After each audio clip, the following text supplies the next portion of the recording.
about what our decision points have been. We've got a couple of those on there. What's our current status of the coast-wide model? And then looking at sort of milestones and a wish list for where we're going on this. When are we looking at, so we had a discussion yesterday about how much more we want to do on the coast-wide model, and I think there is still a fair amount of value to the coast-wide model. Essentially as a tool to help you folks start to work through some of the procedures and scenarios and get yourselves comfortable with that. So I think there is some still value to that. So what Steve's going to do is finish off sort of where our current development of the coast-wide model, but then we sort of want to move forward into a spatial version as best we can. And then we want to lay out for you how long we think that's going to take, what might be some of the milestones along that. So this is just a suggested framework for where we'd like to sort of be by the end of the day about where we're going on this. So I'm open that up for comments right now if you want. Robin. Is there a space today to talk about the management procedures as well? Just to the scenarios, harvest control variables. Yeah, sorry, I should have put it directly in there as MPs. You're right, Rob. Because I think the list as it is a list of things we could look at, but there's no real alternatives to compare.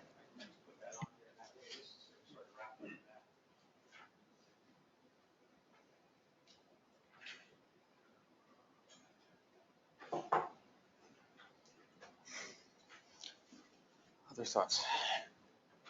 Any other thoughts on that, on other things we want to put in here by the end of the day that we want to sort of take away?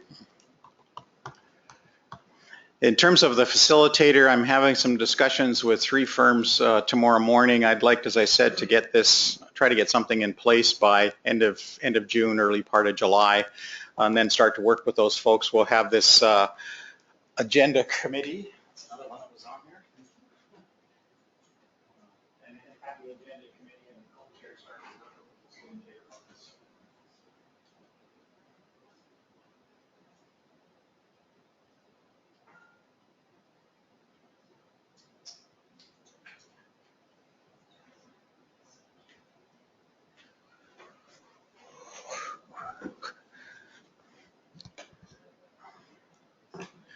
Okay, just wait for a minute till Steve is able to get back. Any other suggestions on other things you might want on here by the end of the day?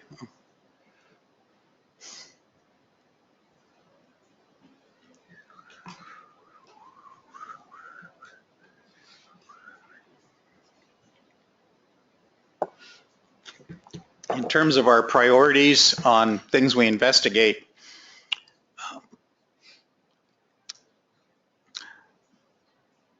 I think that might take the development of the sort of beta version of the spatial model before we could settle in on some priorities on where we might want to go on that. But that's just sort of thoughts off the top of my head. If anybody has any other ideas, please speak up.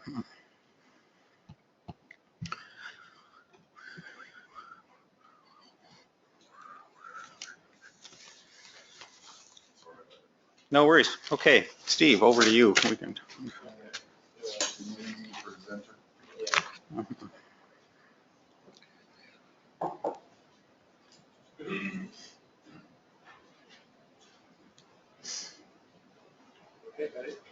All right. Sorry, this is just where all our little programs here are stored. And the one you guys all have been using in the past, the MSAB program, the package we have. Thank you, Tom. The package we have is just a free thing that I've been using, and a lot of you have been trying to open up this application on your computers and tablets, and you only get like 25 hours a month or something to use this server that I'm hosting it on. Otherwise, if you make something really popular, nobody else would be able to use this free server. So that's why you're shutting down. We're trying to get Jay Walker's trying to get this all running on a local server here. So A, it'll be a lot faster to run, and B, everyone in the room can do it. No problems. I just wanted to recap a bit from yesterday we had a number of questions and what I wanted to do today was do some remedial lessons for John Woodruff here. He even brought his computer in today. This is fantastic. And show you a little bit how to use the online application. And I want to try and do this with a series of questions.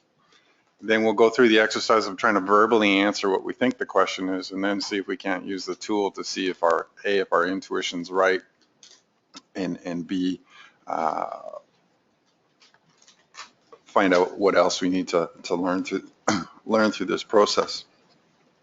So for now, until we get this going with Jay, what we'll do is we'll just run this model straight up off my computer, and hopefully you can all see it on the screen. I swear to God, that thing is out of focus. Yeah. I can't read crap on it. Everybody else thinks it's just them.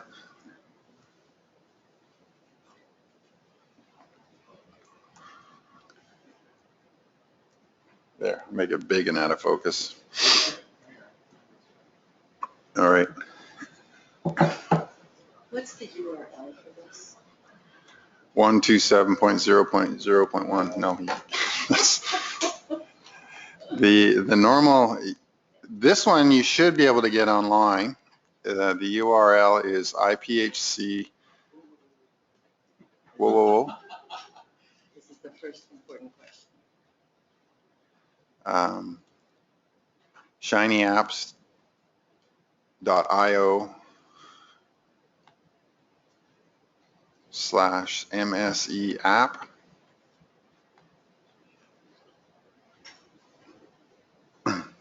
I can write it on the board.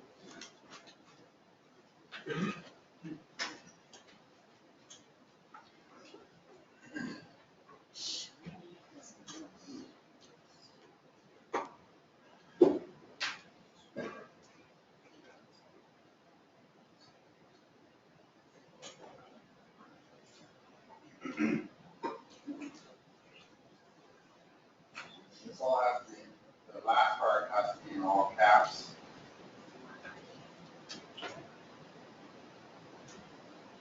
And did you say something about Safari doesn't do this? No, Safari doesn't.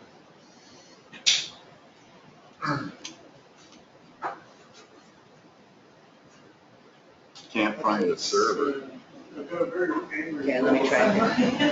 Yeah. Get this robot, please sign in using login. Yeah, I got. That's what you. That's you, that's the first three. Wow, this.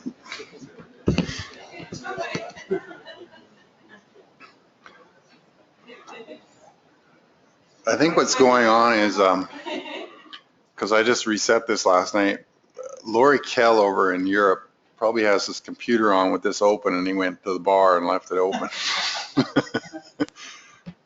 All right. Like I said, we'll do this on screen.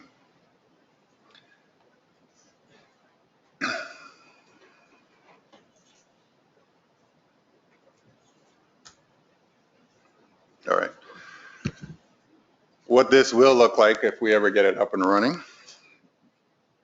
is when you first launch it, there's an about screen up at the front. And the way you navigate through this application is up on the top of this screen are different tabs or windows. So there's an equilibrium model, and then there's the MSE dashboard window. So you can just click between those, and you can think of them as three different programs. The about screen on the navigation tab here will have descriptions on how to use things. So what this application is, it'll have a description about the equilibrium model, and then a description about the MSE dashboard. This was, obviously I haven't spent a lot of time writing up the description of the MSE dashboard and those sorts of things, but we'll get there eventually. I have some bad news. I was hoping to do a bunch of cool stuff with you, and in my haste last night, trying to program it, I broke some stuff and it don't work no more. but we'll keep it going. So you'll be able to learn and read about this. We'll try and put information, feedback on this sort of stuff is really welcome. I have to spend some time really making sure it's user friendly and more operable. The equilibrium tab, again, this is something that you've seen before. There's a few things that are still broken, like the size at age graph. I'll try and get that fixed. The selectivities work, the tables all work, and the plots all work. There's procedures on the right-hand side. Left-hand side of the screen, my right-hand side. There's procedures and scenarios. So procedures are things we control. Scenarios are things that are beyond our control. And this is an equilibrium view of the world. So the first part I want to recap is the difference between an equilibrium model and a dynamic model. So Ian Stewart's stock assessment model is a dynamic model. What he's trying to do is predict the biomass every single year. The equilibrium model that I give here in this explanation is going to predict, for example, I can look at the biomass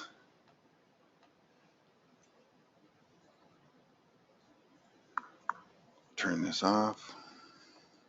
So now all I've done is I'm in the procedures, I've just selected the plots, and I'm only looking at the spawning biomass. And what this figure shows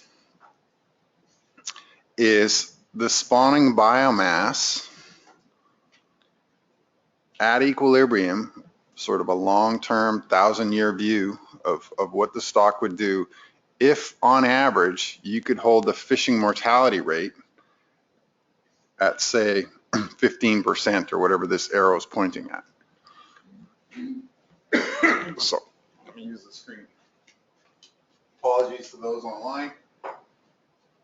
On the x-axis, we have the fishing intensity. So if there's no fishing, the equilibrium biomass will be the unfished biomass, which Ian estimates to be female biomass 300 and close to 400 million pounds, metric million pounds, or regular million pounds. Okay, and then as we start to fish, so if the harvest policy had a 10% exploitation rate in the stock, we would expect over the long term, the 1,000-year view, if we were to fish at 10%, that we would reduce the spawning stock biomass by roughly 50% in this figure. So we're not showing anything over time here. These are the equilibrium values. Now, why is this important? Well, this is how we actually develop reference points in our stock assessments. And the reference points that we're concerned with here is the target fishing mortality rate, because you've all heard of this thing called the blue line. So the blue line on the decision table corresponds to the reference points that Steve Hare and Bill Clark would have come up with back in 2006 based on their simulation studies. Any questions on this? I'm going to go, thank you, John. I'll make sure everyone understands. So this is the 1,000-year view. That's what that point is. Pretty much. When the staff sets the blue line, though, there are obviously things that you can see year to year that are different. That is, you can pick out the 1 year out of the 1,000 years this is and look at specific things like what is the PDO, what's recruitment been for the last 20 years, what's the biomass last year and the year before, what's the size at age. So all that has to be somewhere that becomes part of this too. Now, I guess I get that this is just 1 point, but when you're setting the blue line, all those other things have to be part of it, right? Yeah, that's right. So right now, for example, the blue line last year got us around 40 million pounds, and that's due to the fact that we currently have low size at age, and we haven't had a huge number of recruits coming into the stock. So it's the 1 year look rather than the 1,000-year average. So pause right there before we ask the next question. Ian said something really important. We have low size at age. So I'm going to flip over to the scenarios here. In scenario B, rather than using the average growth, I'm going to pick an area that has low size at age, which would be 3B. And then you'll be able to see this is nothing to do, no differences between fishing, but just because we have low size at age now, with our current harvest policy, if we were trying to maximize the yield, that's what these arrows correspond to, you would actually have to fish harder to catch less biomass. Make sense?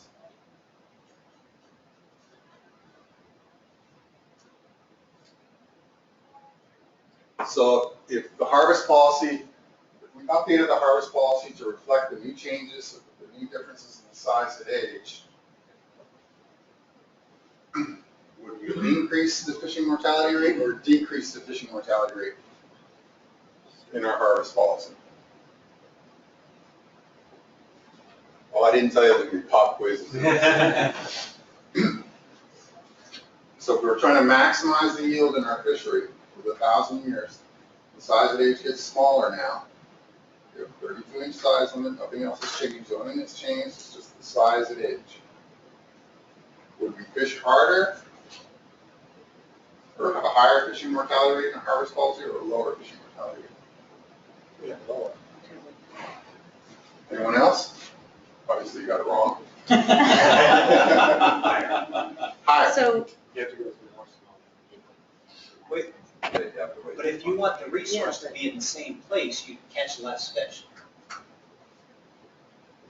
Right? Well, this If you want the is, spawning biomass to be the same number, yeah, this is on the y-axis. This is the spawning biomass. So we're going to have a slightly smaller spawning biomass, but we're going to have to fish harder. Someone said the right answer. Why? Why do we have to fish harder to catch the same amount of fish? Because they're smaller. and we're catching them when it is to maximize yield. So I heard the objective is to maximize yield. That's what we're trying to, that's what these arrows correspond to. So if we want to maximize the yield, we have to catch more animals. Since the animals are smaller, they have to bite more hooks. And we'll catch the same weight with a higher number of animals.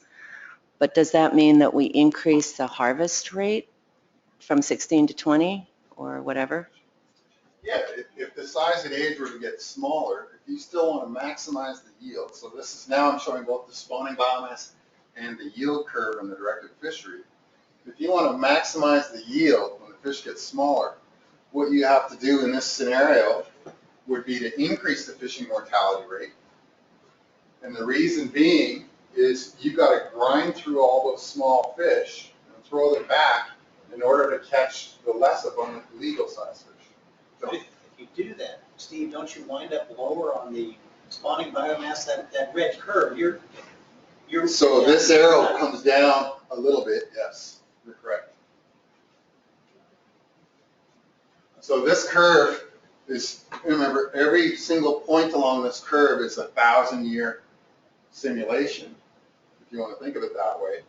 So if you're going to fish harder in order to take the maximum yield, you have to fish harder because the fish are smaller and you're grinding through more small fish with a 32-inch size limit. The spawning biomass will be slightly less because you're inducing more mortality. Okay, so if you add in the mortality panel on here, let me take off the yield one just so you can see it better.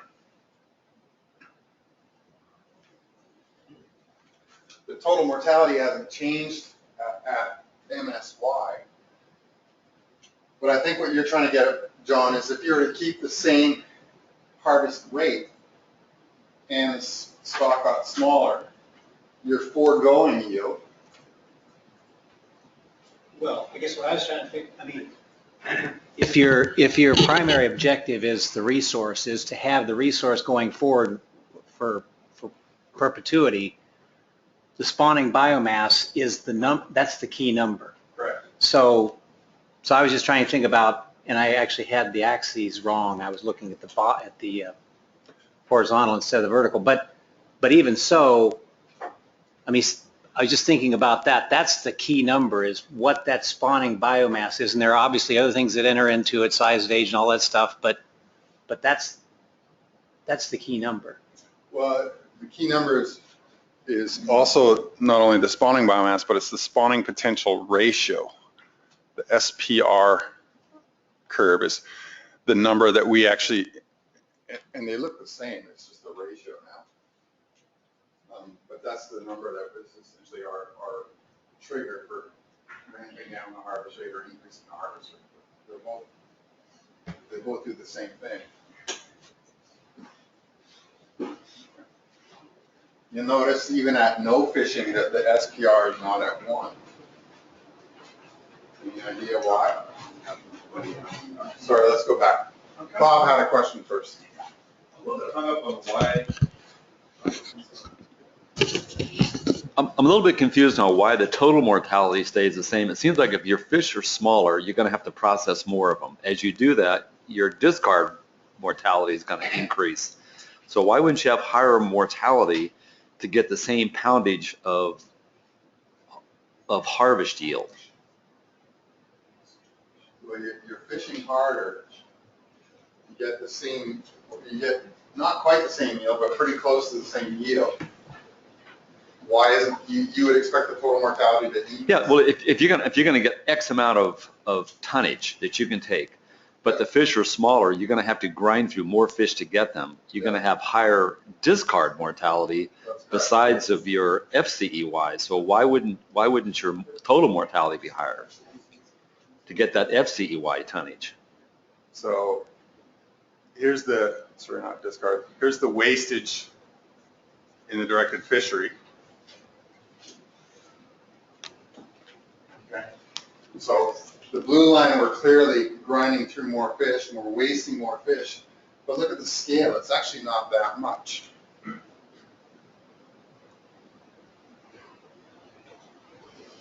All right. I don't want to change too many things at once here because that really confuses myself mostly.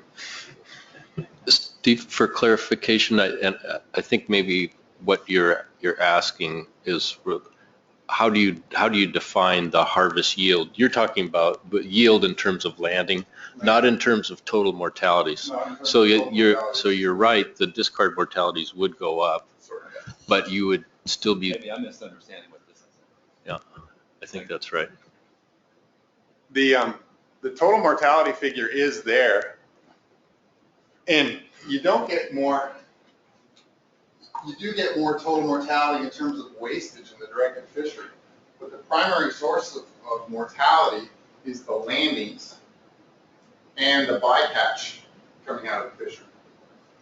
We haven't talked about bycatch, but you do see an increase in wastage in the fishery. You don't see the same amount of total mortality because you're throwing a lot of these fish back.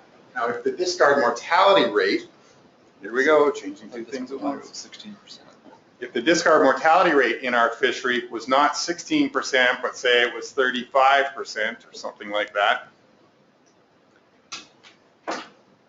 you see even more wastage, but we're only talking about 1 million pounds out of a 30-some-odd million pound fishery. I got you. The scales are kind of, wow. Are you assuming no size limit in this example? 32-inch size limit in this example. So what we saw through the last decade was a increase of smaller fish. We're fishing on 32-inch fish, and our CPUEs went from 400 pounds per skate to 125. Now I'm having a hard time lining this up that if you increase the harvest of the old 32 fish, you're going to have any effect on the ones that are small. You're just going to grind the old 32 up.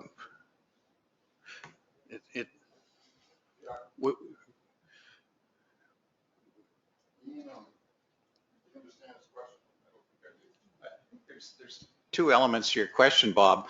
The CPU is going down because of a change in abundance of halibut, not just because of change in the size at age of halibut.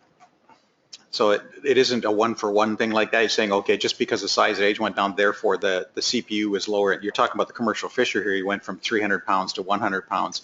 That's a combination of change in size at age as well as change in abundance. You do see, let me go back to just the yield in the fishery. You do see, not directly, but intuitively a decrease in CPUE in this figure as well. So catch per unit effort in this figure is the catch divided by the effort.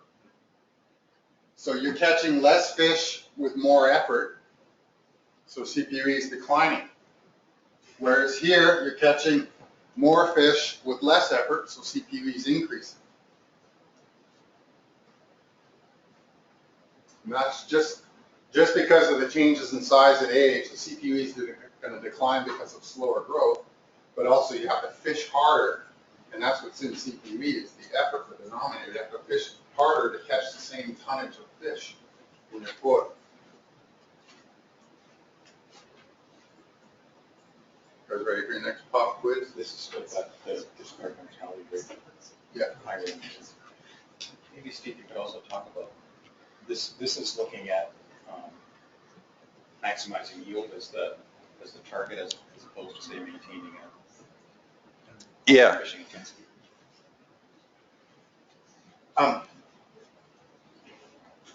MSY, maximum sustainable yield,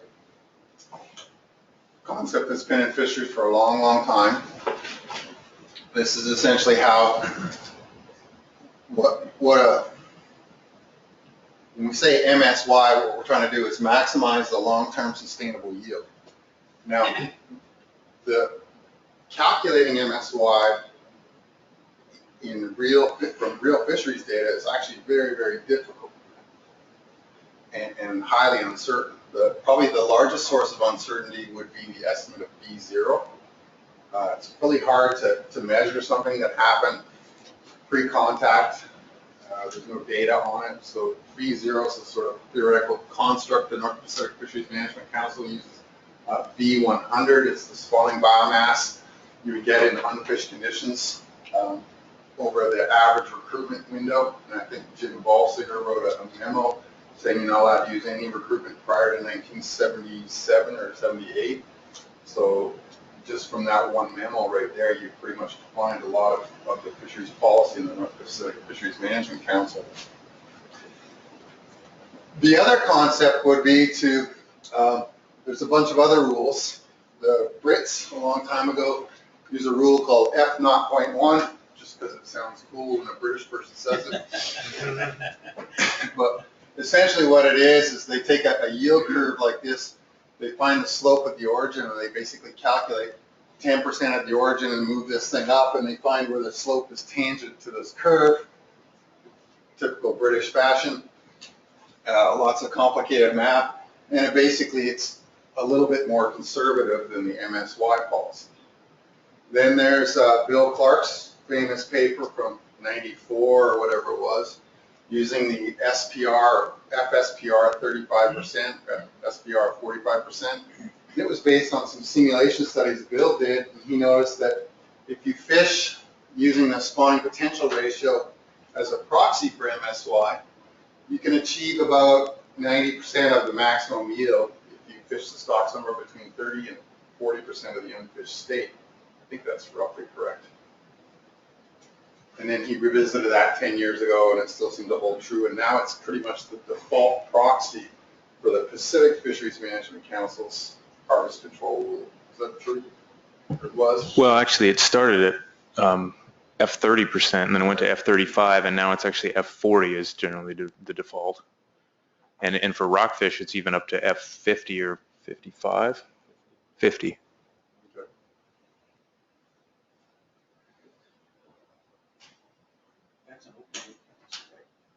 Well, yeah, it's not an open loop policy. It's sort of it's not even a simulation. It comes from this concept that there's stationarity in the population dynamics. So that's the part that John was worried about, is that every year we know that something's not changed or something's different. We should be able to respond to that. Okay.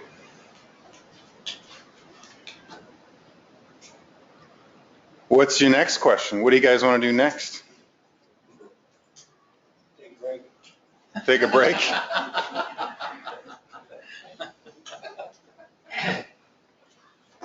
No objections. If you guys want to take a break, we can take a break. All right. Can we go to scenarios? Sure. Yeah. Scott. So you've got bycatch in here. Is there a plan for incorporating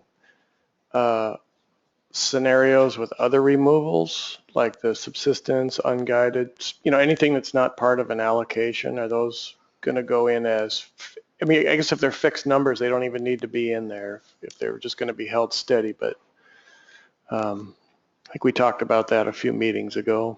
Yeah. So right now, the way this model's set up, we don't have all of the little regional, area specific rules. So the catch sharing plans and the fixed 85-15 in BC and all of the other things. What we've done is essentially broken this up into two main fisheries. Retention fisheries that would include the directed fishery, sports fisheries, personal use, all the other things that keep halibut and take it home. And then the other aspect of this would be the bycatch fisheries who utilize halibut as bycatch while they're prosecuting other species. So those are just the two categories. I think given the sensitivity of the model to the bycatch, the magnitude of the bycatch, that one's obviously very, very important. Probably what should be done, and I'm sure the folks at the council meeting next week would love to see this done, is breaking those down into the Amendment 80 and everything else. In a spatial model, we could go to the catch sharing plan, the 85-15 and all the different rules and breaking it down. But for the most part, those things are pretty minor in terms of the relative impact of a sports fishery on the overall coastwide stock. It wouldn't even show up on the lines in this graph for the most part. But yeah, we can certainly accommodate those things. Jim.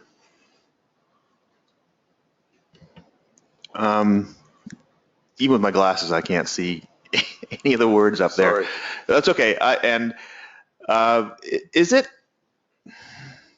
So I was just thinking, you brought up, the more slot limits. So is there a way to show? I'm thinking more of a Canadian example where you had a slot limit, but you had no penalty for discards, so it's free. And then you have a slot limit, and then you have a penalty for your discarding. So you had no mortality charge of things you threw away to fit into your slot limit, but then you do. Is there someone? Sure. What you could do here, again, just looking at the directed fisheries yield, is down here in procedure B, you can take the minimum size limit. You want to have a slot limit. So what's the upper size limit? Or what is our slot limit in Southeast? Or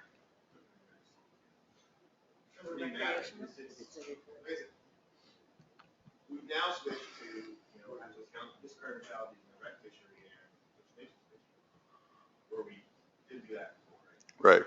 So the management procedures that were developed when you didn't have the account for something, what would that then look like now that there is an accounting for discard? Okay. What would that look like with your total mortalities against your? All right. So let's just put in for S and giggles, let's put in a 32 minimum and a 60-inch maximum. So anything beyond 60 inches you have to discard. And we'll do this in both scenarios. This is assuming it's for all directed fisheries. This is for all directed fisheries for now. It's if you just did it in the sports fisheries, you wouldn't really see anything. But I think you wanted to make the point is what's the difference when you get it for free and when there is actually a discard mortality rate. So now both procedures are overlaid with each other and they both have discard mortality rates of 16%. So if one gets it for free and I set that to 0, this is in the directed fishery now, that would be the difference you would get in the yield. So if there was no discard mortality, those fish you release, you would eventually be able to recover back plus the additional growth in the future. So you'd actually get more yield if there was no discard mortality. This is the whole premise for every halibut cancer. What is it? Careful release. Is there every halibut harm? Yeah. Anyways, the careful release program is intended to reduce the discard mortality rates. Yeah. Using that to inform it, now there's an additional source of mortality that you don't account for. What is it? And how does that change your management procedures when you're going to use slotters for your tools that you keep yourself with? You can do that at grocery or just. Can I ask a question, Jim, just for clarification? I'm trying to understand what the question is, and I think what you're asking is if you have to account for it in the sense that it costs you in terms of quota versus if it doesn't cost you in terms of quota, not so much whether there's a mortality rate or not. So really the question is, what if there's some mortality that you don't know about, if that's the thing that, if it doesn't cost you? I mean, that's kind of the question here, isn't it? So before it didn't matter. Now you're making some assumption of discard mortality very close to your quota. So when you start doing these slot limits to keep yourself, that you didn't have to account for that before, does that make much of a difference into what you, how you may proceed?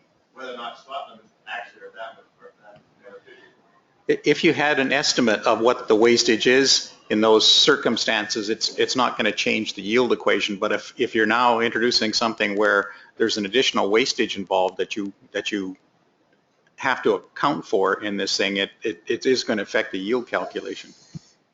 Hmm. Yeah, it would come off the additional wastage, whatever that. I guess it's showing what that would be, right? Maybe I don't think it was that complicated. Well, what you would do would be to look at the yield, in this case the FCEY. So that would be the yield you get. So it's 17 million pounds, let's say, 17.76 million pounds with the slot limit and a discard mortality rate of 16% versus no discard mortality rate, it's 18.1 million pounds would be the difference in the yield. So essentially all you're doing here is just trying to get it's not the absolute yield, but that's the ratio or that percentage, 17 over 18.1 is essentially how much you would have to take off in terms of additional mortality in that fishery. Maybe one of the comparisons here is the second scenario, the first scenario not having the slot. The second scenario is having both the mortality and the slot.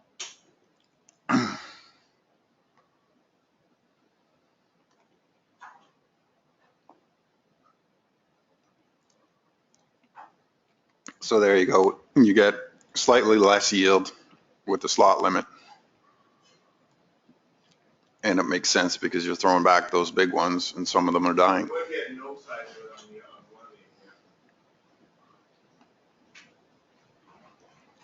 So now with no size limit in scenario A, I don't know if the tables are easier for you to look at or the plots. The tables? Okay. In scenario A, the FCEY, sorry, that was too big. With no size limit would go to 18.23 and under a slot limit, it's 17.76.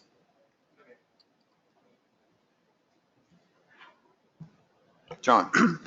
But that assumes that if there's no slot limit, then, and it's a sports fishery, and I think that's what you're talking about. It doesn't really matter. It's just we're now changing, we're introducing things where we didn't account for things before. So they were free. Now they're not free.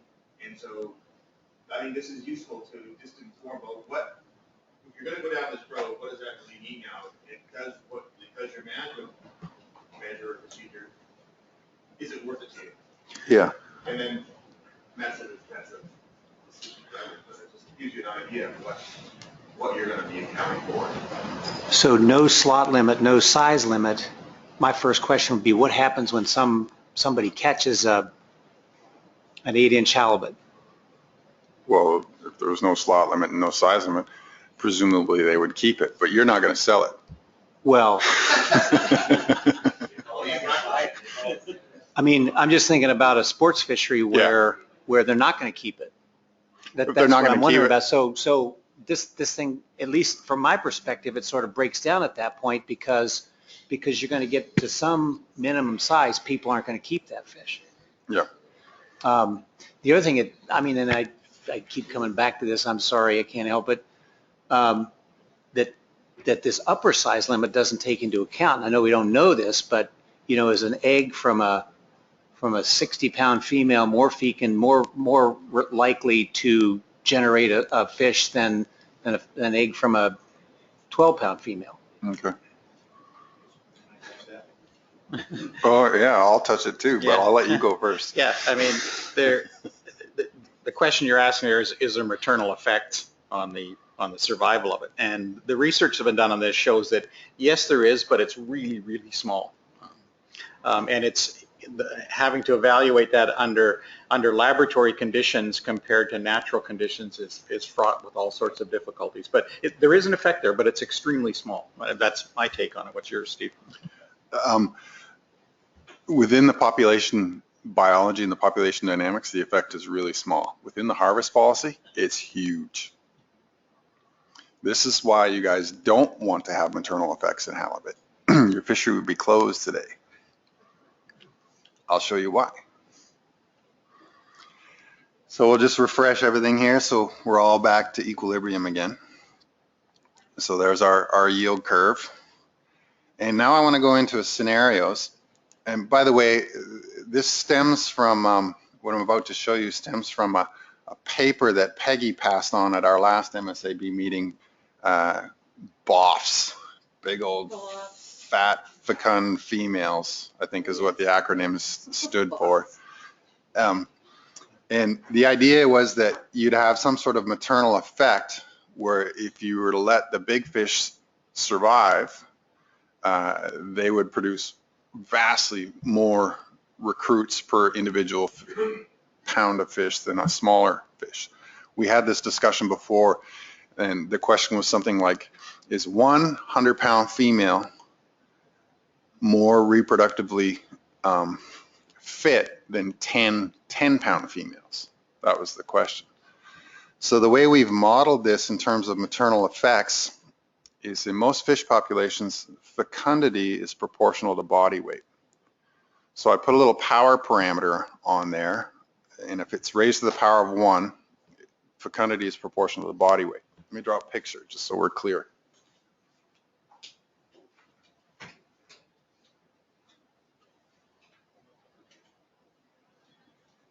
So if you have your age of your fish on the x-axis, and you're looking at the eggs per gram pound,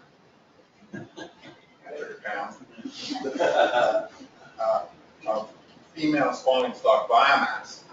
At some age, I think it's 10 and a half, 11 and a half, whatever. At some age, they become sexually mature. So if this is 11 and a half years for halibut, then what you get is the number of eggs per gram of female increases with age. So number of eggs per gram goes like this, right? But the weighted age of females, they grow like this.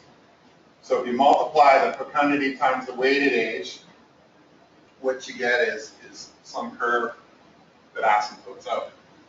So the hypothesis with maternal effects is that, say, animals out here in these older ages are producing bigger eggs, more yolk, whatever it is, they have good spawning practice behavior, they know what to do when the lights are off, whatever it is.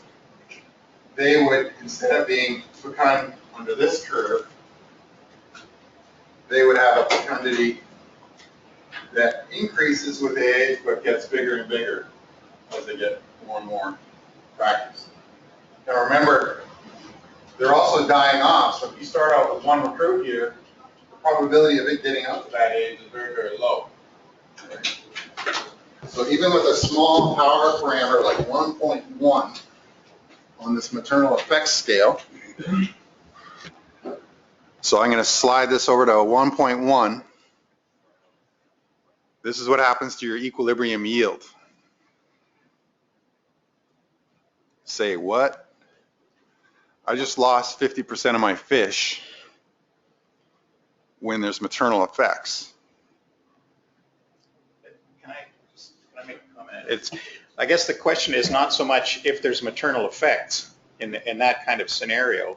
It's as if the management objective is to preserve the survival of those older fish, irrespective of if there's maternal effects. Because if there's maternal effects in here, that's going to affect the population dynamics in a very, very small way, then the question is, do you need to preserve those older fish? So the really isn't the question here. This is a question, Steve. Isn't the question here we're asking is, what's the value of preserving, sorry, what's the net result on yield of preserving the older fish, irrespective of their effect on population dynamics? Well, it comes at a cost. Right. To the fishery. Right. But isn't that the question that's being asked here in the simulation? It's not trying to gauge the effect on the population dynamics. It's just using on a straight yield basis from the size of fish. Here's the change in yield associated with preserving the survival of those to the older fish. So there's the figure with the female spawning biomass with maternal effects. Please. When you talk about yield for everyone, but specifically what Bruce just said, are you talking about yield for the biomass, or are you talking about yield for the landings? Yield to the landings. So I'm interested, well, we'll hold that thought. Chris. I'm just wondering, are we getting a little too much down into the weeds here? And I'll give you an example. Like if I go on a plane, you know, and the pilot comes on and he tells you he's going to take it to 30,000. And then he's going to skirt a story. Whatever, I don't care. Just end up where it says on the ticket, right? That's all I care about. Don't crash it too. And I'm good. So I'm just wondering, like, we've been around the table here and we've heard some interesting points. And I think, what are we trying to get out of this part of the discussion? And when we started, I thought, you're showing us what the model can do and can't do. And I think you're trying to get from us is, what do we want, questions do we want it to be able to answer, so that you go away and build something and the next meeting come back and we don't say, well, gee, we also wanted to look at this, or we wanted to look at that.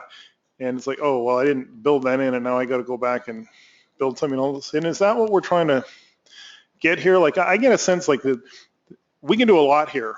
And we've heard today some comments on that.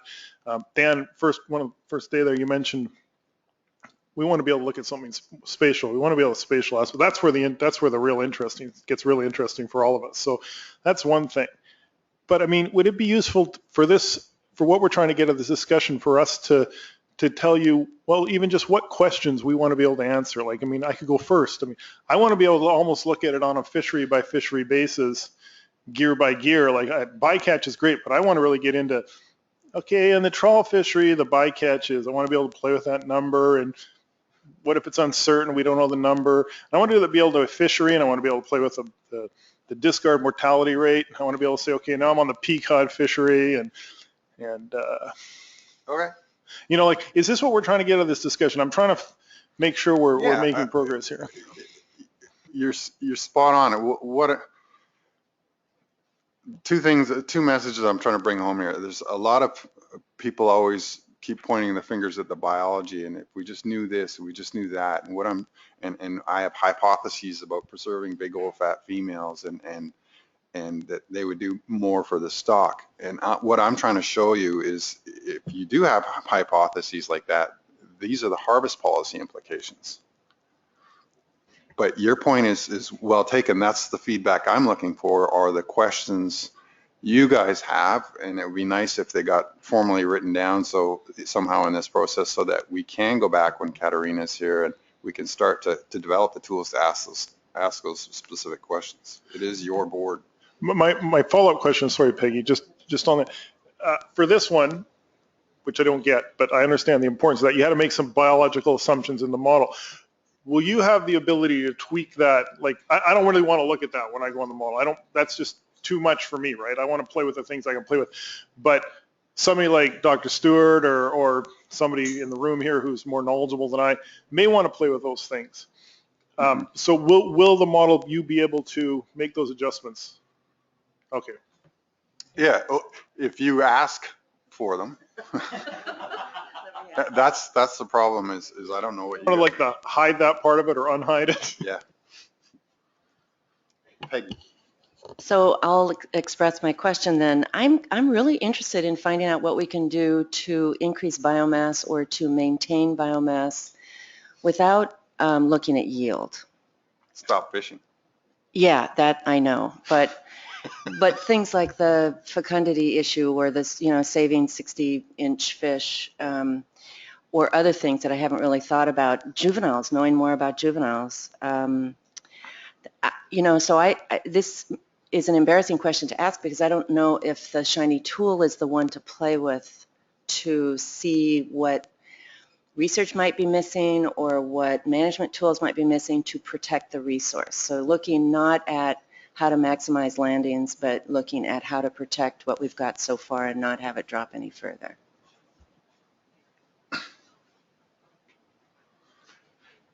Yeah.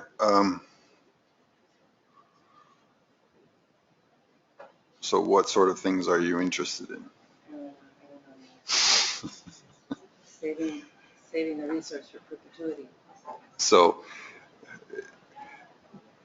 another way to think of and we tried to break this problem down into things you can manage, things you can't manage. This issue that Chris doesn't care about, we can't manage. And frankly, I don't care about it either. But it is important to understand when those questions come up, not how it's going to affect the assessment, but how does it affect the policy implications. So if we, for example, what I haven't told you in here is what's behind this model is a stock recruitment relationship. And on average, it would assume that as the spawning stock is reduced to 20% of its unfished biomass, you would only get 75% of the recruitment you would normally get if the stock was at its unfished state. Now, that number, 75%, we also refer to it in the fisheries parlance as steepness. And I think the assessment model, when we estimate steepness, it comes out at 1. Basically just says recruitment can be, vary widely over a huge range of spawning stock biomasses. So when the stock is down at 20%, you can on average get 100% of your average recruitment, is what the assessment model is saying. That would lead to a very optimistic policy. It's the most optimistic policy, and anything less than that would be more pessimistic. So understanding how the biology is related to the harvest policy variables is critical because those things don't stay the same. Like size at age, for example, is another assumption in this model. This model assumes that the size at age is constant for the next 100 years or is average and varies around some mean. And that's the response. Same thing with recruitment. It assumes that recruitment is deterministic and follows some sort of stock recruitment relationship. But there's periods where it could be 35% higher and periods where it would be 35% lower. So you want to understand how does that change in productivity influence our harvest policy? And those are the critical questions. You got the order? So Steve, you had a graphic up there a while back, and it on the female older fish issue, and as a on the y-axis they come down, and then it levels out against the x-axis as they get older. It seems that the natural mortality does that, but if you were to truncate when the fleet was targeting on those at Social Security length of 60 inches, that would lift that above the x-axis, and you'd have a greater number of those out there. And I'm not. So this is the figure you're talking about? This is No, the maternal effects one? Well, it might be, but I thought there was one that was moon shaped up against the X and Y. You're talking about fecundity, and then you had a slope where you went all the way down with the probability of many large fish being left in the population. This one, the spawning biomass. Yeah, and you had slope all the way out. You had your little, 11 and a half years. It's better right here. Oh, that one? Yeah. Yeah, this is the scenario we're exploring right now. So the one in red is fecundity is just proportional to body weight, and the one in blue is where you have maternal effects. So you're actually producing more eggs per gram as you get older. And the reason you get less yield is the moment you start fishing this stock, the first fish that go are the big old fat females. And so as soon as you take those disproportionately highly fecund females and reduce them by 10%, you've reduced the actual effective spawning biomass by, say, 50%. And that's what's going on in here is as soon as there's any sort of maternal effects and you erode the age structure, you've just turned this stock into a much less productive stock. But it just seems you argued against yourself for protecting those fish with that statement. I argued against myself. If you're taking those bigger fish out, and it has that big of an effect of only producing 50% it seems that that's an argument of saving those larger fish. Are there other fisheries where this has been imposed, such as the sturgeon fishery? Is there a success story there, or are they doing it wrong? Probably doing it wrong. I think we should come back and remind ourselves, this is under assuming that the hypothesis of maternal effects is important. That's saying, okay, we're assuming under this hypothesis that maternal effects are really important to population dynamics, therefore we need to protect them. Now here's what the harvest policy that you need to implement to do that is. Yeah. It doesn't, and that's what my point to Steve is this is not testing maternal effects, it's testing the hypothesis of maternal effects in this. And how it influences harvest policy. Exactly, yeah, and I think Steve's point is absolutely correct on this, is that if that is true, then this is the impact on the harvest policy. But I think one thing to help would be, all right, if you'd had the fishery as it's going now, what's the proportion of large females? If you maybe not, and if you decide you want to protect these older ones, what would the proportion still be in the population after that? So if it's a little tiny amount and you're losing a huge amount of yield, it comes to Bruce's thing and yours, is it worth it? I think that's maybe the piece that's missing, because people are assuming there's going to be all these females in there, but I don't think there would be. Just basically what you've said, there would be a few more. Yeah. So can I ask a question? Maybe one of the metrics that we need to see in something like this, Steve, is either the average age or the average size of females in the population. That might give us some sense of how sensitive that so here's the average weight. Yeah, there we go. In the catch. So the orange line is with no maternal effects. The blue line is with maternal effects. And so the average weight in the catch would actually increase if you were to fish at MSY. Can anyone tell me why the average rate would increase in the catch if you're fishing at MSY and those maternal effects? Is it too early in the day? Need some more coffee?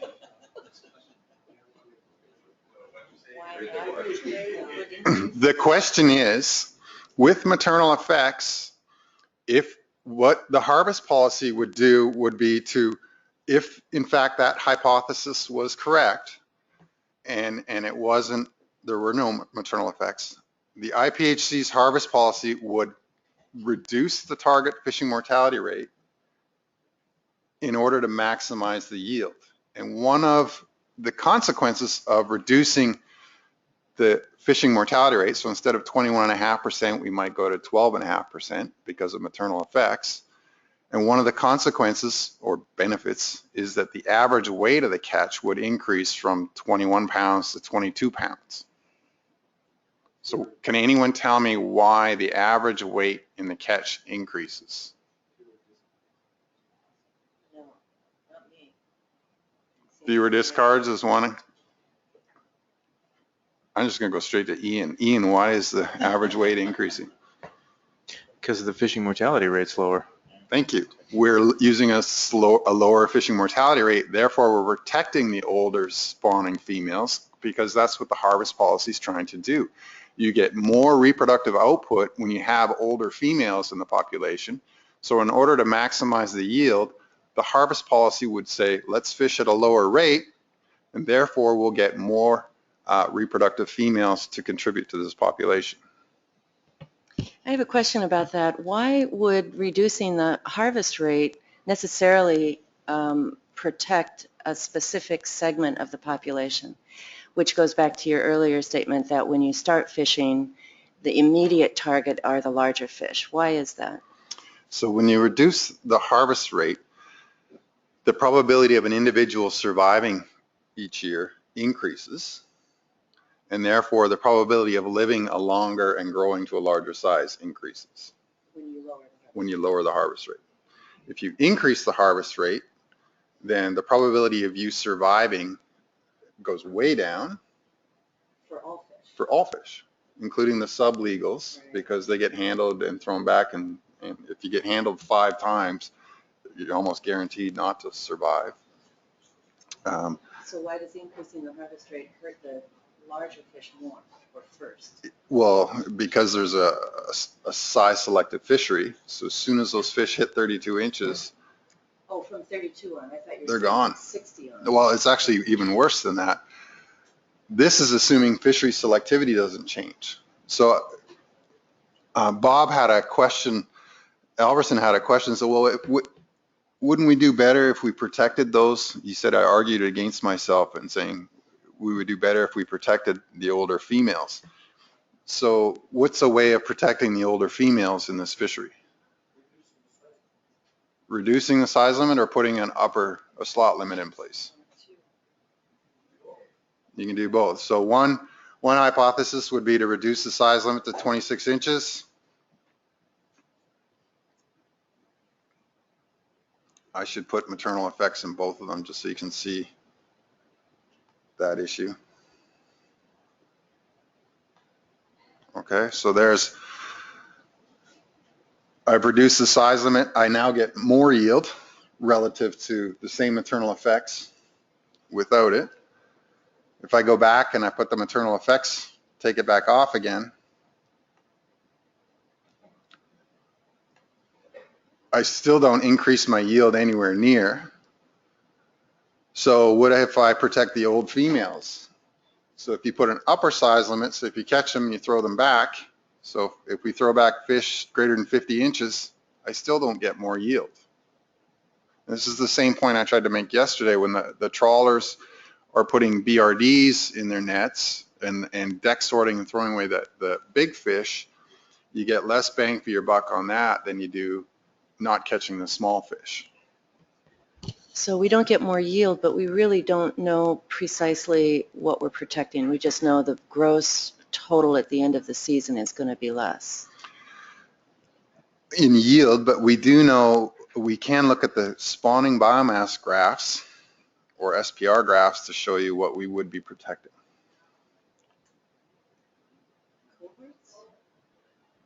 No, just the spawning biomass is in the middle panel here. SPR, sorry.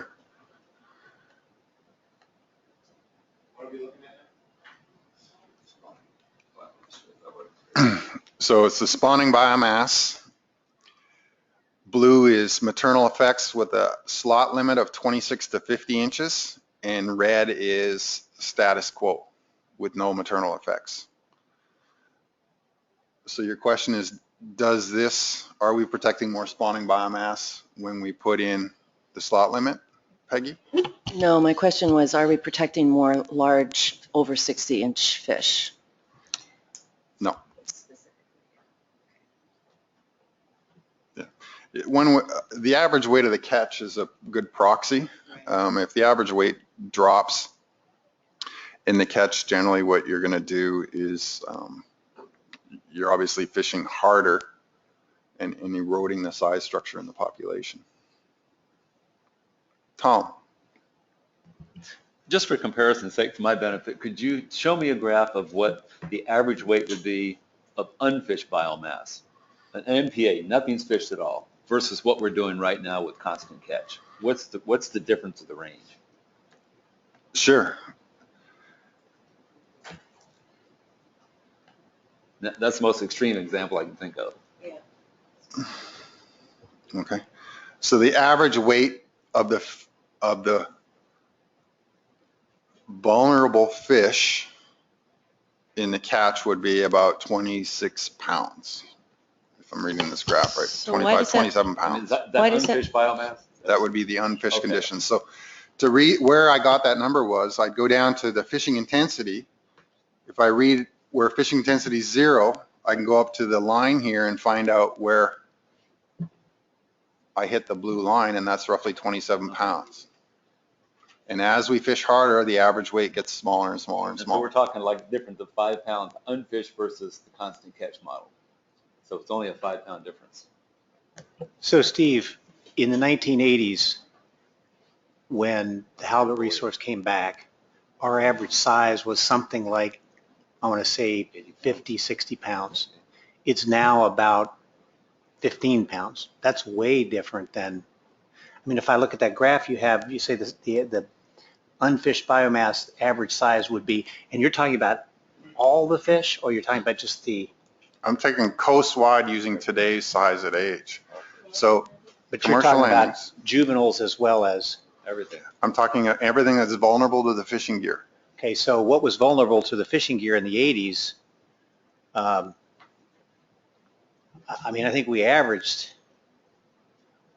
50 pounds. Maybe I'm just dreaming, but I know we rarely we didn't get much in the way of 1020s. That's all and I'm thinking about 3A now, but that's all we get now and we don't get 1020s, we get under 20s. Mm-hmm. So the average size there now is probably, I don't know, it's 15, 16 pounds at best. Yep. Maybe it's 17 pounds. And if you step back 30 years, God, it was at least Sounds double like that. a great question for your managers. How can we increase the average size in the stock? Well, it's just when you put that graph up there and look and say the difference is 5 pounds, it just doesn't compute with what at least recent history is, at least for me. So the difference is that's a snapshot of what the simulation would be with today's numbers.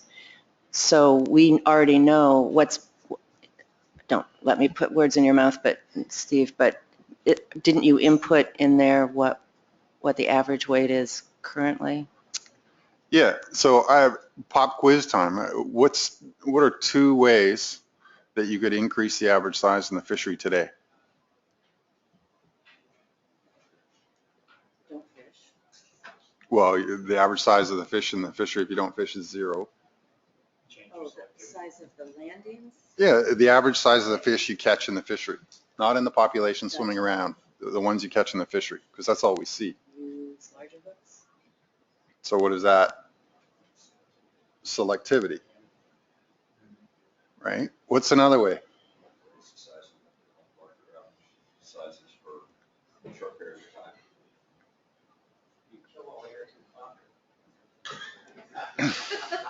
Yes. Predator control or competitive thing. They actually do this in Hawaii. They kill seals specifically to save, they kill sharks specifically to save monk seals. So predator control programs or competition fishing is a plausible hypothesis.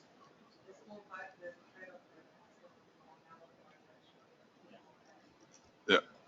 Got a couple of questions online here. Ian, and then Paul. I was just going to clarify for the discussion of mean weights. The mean weights in the 1980s in the Gulf were around 45 pounds in 3A and 3B. And in 3A and 3B, those same fish now are right about 20 pounds. The coast-wide average hasn't been quite as big a drop. The coast-wide average is like 22 or 23 pounds now, and it actually peaked right after the minimum size limit in the mid-70s at somewhere about 40 pounds. So a little more extreme in the Gulf, where you probably have your observations, John. This is from the late 70s, early 80s to present. Paul? Yeah, thanks.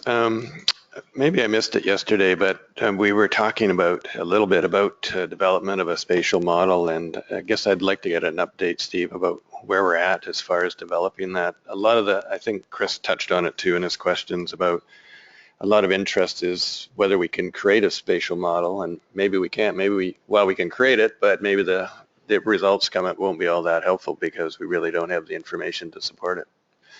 So I'd like to get an update on a spatial model, and I guess we've been touching on looking at different management procedures.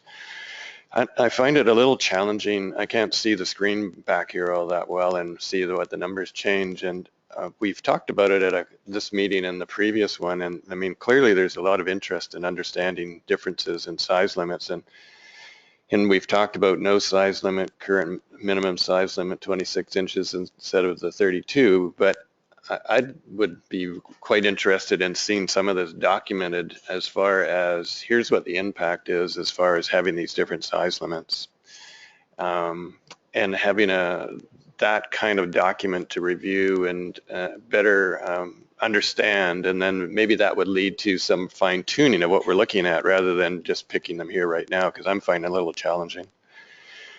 So those are, and we did talk too as well about wanting to better understand discard mortality rates and what the impact of that is, and I certainly would like to better understand that, and I think we're probably lacking data on discard mortality rates in a number of fisheries, and so better understanding what the impact is and whether it's worthwhile expending resources to better get a handle on those certainly would be two key questions that I have.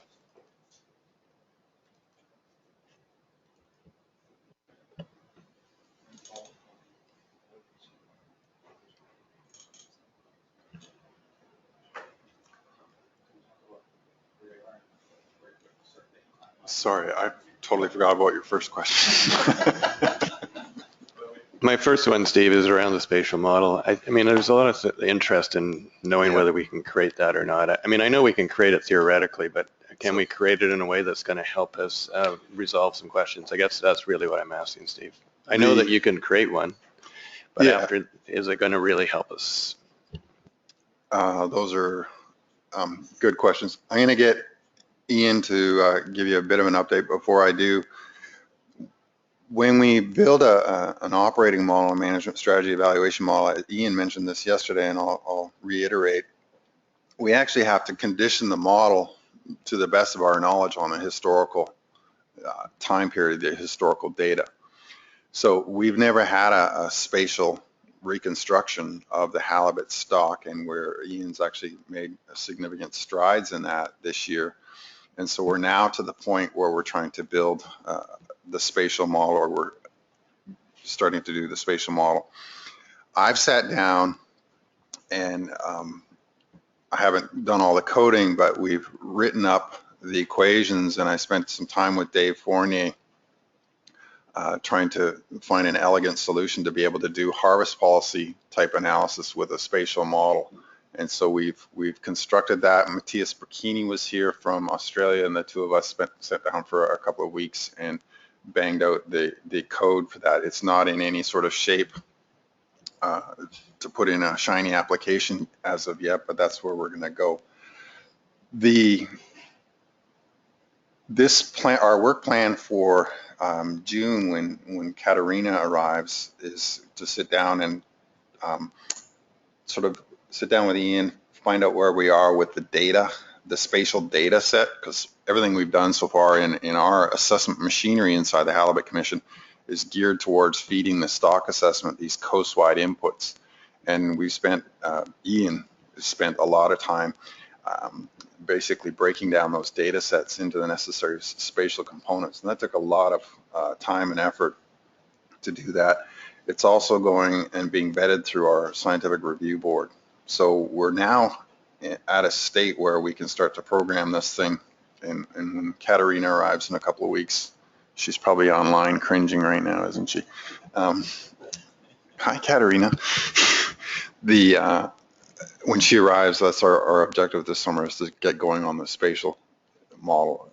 I think from this group, the feedback I got yesterday was all the questions, even this morning, all the questions require this detailed spatial stuff. Whether it'll work, I don't know, Paul. It really just depends on how smoothly things come together, how many mistakes we don't make, and how many mistakes we do make and discover, and figure those things out. Like, again, I'm unaware of any canned sort of software off the shelf where you can just plug all this stuff in and run it. I've talked to Sean about it, and he was like, how come you're not using MSER? And I said, can you do spatial stuff? He's like, no. And he went back and we sat down and talked about that. So my plan is to hopefully have something up and running by the end of the summer when Katerina goes away. And it will have, it sounds to me like there's almost two kinds of user interfaces that we need. One where people can ask detailed questions in this setting, and then another one where it's more of like a dashboard where you can look at 2 or 3 different scenarios that are on the table and look at the trade-offs among those 2 scenarios without having to know all the details about maternal effects and blah, blah, blah. But to be able to see, for example, changing the bycatch in the Bering Sea and see how it affects the bycatch or the catch in the Bering Sea, but also how it would cascade through other regions in the coast. We've solved the math for that. It's just a problem of actually programming it. So. Does that help? Another question before I get to Jeff. But one of the things I think we all need to be aware of in going towards a spatial version is how much knowledge we have about migration, which is going to be a really critical scenario in a spatial version. And I think we need to condition our expectations about, yes, we can build a spatial version of this with migration scenarios, but how realistic those migration scenarios is not going to be confirmed by any sort of research we have right now, especially for the juvenile fish. So just to be clear on that you know, what we would be putting into there is hypothetical scenarios about what they look like, and that's a perfectly reasonable thing to do in this kind of framework, but let's just be realistic what we're going to get. But Jeff, go ahead. Jeff. So we touched a few minutes ago on the significant decline in size at age in the Gulf of Alaska. We understand that it's much less dramatic, I think, in the Bering Sea and also in Southeast Alaska.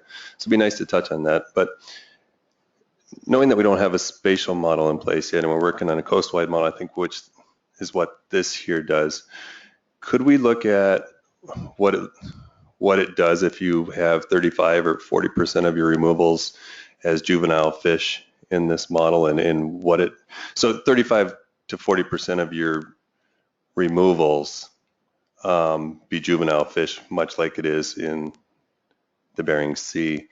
Could you look at that in this model and see what it does to population dynamics, maybe size structure, those types of things? So,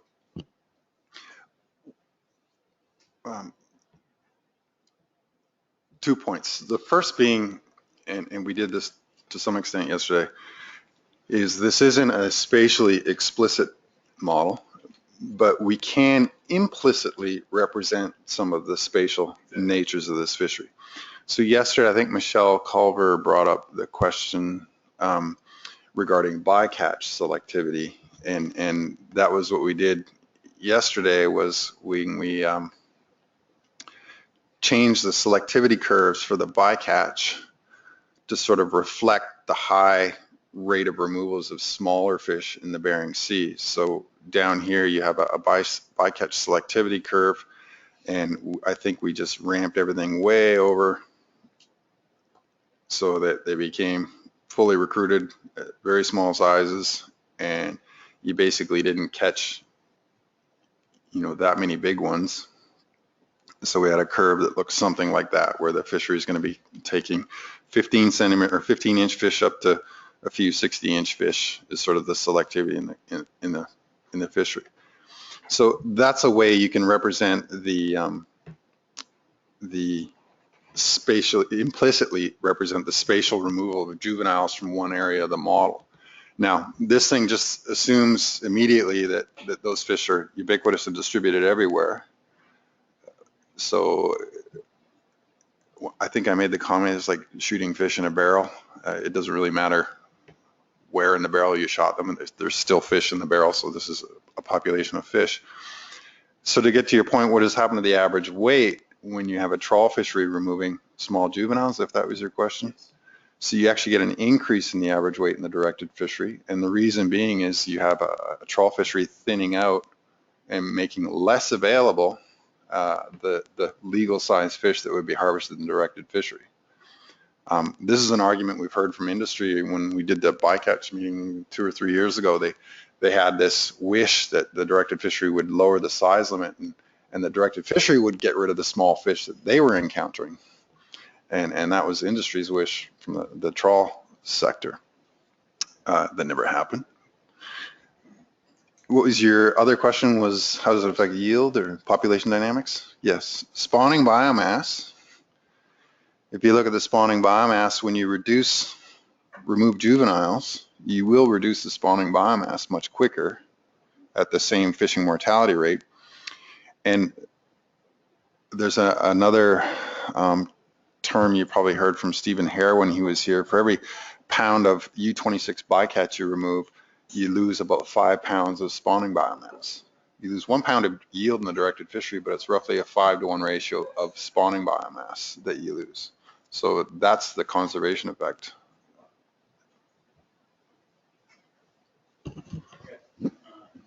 Jim and then Tom. So I'm not sure, you might have already answered this, but can we, so we have it, and I might have said this yesterday, but so we have these different, we know these different regional kind of dynamics within the fishery of the population. We have much smaller fish in the Gulf, but and it's a coast-wide model, but can you say, just your example before, we're going to reduce the size limit or whatever the parameters are, and we're going to do it in the area, and we're going to assume that we're just talking about 3 and 4 or 3, and this is the impact. And then now we're going to go do that and change the dynamics of the size distribution in area 2. And this is, could you use that as a gross type of comparison between if you had differential fishing parameters in these areas, that this is maybe the types of impacts you'll see regionally? So you got to maybe, yeah.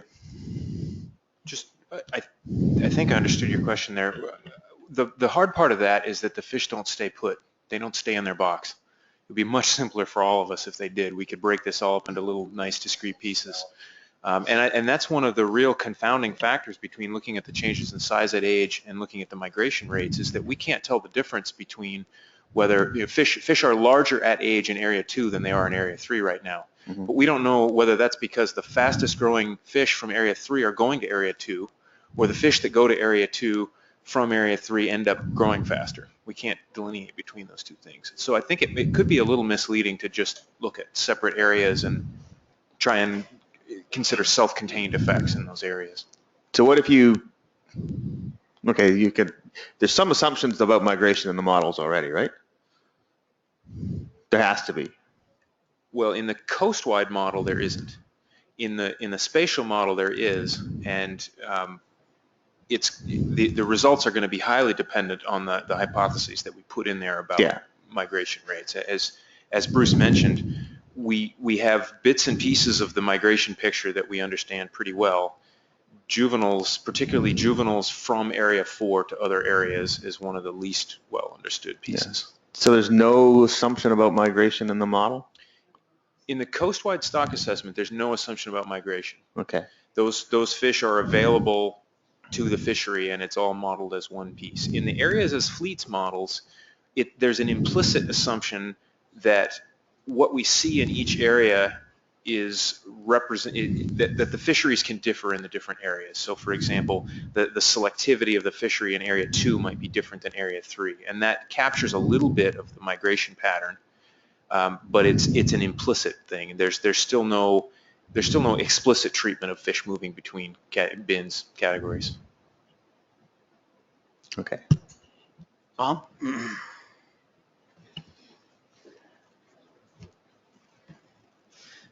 I'm trying to kind of wrap my head around some of this stuff. I mean, it's typical of most things.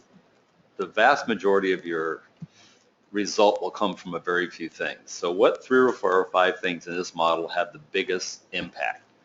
And that's why kind of a little while ago I asked, I said, if we had 0 fishing, what's the size of weight? And it was like 26. If we have constant catch, like 21. Okay, that's like about a 22 or 23% difference. So in my head, I'm thinking, if we didn't do anything, we're only going to get fish that are 5 pounds more, which is like 22%. So if we're harvesting now like 23 million or 25 million pounds, we only have 5 to 6 million pounds to play with. So if we didn't do anything, we're only going to have 6 million pounds more fish to consider harvesting. So it seems like you're just beating ourselves over this for a minor amount of effort. You know, I mean, we're only talking 6 million pounds if we didn't fish anything.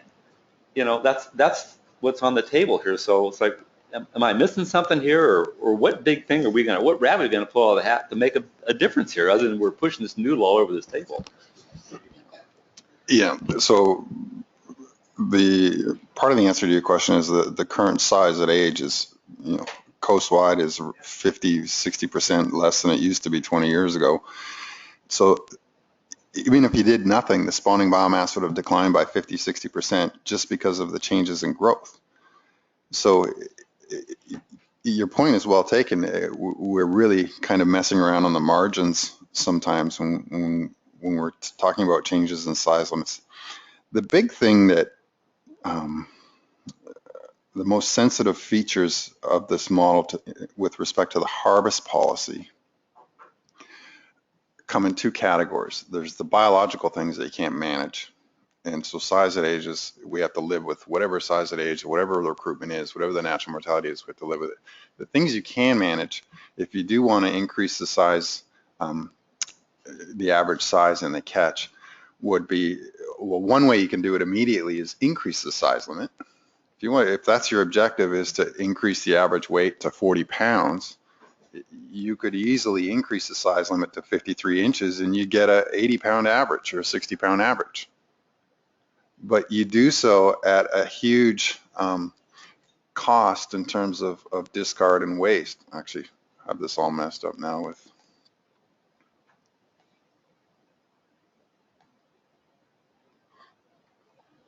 So, well, we probably don't need to go that big.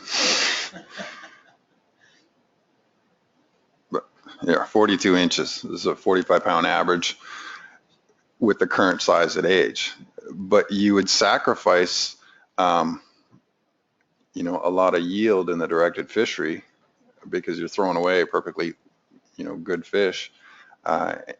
Moreover, once you get past that 26-inch or 36-inch mark, it's kind of diminishing returns. The fish are now at a point where they're dying faster than they can put on biomass.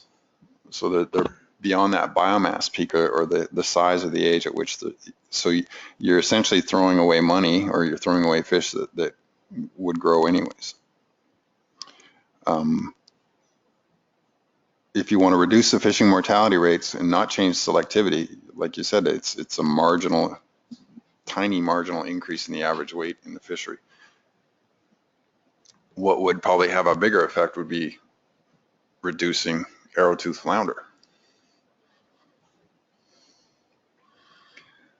There was another point in your question, I forgot it.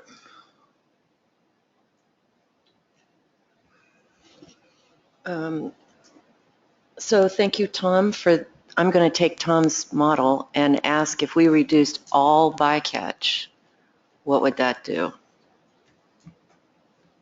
Can we show that? Yeah.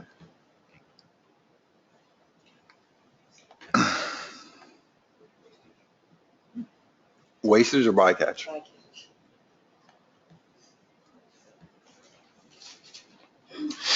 Oh, bug in here.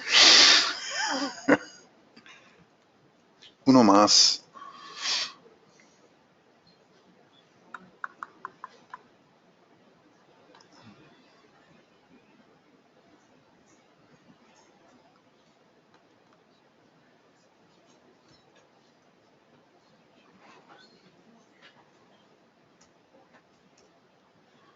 Now we can show it. So down here in this little bycatch window, there's the ascending and descending limb of the selectivity curve. The discard mortality and bycatch, this is essentially the total bycatch, not bycatch mortality, the total bycatch. I was hoping to get this working this morning and I ran out of time, but what you can do is we have roughly 8 million pounds of bycatch coastwide last year. Is that right, Ian? Roughly 9. So if you turn this to 0, this is probably the most sensitive term in the whole model.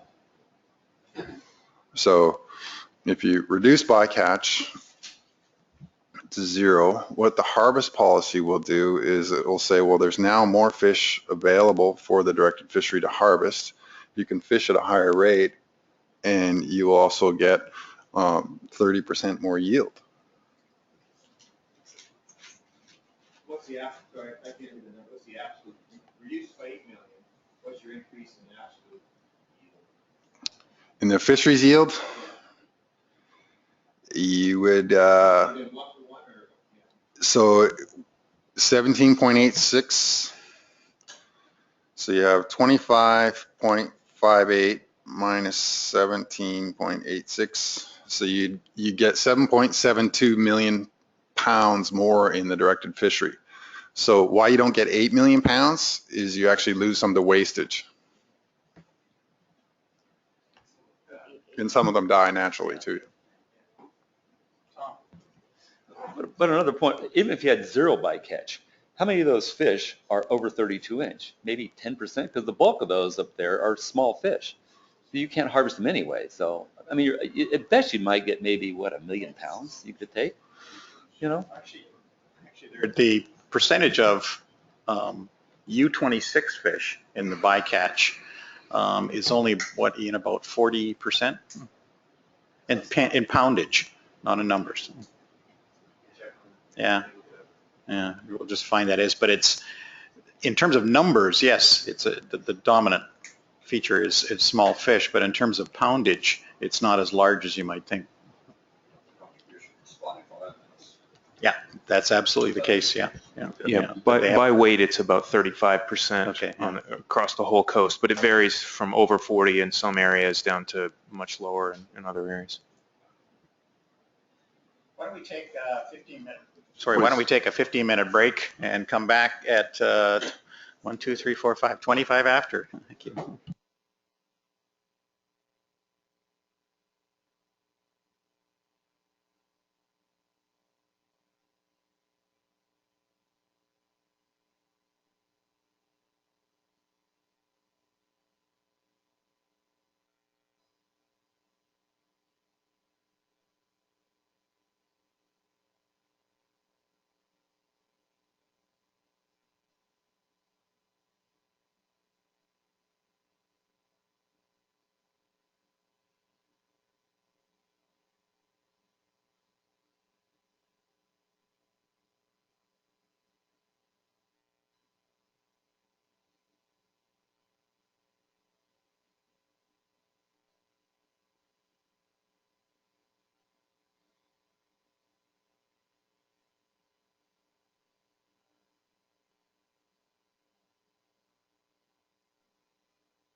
test, test, test, test, test, test.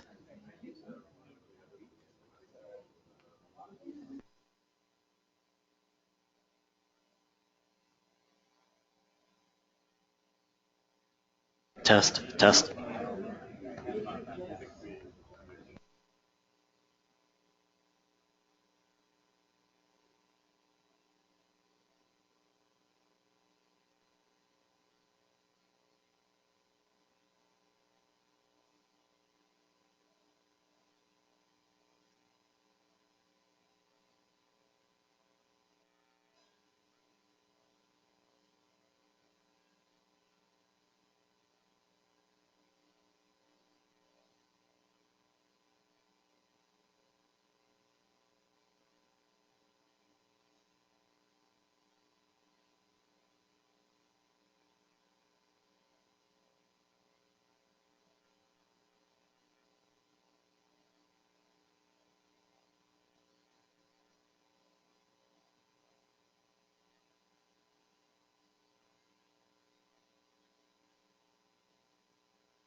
Okay.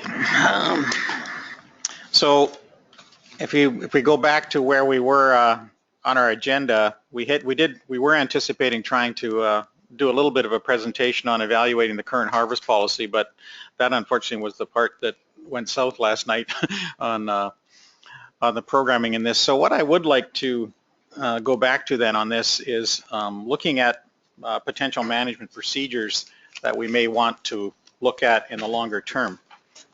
So right now, Steve, maybe you could review what we have existing in the model for management procedures and then have people comment on what additional procedures we might want to look at here.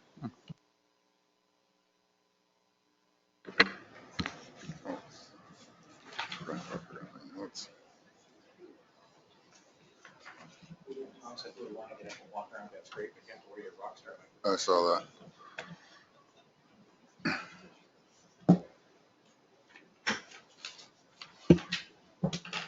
Excuse me, I gotta run.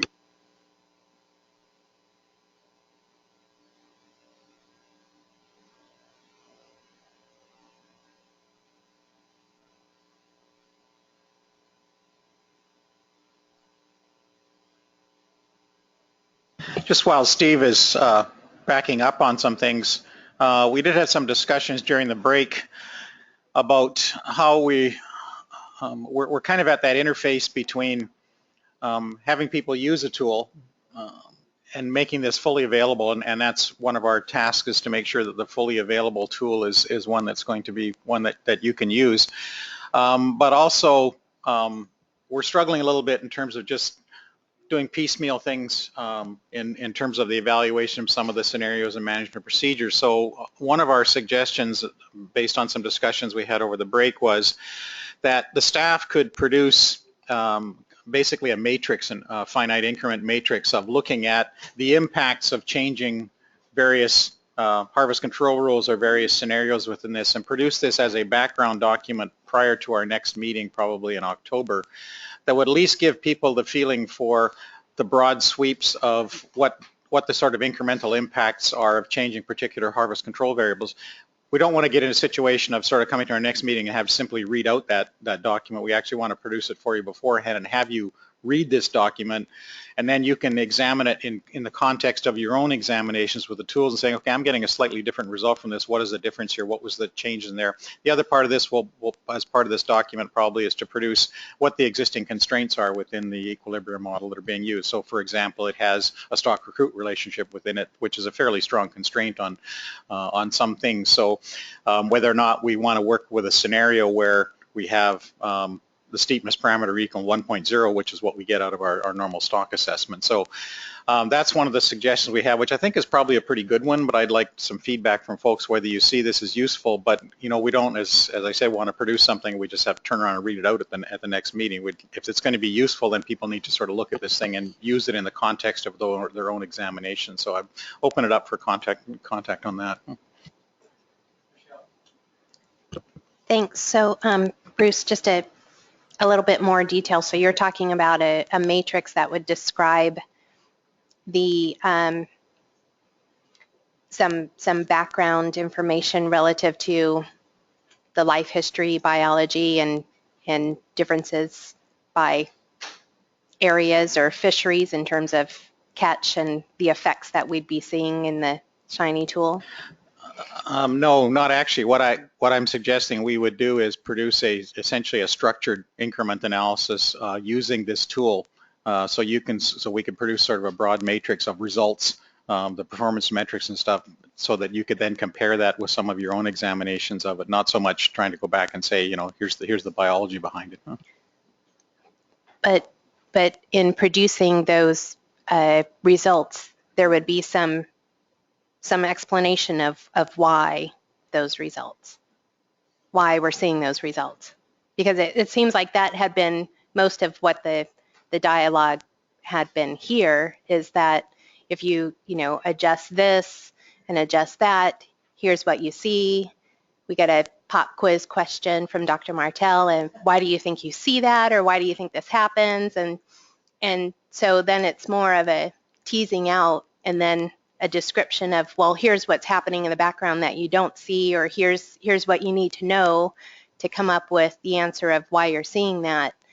And so I think it's more of that explanation of the results, rather than, so we can play with the shiny tool all day and make note of what the results are, and then that just brings up more questions in our minds as to, well, why does this happen when we do this, and why does it happen when we do that? And it's more the explanation that I think we're lacking. That's a reasonable point, Michelle. Yeah, and I hadn't thought of it so much in that way. We were thinking it more of a template to help guide your thinking on examinations, but the idea of having an interpretation that goes along with that is not unreasonable at all. Might make that quite a bit bigger document to going into it, but we'll talk about that and see if that's something that. But yeah, I'd be interested in other people's feelings on that too. It's a reasonable point, Michelle. I had another thought also. So to follow up on Paul's question, I think, which had been kind of, we are developing a spatial version, right? And we're going to hear more from Ian on the status of that and where things are. But I thought Paul had also raised the question of the.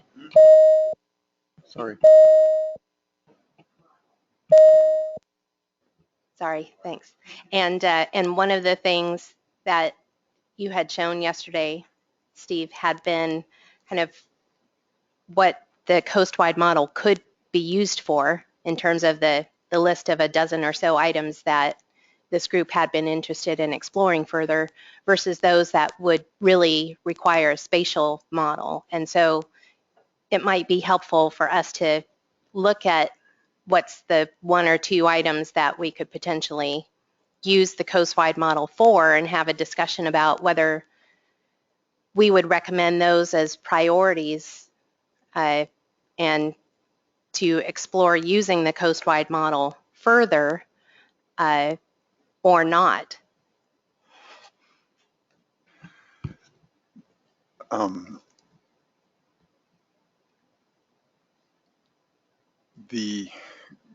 I think there's a bit of a technical problem with using the coast-wide model to explore the current harvest policy. The current harvest policy, when it was developed, was actually developed on a bunch of closed area models for each of the regulatory areas, and I won't go into all the details that I hardly remember. But the technical problem here has to deal with essentially the apportionment. When we simulate into the future, the way our apportionment process works is based on the survey results in each area. When you have a coast-wide model and you want to simulate the survey results and there's no spatial structure, then it's really hard to use the coast-wide model to look at anything other than the overall harvest rate. So all of the questions like Scott, I never meant to ignore the importance of the rec fishery, but it is a big component of it. But the way we're dealing with it in the coast-wide model is it's a fairly I wouldn't say minor, it's pretty significant, 6-7 million pounds, but it's a wash. We wouldn't be able to deal with how we apportion things. The simple challenge there is when you have a coastwide population model, there's no spatial structure. It's essentially fish in a barrel. So when you're simulating a survey that is as extensive as our set line survey, and that survey is got two roles. One is to provide trend information for the stock assessment, but then the survey is used a second time to apportion the biomass to each of the regulatory areas. And that part we can't do properly in a coastwide model and simulate those things. So as far as examining harvest policy questions, all you can look at is overall exploitation rates from each of the little fisheries. You may be able to implicitly represent spatial policies in terms of bycatch, having higher selectivity on juveniles or something like that to represent implicitly the spatial nature, but we can't test the types of questions that you're asking, or this group's asking, like what happens if we put a reverse slot limit or a slot limit in a recreational fishery in the Gulf of Alaska. We can put that in there, but it doesn't really do much. So does that sort of get at what you were, and Paul, does that get at to the limitations of the coastwide model? What was that, Steve? You were asking if that addressed what I was looking for? Well, Michelle alluded to something you had said about the coastwide model. What can we do with it? And all I'm saying is what we can do with it is look at harvest rate, harvest control rules at the coastwide, but we can't deal with the smaller scale issues that everyone's interested in with regards to bycatch and sports fisheries and rec fisheries. I guess, well, for me, they all help incrementally, and just understanding what the limitations are is a big step forward, right? And so I think even with building a spatial model, we're going to make some assumptions, and then we can test and have different assumptions and see what the impact is. And so I think there's still, to me, utility in a spatial model that will help us understand, whether we really want to carry on with it or not, which would be a big thing. And so I'm still quite interested in building a spatial model to see if we can address some of the other questions that we can't do with a coastwide. And if we find that just because of data limitations that at the end of it all, the spatial model doesn't make sense, well, okay, that's a big step forward. Remove that from the list of problems that we keep going around about. And maybe we have to think about things in a different way. I mean, I think for me, like each one of these meetings kind of raises more questions in my mind, but at the end of it all, Tom's question is, okay, well, fundamentally, what are we here for? If we change the size limit or we reduce bycatch, we still then need to answer the question, well, what are we going to do with the outcome? So bycatch, we know won't go to zero. There's always going to be some bycatch mortality. We're all quite interested in various ways to see if that can be reduced for various reasons. And so, if it got down to 30% of its current level, for argument's sake, then you're going to see an increase in the biomass, but does that then mean you just then say the directed fishery takes it? Maybe you say, well, directed fishery takes some of it, and maybe you put it into a bigger spawning biomass. I don't know, but I'd like to explore what the outcomes of those kind of things would be. Okay. And we can do that with the current model, I think. Yeah.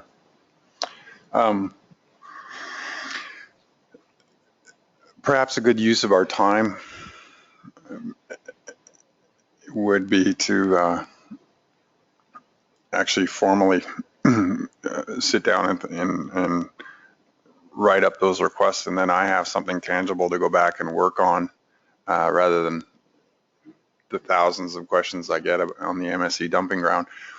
Part of the problem, I won't call it a problem, one of the challenges in programming these things is when people ask more and more questions that require more and more bells and whistles, the end date or the being able to get to the milestone, it gets further and further away just because of the development time of these things. I don't know how long this, this process is slow. It's would probably be much more productive if I was locked on a desert island somewhere and had no internet and could do not have to go to council meetings and all the other things. But I'm not making any excuses here, but it just takes time, and no one's done this. It's not like you can download a paper off the internet, copy the code, and do this. It's like maybe there's better people for the job. I have no idea, but it's a challenge. Peggy. So before we start peppering you with questions that you can write down, I wanted to go back to what Paul said, and forgive me if this has already been answered, but yesterday morning, which is to look at the objectives. So I found our old objectives on the IPHC website, MSAB page. Would there be any utility in making sure that we're all still on the same page with objectives? I mean, I don't want to waste people's time, so if everyone's already okay. I was looking for that, but what I found was just a list of 5 overarching objectives and then 5 MPs. Yeah.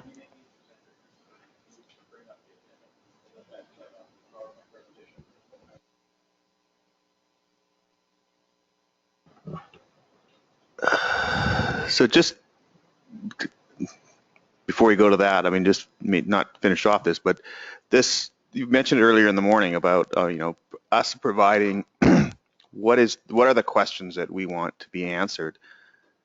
And, do we, like you just mentioned, do we spend the time like doing it now, or is we set ourselves a time limit that by whatever time frame we provide through our chairs the list of questions to start to refine them a little bit more and do it that way. But I think you're right. There's a bunch of questions, and if we keep adding more and more, it's problematic for everybody, especially for you. We can hash it out here, but we haven't been that successful in the past few meetings of getting that far. But if we provide through the chairs a list of the questions that we want to that we basically zero in on but want to answer, is that a more effective way of doing it? Yeah, for me, it's a list of questions. There's no priority attached to each of the questions. There's no, the only one where these tools have actually been used that became a high priority was when Bob Alberson at the interim meeting and the Canadian Bob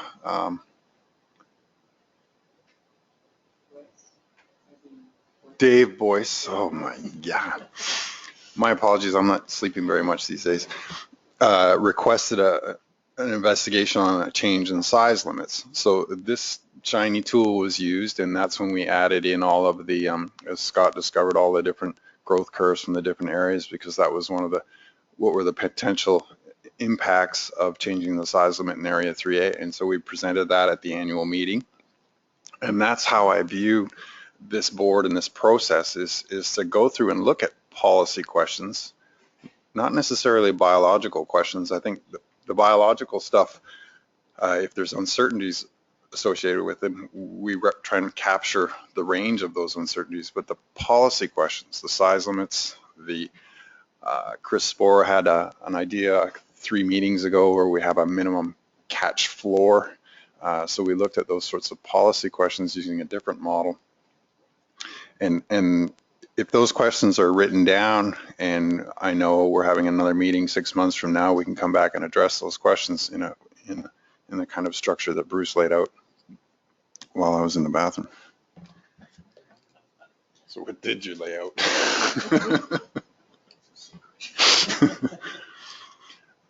But yes, that would help, Jim.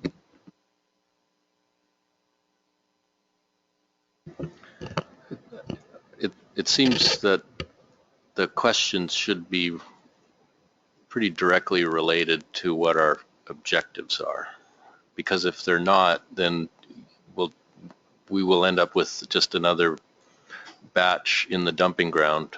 And the one about fecundity is one that's come up a lot of times. So certainly it's one that should be addressed. But if we're going to make progress as a group, I think the questions have to be pretty targeted towards meeting our objectives or addressing our objectives.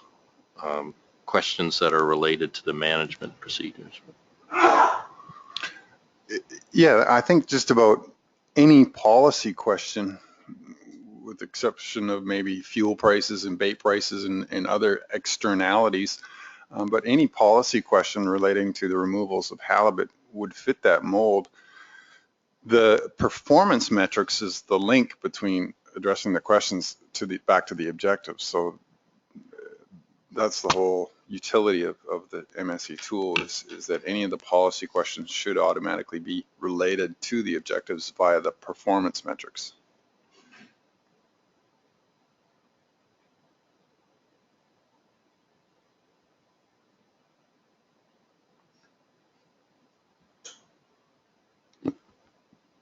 Okay, I think there is definitely a role here for this group now that you have a chair and co-chair. I notice that the A or B is missing. Is that there is a role here for you folks to coalesce around a set of questions that you would like us to be looking at. It would probably be a very worthwhile use of your time in the next couple of hours to sit down and coalesce around a set of questions that you really want to have answered.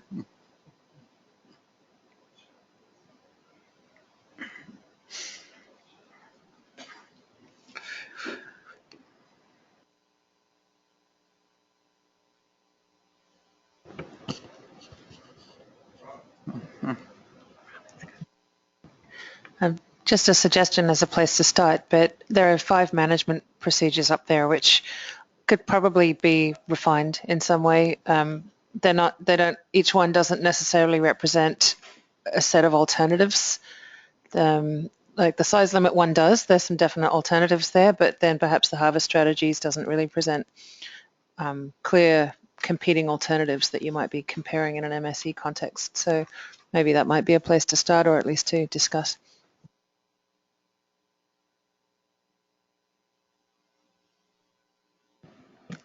By all means, go ahead.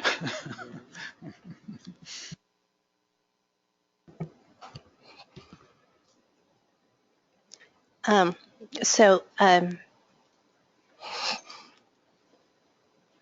guess I appreciate the description on matching up to objectives and having performance measures and kind of relating it all together between the management procedures and the objectives. And I think we have a good common understanding of the 5 overarching objectives. I'm not sure that we have as solid of an understanding of the management procedures amongst the group and what expectations are relative to those management procedures, and not entirely sure, just speaking for myself, I don't have a good understanding of a couple of those procedures in terms of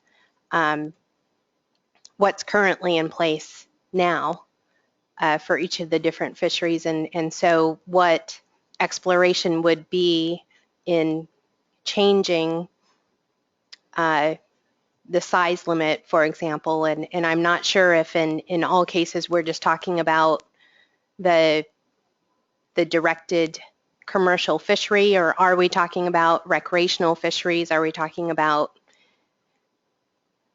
area specific, which then gets back to the spatial model question? And so I'm trying to get a sense of the management procedures that are up here, which ones could we explore further with the coast-wide model versus which ones need a spatial model. And then if there are any that we could explore further with the coast-wide model, what do you need from us, Steve, in order to have your coast-wide model ready to go to examine that management procedure? And then, and then, yes, just to have a discussion so that it's clear we have a common understanding of those 5 management procedures.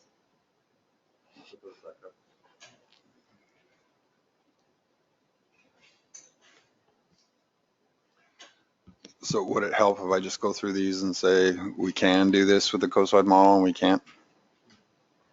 I'm going to ask Ian to help me for the first one. Sure. I'm going to ask Ian to help me with my with the first one. It's largely an effort we've had to get rid of the term e-bio. And one of the confusing things we're dealing with the U26, O26 accounting in the assessment model is the O26 stuff gets deducted off as catch, and we do something else with the U26 component of the model. And that's made it difficult to actually estimate what the real recruitments are and a bunch of other things. So Ian, can you just briefly speak to the issue about why we're transitioning from an eBio to an SPR? Well, the major issue right now is that our harvest policy explicitly lays out everything in the catch tables with regard only to removals that are over 26 inches. And so if we have an appreciable change in fish, in removals of fish less than 26 inches, we get no response in the harvest policy in a real-time sense. We would respond only 6 or 8 years down the road when those juveniles that were caught fail to show up in the population, or if they weren't caught, start showing up in greater numbers than we expected. If in the context of managing everything, if we start to look at alternatives that say have different rates of bycatch or different rates of different slot limits for the recreational fishery, it's very hard to explain and even evaluate those results if we're only looking at the effects on O26 fish. So using an SPR-based approach would allow us to integrate all of these calculations. I mean, it really, Steve has got some great workarounds to try and make things look a little bit like our current harvest policy and some of the results that he's done, but really they're all workarounds, because when the dynamics are a function of bycatch mortality of small fish, it's important to be looking at the fishing intensity as it relates to all sizes of fish. So I don't know, I confess I don't remember the discussion around what made this a procedure or not. I think it's almost a necessity to start looking at things like SPR in order to really fully evaluate any of the management procedures we've been talking about. Our current harvest policy has us locked into a framework for looking at catch tables that just can't accommodate a discussion about what does it mean to double the U26 bycatch. It's not even tractable in our current policy.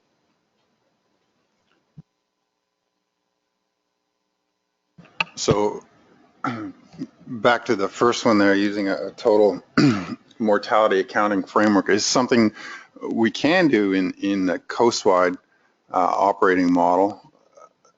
I don't see any reason why we can't, unless you can think of some, Ian. The one feature about using an SPR, or spawning potential ratio metric, is that it has a coastwide interpretation. So you may be able to measure area-specific exploitation rates based on our apportionment scheme and estimates of biomass. But the SPR metric is an actual coastwide measure of total mortality rates. So there's no reason why we can't evaluate that. In terms of it being a procedure or management procedure, I'm trying to think how it would change. If we go back to that whole closed loop diagram with the sensor aspect of it, the stock assessment model, that would change, because now we would be explicitly accounting for the U26 catch as removals in the population. We already do that, but we deducted off the recruitment. Instead, we'd actually be, yeah. need some sleep. We deducted off the top, but we would now actually predict what those removals are and do that. How that would change the results, I'm not sure. One of the things I do know is that if we went to that accounting framework, the harvest policy would change because the construct of eBio no longer exists. So the 16.5% and the 21.5% harvest rates, we have area-specific harvest rates, were built on the idea of an exploitable biomass, which is arbitrary to some extent. It's like the 8+ biomass, but it's actually a fraction of fish at the time that were legal when they did it. But since then, size at age has changed, so it would have a huge effect. So that one we can definitely do. Just a comment on Please. whether or not that represents an MP or not. I guess because we can control the selectivity within the coast-wide model, it is sort of has MP characteristics to it. Yeah. The size limits, again, you can do this one with a, sorry, go ahead. So just, so on the total mortality, so again, just so we have a common understanding of what exactly that is. And so the way that, Ian, that you described it is as it relates to the stock assessment, right? And so it's making sure that we have an accurate accounting of all sources of mortality, U26026. And so is that the extent of what is envisioned by the management procedure? Is that it's just ensuring we have that accounting in the stock assessment? I think it might be slightly more than just the accounting. I mean, we've sort of got the accounting now. We can see all the removals. As I'm sort of thinking back, and I guess I'll tell you what I think it should be if it were going to be a management procedure. One of the things we could look at is how does our system perform if we manage only the O26 pieces and we just ignore what happens over time with the U26. That's essentially what we're doing now. We don't ignore it. It feeds back, but not in a one-year sense. The comparison then would be, well, what if the catch limits were adjusted on an annual basis to respond to all the changes in the removals, and we could evaluate that and see whether it performs better or worse under scenarios of changing size at age and changing recruitment, et cetera. I think that in that case, it would be we would get a sense of how much are we gaining or losing by having a harvest policy that only focuses on O26 versus all sizes. The second part of that is not really tractable in an MSE sense, which is just the sort of the accounting part. And I think our experience last year was that there's a lot of benefit to having all the numbers on the table so everybody can see them.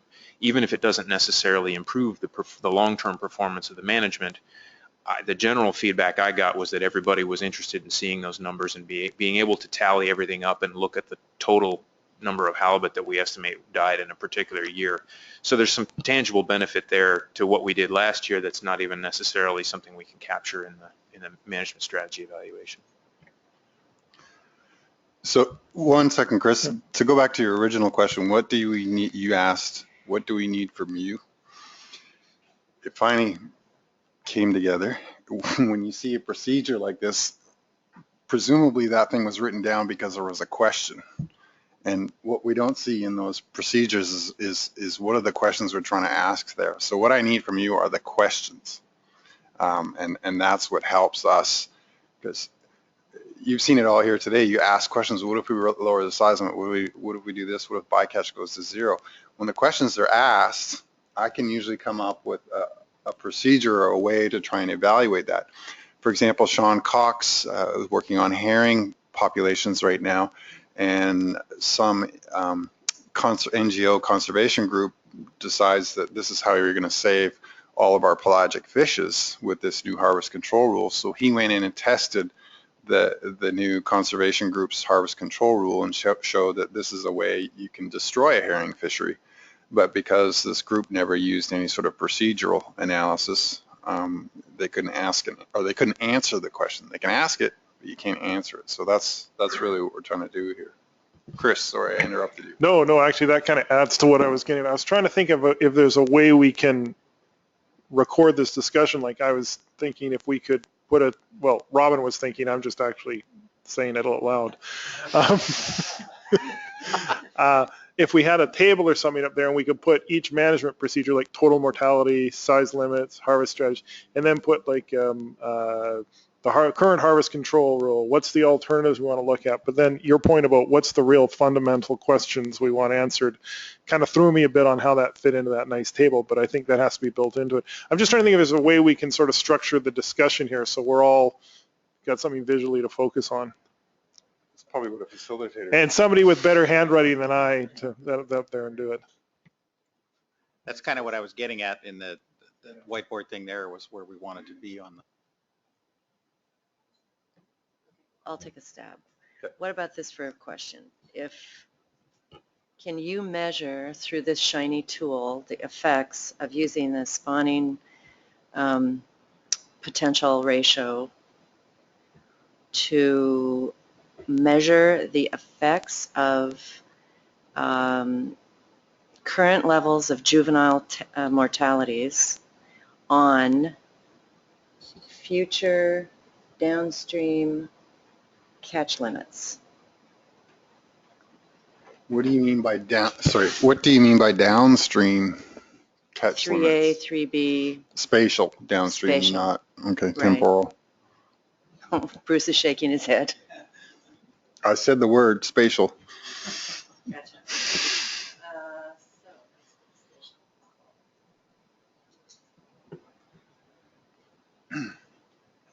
Steve, so sorry, Dan. It's been a while since I've reviewed the total mortality paper, but I think there are a number of questions. The one general one I can think of is just how does it change to total mortality accounting shift or change our perceptions or how we consider the different categories of removals and spawning biomass and all those other things. Maybe it doesn't in some respects, but that general question, how does it change our perceptions of things from the current state, and what are the implications for that in terms of all our other objectives? This shift to a total mortality accounting. And I'm not expecting you to answer that right now. I'm just offering that up as a general question. Yeah, well, I think Ian provided the general answer is that there was a sort of problem with the policy in the sense that if you did reallocate or there was an increase in O26 bycatch, it never was fully accounted for in the system. Whoa, I'm just slaughtering your words, Ian, I'm sorry. I think the other part, to answer your question, Dan, part of this is, and that's why Ian in the decision table this year put in the F values in there, because that's a key component of trying to incorporate total mortality into our harvest policy. But Ian, maybe you could elaborate on that a bit. So the F values, the F % values are just a way to write the level of fishing intensity. That we're developing a slightly different nomenclature here. And some of Steve's graphs, he's been labeling fishing mortality rate as fishing intensity, and I've been using that word to describe only spawning potential ratio. So Steve and I will work on cleaning up our nomenclature a little bit. But the point there, in the decision table, we added an F % because that's directly analogous to reference points used by the North Pacific Council and the Pacific Council for that matter. So when they see an F 35%, that's the fishing mortality rate that reduces the stock to 35% of its unexploited biomass per recruit. And that's a big mouthful for saying that's what the council thinks is an overfishing level. And so we put that on there because we don't have in our harvest policy a defined overfishing level. So we wanted to put some analogs, draw some lines across between the two processes so people could see that. But the second piece of that, reason for putting that in, is that the blue line, because we're not accounting for U26 mortality, the F percentage that we get in a particular year can vary and it can still be the blue line. So if we calculate the blue line next year, we may get a higher or lower F percentage depending on changes in U26 mortality. So that really illustrates the gap currently in our harvest policy. We can have changes in the level of fishing intensity, but we won't see any response in our current harvest policy. Now, I'm not sure in the context of an equilibrium model, in an MSE where it's a closed loop simulation, we can capture those effects because you'll be lagging behind. If U26 mortality goes up, we don't account for it, we're lagging behind. But in an equilibrium model, I'm not sure we're going to be able to account for that. About the only way, I think, to approximate that would be to pose some cases where we think bycatch mortality is 8 million pounds. Really, there's an additional 2 million U26, and so we manage accordingly. That would be the analog to our current harvest policy, and or how much yield do we lose because we're not accounting for that additional mortality, or in the other direction, how much yield are we foregoing if the U26 mortality goes down. I think you could approximate that with the equilibrium model, but it's not really going to capture the sort of feedback loop of falling behind and chasing the potential changes in U26 over time. So, could I just follow? Yeah, just quick follow-up then. So I guess maybe one question I would ask is, what are the implications of making a change to an F40 and harvesting at the maximum level? What are the implications, or what risks are associated with that? And maybe that's already part of the process, but that would be the question I would pose, if we're going to that shift to an approach that's accepted by Canada and the U.S. So I've got John and then Michelle. I feel like since we have to talk about questions, we're answering in questions. I feel like I'm on Jeopardy here. But so my question, and I'm not sure I'm not following this completely, but if you talk about total mortality, we have assumptions about mortality in various fisheries, in the directed fishery and bycatch fisheries, et cetera. So how do changes in those assumptions impact, what the resource potential is? That's my question. Yeah, great question. There's about 3,840 assumptions, so I'll take a few years to answer those for you. No, I'm just kidding. Really what helps is to articulate which assumptions, because there are a lot of assumptions that go into these assessment models. But the ones, what I can tell you is, can you, write down a list of the top 5 assumptions that would be the most sensitive to the harvest policy? And can you write down a list of the top 5 assumptions that would be most sensitive to the assessment model? So I don't know what the answer to those two are. No. What I know is my top 5. Yeah. That I'm thinking about. Yeah. Okay. So and that you can do it that way too, is you can write down your top 5 assumptions, put them on the floor here. We don't have to do it one-on-one, but.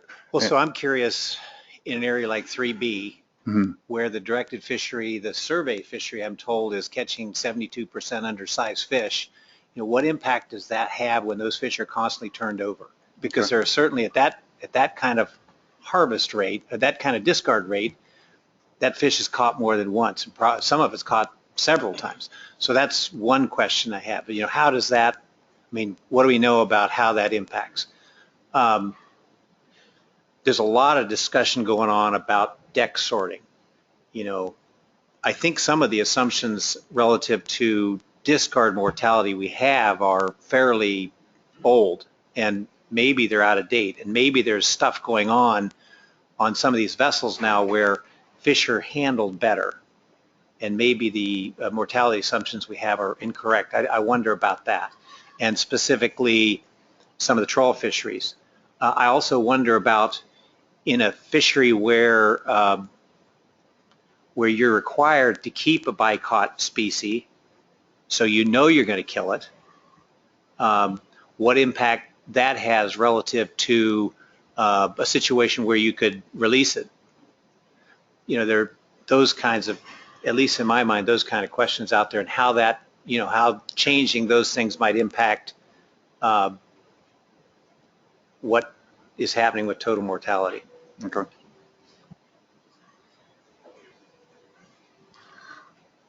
So if I can paraphrase your questions there, they're all sort of related to either discard mortality rates within the directed fishery, the wastage calculations. There's a number of assumptions that go behind that. And then there's the discard mortality rates in the other bycatch user non-directed fisheries, as well as release mortality rates in sports fisheries and all those sorts of things. So yeah, those are tangible questions that you could look at within the coastwide model, but you wouldn't be able to, put a finger on which area the problem is really occurring. You could just say, here's the overall coastwide effect. Okay. Thanks. So, and so not only would you not be able to see the area, but you coming out of this, if you wanted to take a management action, recommend a management action to affect a specific area, you wouldn't really have that information in front of you to inform you on relative to the effects. And so I guess what I took John's questions to be kind of focused on were what's the level of uncertainty that we have in our discard mortality estimates and in our total mortality by fishery. So what's the level of uncertainty? And then I guess what I had coming out of Dan's question a few minutes ago was more of, what do you gain by increased precision in those estimates? So trying to get an understanding of how much of a priority should we have on the total mortality management procedure. What could we potentially gain by increasing the precision of our total mortality estimates? And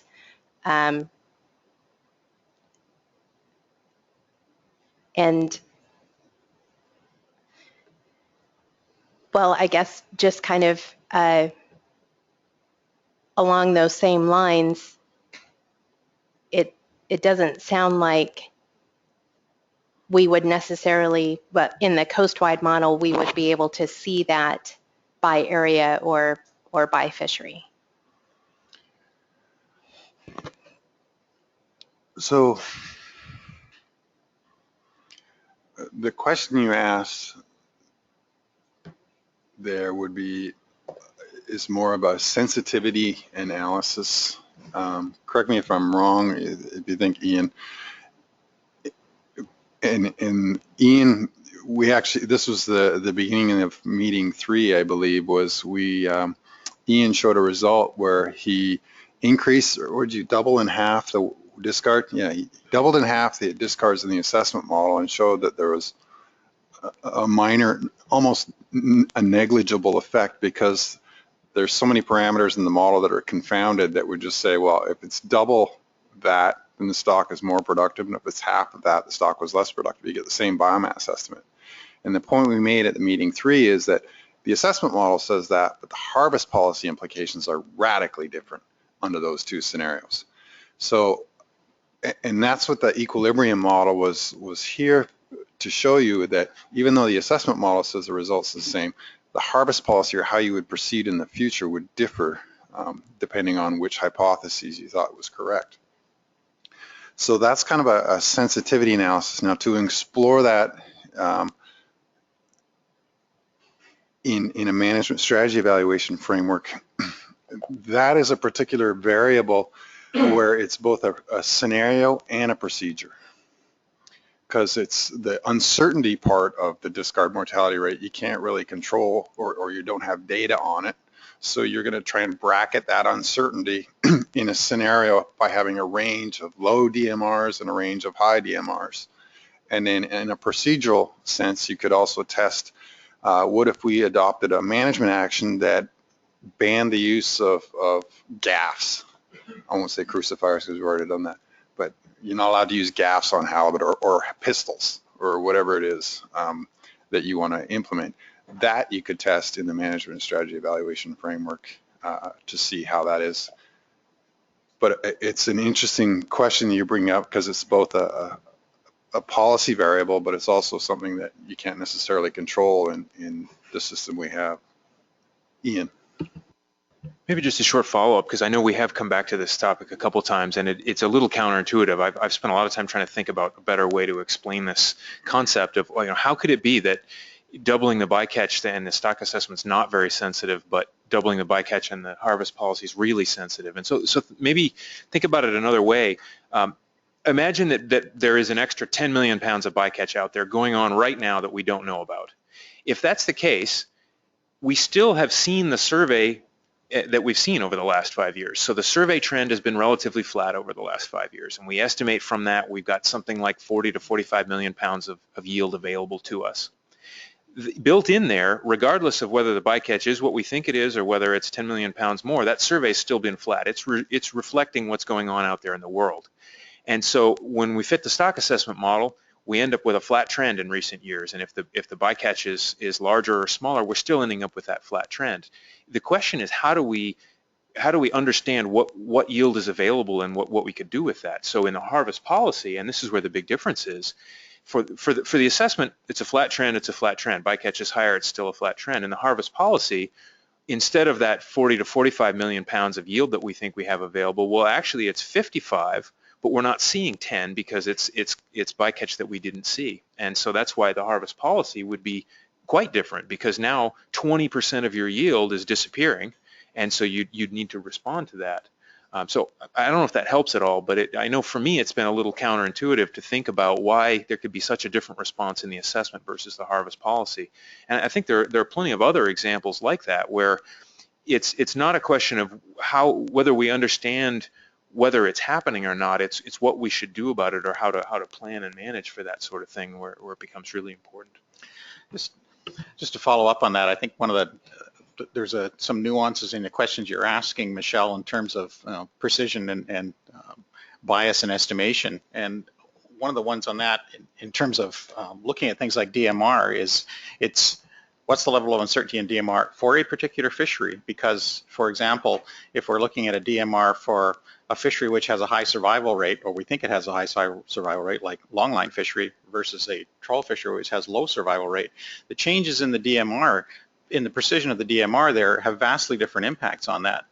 Whereas if we look at something like the Gulf of Alaska estimate of trawl bycatch, there's going to be a big impact there of the precision on the bycatch estimate itself, not so much on the DMR. So it's important to understand the sort of nuances of the differences between looking at the DMR versus the number that it's applied to.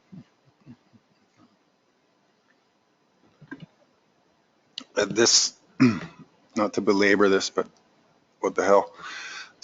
This is something that was also brought up by our scientific review board, and one of the things they've asked us to look into was not to actually model bycatch mortality, but to actually model bycatch and predict what the mortality is, so that the DMR rate, the discard mortality rate, can actually be integrated into the assessment model. And therefore the assessment can also theoretically incorporate more uncertainty in the discard mortality rates. So it's a hot topic that you brought up.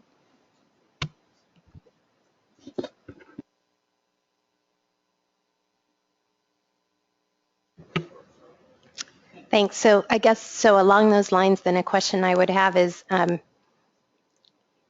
what would the difference need to be in total mortality to have an effect on the harvest policy, to have a significant effect on the harvest policy?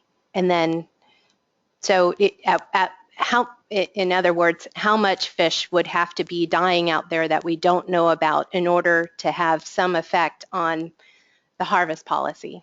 Is it 10 million pounds? Is it 1 million pounds? What's that amount? And then how does that relate then, getting back to Bruce's point, on a fishery specific basis? Does that then mean that we could be off in a trawl bycatch estimate by 0.5%, or we're off on our DMR and our longline fishery by 1%? So how does it relate to the fisheries. Does that make sense?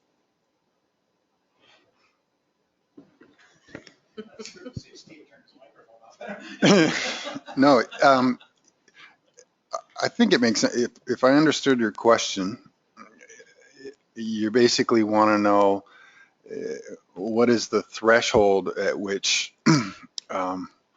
unreported catch, let's just call it that, from whether it's discard mortality or anything, what's the threshold at which the unreported level would have an impact on our stock assessments as well as on our harvest policy. With regards to the stock assessment, catch is a very important scaling information. So if you have missing catch from a stock assessment model, the whole assessment would scale down, and your estimates of productivity or how productive that stock would be biased low.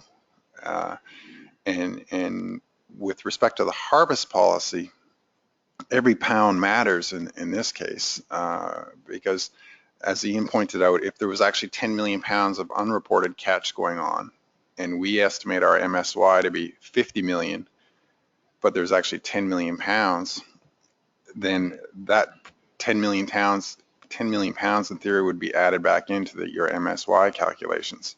So every pound you're missing unreported gets taken out of the harvest policy. And then with respect to the missing catch in the stock assessment model, the stock assessment model is important for parameterizing the harvest policy model. So if we're underestimating the productivity of the stock, we're also going to underestimate the fishing mortality rate that we would use to catch the fishery. So big picture is if there's missing catch in the table, the policy response and the assessment model response actually works well. It biases itself on the low side of things, and where it would be dangerous is if it biases itself on the high side, and you're basically overestimating productivity. So thankfully it doesn't. I'm trying to think if there's any cases where you could get in trouble when the stock is falling, when it's declining, and they're removing rates faster and it's not recovering. That's where your problems come up. Yeah, if there's a strong trend in change over time in some level of unreported removals, then that's going to cause a bias that's not just a scaling bias. But there's a second piece here as well. If we're still, and I'm not sure exactly which bullet we're on now, but if we're still on the total mortality bullet, the other piece of this, it's not just unobserved catch. It's also the potential, for example, if bycatch stays at the same amount, and we know what it is, and it shifts from being 60% 35% U26 to being 65% U26, the response in our harvest policy will be to increase the directed fishery yield because there's fewer O26 fish being caught. But the effect on the stock now, that will be double the mortality on the stock, because now we're catching those fish as U26, which aren't in the harvest policy, and we're adding them back into the harvest policy. And that was at the end of the day. I don't know, we looked at a lot of examples yesterday, but at the end of the day, Steve actually presented you guys an example, showed you exactly that. If you shifted the bycatch selectivity, you actually had to reduce the yield if you didn't change the total level of bycatch. That's the gap that's in our current harvest policy right now. If we had a static level of bycatch, even if we knew exactly what it was, and a lot of it shifted to be U26 instead of O26, we would not have the response that Steve showed would be necessary in the harvest policy. And I think that's kind of the question you're asking, Michelle, is how much of a change would it take in selectivity or in magnitude in order to see an appreciable change in, say, the fishing mortality rate that produces the peak yield, or any of the variables that we're looking at. But what you're saying is there's two dimensions to consider. There's not just how much the weight changes, but the age, the size. Okay.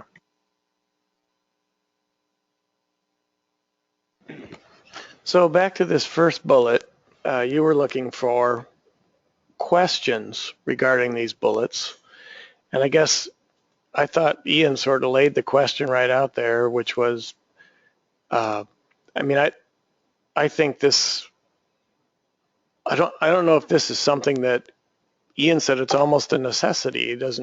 he said he didn't know if it even should be how it got to be a procedure, but if we want to evaluate it, I guess we make it a choice in the model as a management procedure versus the way things are done without it, not accounting for U26, so that you could see the effect of using that as a procedure. But as I'm thinking about that, that's just a little component in the sensor. You know, it's and a management procedure, as we've, you know, taking a 30,000 foot view, as we've talked about before, is everything from collecting the data to doing the stock assessment to the control rule that's applied. You know, it's the whole procedure that results in annual setting of catch limits and everything, seasons, all that stuff. So all these procedures that are up here are just components of that whole chain that we call a management procedure. So we're really just, we're going to evaluate each of these components separately and see what the benefits are of doing each little component. But then how do we, I'm just still confused about how at the end of this process, are we going to cherry pick what are the best components? Because some of these may have interactions. They may not work together in the same way. So I'm at the 30,000 foot level now. How are we evaluating entire management procedures?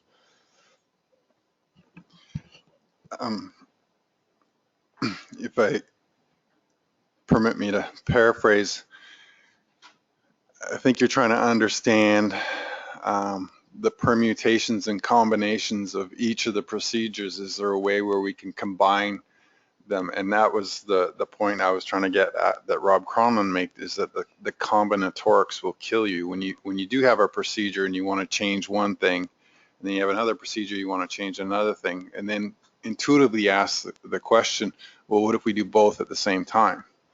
And then by the end of the day, you're saying, well, what happens if we throw the whole kitchen sink at it? And that's the kind of, I think, the design that Bruce was alluding to, is that if we come up with some sort of factorial analysis or whatever, where we can change one thing at a time, and then you can look at the individual impacts of each of those elements, or do you do things in combination? The other thing you have to look at too is the practicability of doing both of those things. So, you know, a lot of, you know, if you don't collect the data to monitor a response in the model, is the juice worth the squeeze? You know, do you actually go out and implement that change, but you'll never have a way to monitor the response? And that was the point we made at the annual meeting, is that if we do change the minimum size limit from 32 inches to 30 inches or 2 inches, whatever you want to do, the point that Ian and I kind of stressed was, you're not going to be able to measure whether this change in policy, whether the population is going to respond to the change in the policy, because we don't actually measure fish on commercial vessels at sea. And the issue that we pointed out in that particular policy was, it can work, but if and only if the fishery selectivity doesn't change. And the concern was, if fisheries start targeting smaller fish, then reducing the minimum size limit would exacerbate the problem. I see some shaking heads finally. This way, not this way. What about, I'll throw another question out. What about using, well, let's see how to phrase the question, finding the sex ratio in the commercial landings, and what that would do for the assessment? I'm going to let Ian answer some of this one, just because he's much more familiar with it. But let me preface his answer with, this is one of the things MSC is pretty decent at helping us learn about what new data might help us inform. I'll give you an example. I wasn't the first to do this. Alec McCall, I think, was the one who did it in the 1960s, and it was during managing the sardine fishery, California sardine fishery. And what they wanted to do was spend a few $1 million a year doing a pre-recruit survey, thinking if they have a forecast of the recruits, then they would be able to do a better job anticipating what's coming down the line, just like the cruise control and you see a hill coming, that kind of effect. So the short answer to a long problem was the precision of the survey would have to be so precise in order to do that accurately, but the cost of that survey would be twice the value of the fishery. So that it wasn't practical to do that kind of survey. We did the same thing with Pacific hake, and this was 10 years into a juvenile survey program that Vidar Westbestad was doing. And when we showed that study and showed that the CV of a survey has to be less than the CV of the recruitment in the hake, Vidar was out of a job. What about using the commercial fleet? That was with, Just the commercial fleet. oh, they don't catch juveniles. No, for sex ratio. I'll let Ian answer that. That was my preface. So the sex ratio question, I mean, the preface to this is that what we found is that we don't measure directly the sex ratio in the commercial catch. And what I have shown in the stock assessment is that the results in an absolute scale are very sensitive to what we think that ratio is. If it is about what we think it is, then we have no benefit of gaining new information. And this is kind of where this simulation approach breaks down, which is that if you discover what you think you already knew, there was no benefit in getting the new data. If you get a surprise, there was clearly going to be a huge benefit to doing that. Is there any evidence that we don't know for sure?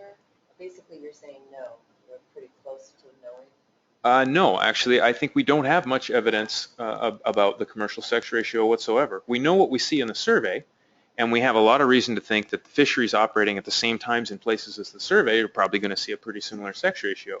But the fishery operates in the early spring and the late fall when the males and females may be doing different things in different areas, and we don't even have a snapshot of our survey from those time periods to look at that.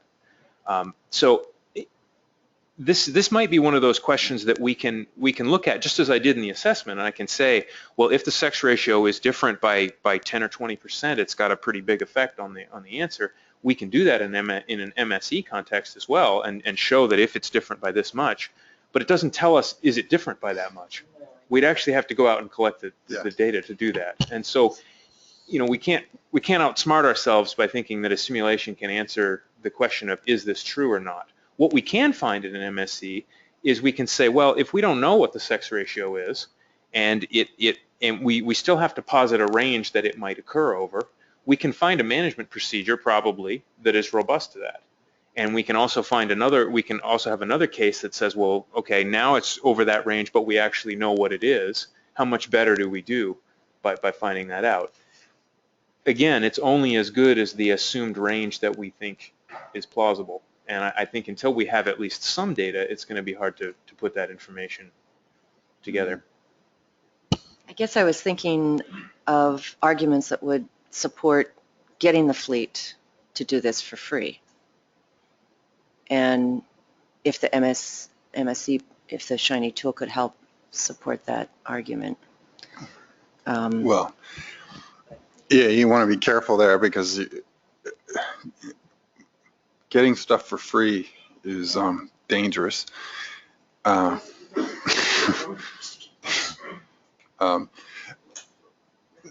No, the part that concerns me and the part that concerns Ian too, and I know it concerns Ian, is the reason I know it concerns Ian is he's never told any of you which way the sex ratio, skewing the sex ratio, which way causes the biomass to go up and which way causes the biomass to go down.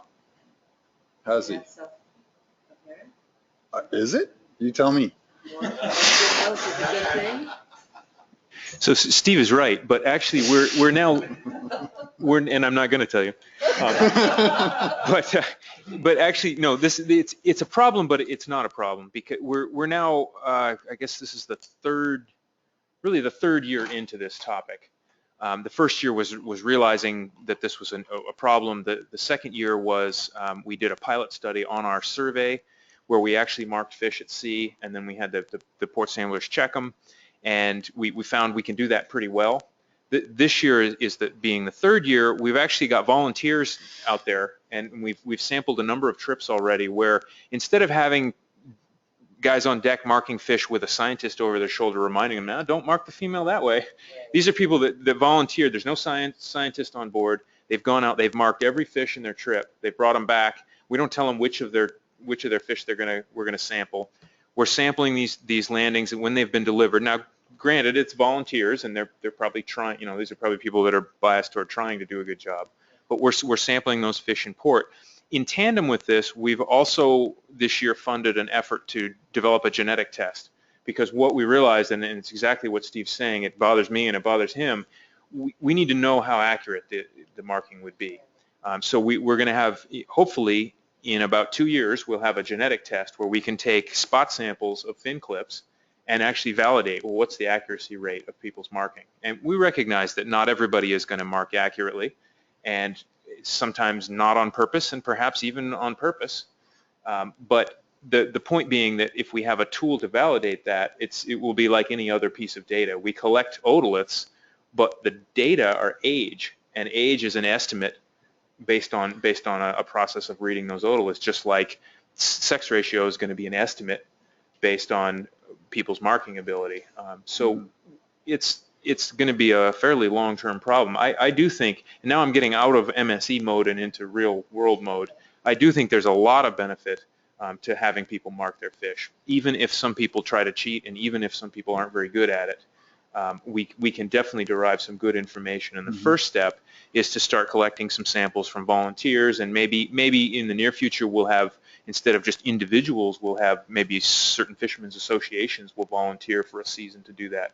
And what that will allow us to do is not necessarily census the whole population of the catch, but to do some comparisons between what we see in the survey and what's being seen in the fishery, and try to understand whether or not, is it plausible that the fishery could be 10% different? Well, if we collect some samples in the early spring and the late fall and they look just like the survey samples we got in the summer, we're in pretty good shape. But we won't know that till we get some data.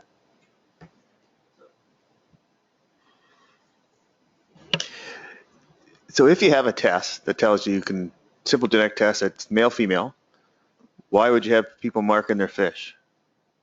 I mean, unless you're just using that as a calibration tool because the cost of the test is expensive. That's it in a nutshell. Right now, the genetic tests are expensive enough, even if it's only a couple dollars a sample. If we're collecting 10,000 samples a year for our age composition, we want to know the sex of those. It's going to add up, and we're going to have to do that every year. It's not. Unfortunately, if the sex ratio were stable over time, we could do this once and be done with it and know what it is. But based on the dimorphic growth between males and females and all the other interactions going on with the minimum size limit and the selectivity of the gear, what we estimate is that the sex ratio has been highly dynamic over time. It's changed up and down. So it's something we'd have to continue to monitor on an ongoing basis.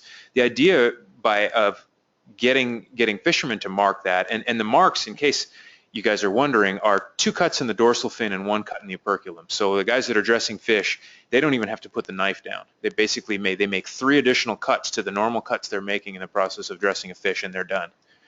They do have to take a glance at the gonads when they pull them out, but I think a lot of guys probably do that anyway, just out of curiosity, right?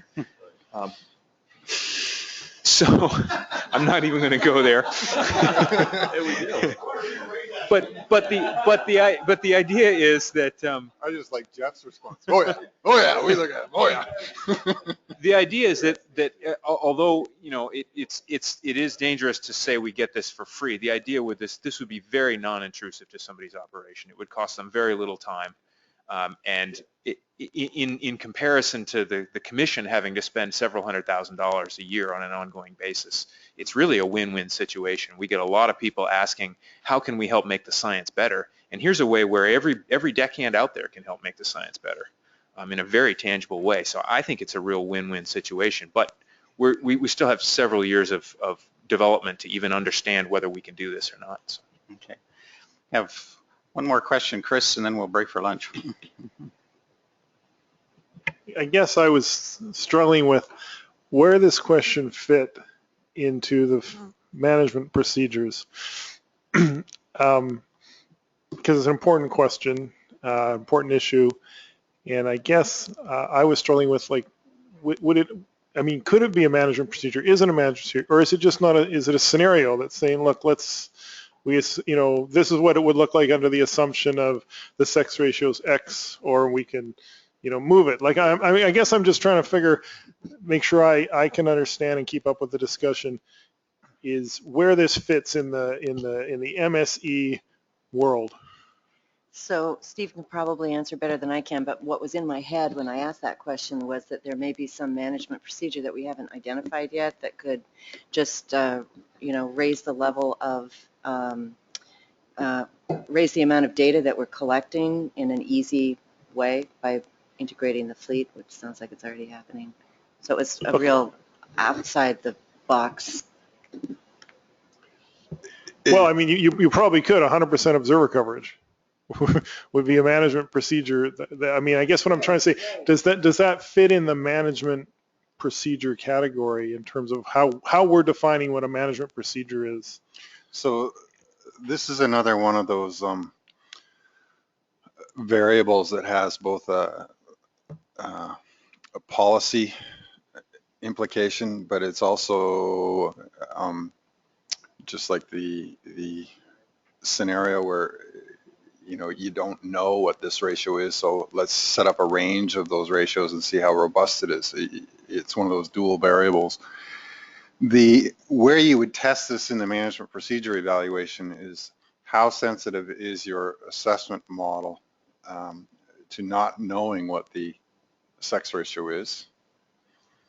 Or you could also develop another assessment model that's sex aggregated in the commercial fishery and ask whether or not using that as a sensor provides a better long-term stability in terms of your estimates. So there's a bunch of ways you could look at that particular issue. I think probably the most interesting way is that it is a cheap and easy thing to collect, and it certainly does provide information not only in the assessment but also has policy implications, harvest policy implications as well. So the easiest thing to do, and it's akin to what Ian's done, but it's almost like doing a cost-benefit analysis. There's a cost associated with it. There's also a cost associated with errors associated with the sex ratio. So do we actually benefit by having the sex ratios in the assessments, and to what extent do the errors degrade those benefits? So you could evaluate those terms, but again, they're all conditioned on the range of sex ratios you put in there to begin with. Ian, is there any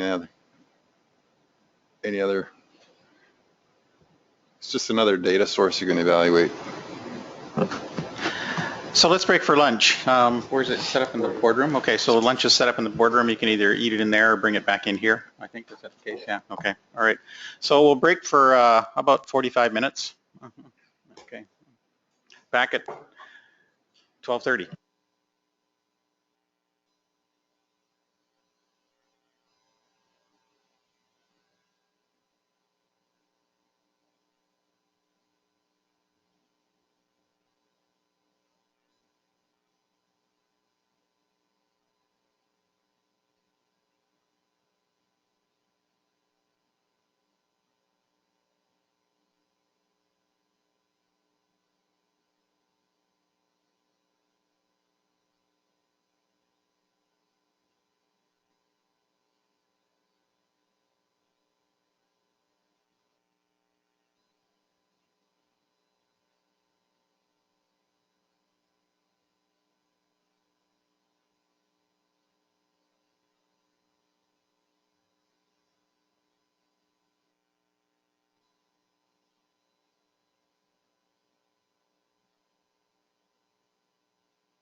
Okay, maybe we could get back into session. So courtesy of Michelle, we have a set of notes on the board relating current management procedures to, well, actually just looking at current management procedures under various harvest policies. Michelle, do you want to speak to your questions? Sure. Yes. So just really quickly, what I have over here, numbered 1 through 4, are kind of the questions that I brought up earlier about the different management procedures, and as they relate to those that are displayed on the slide and what we had talked about earlier. And then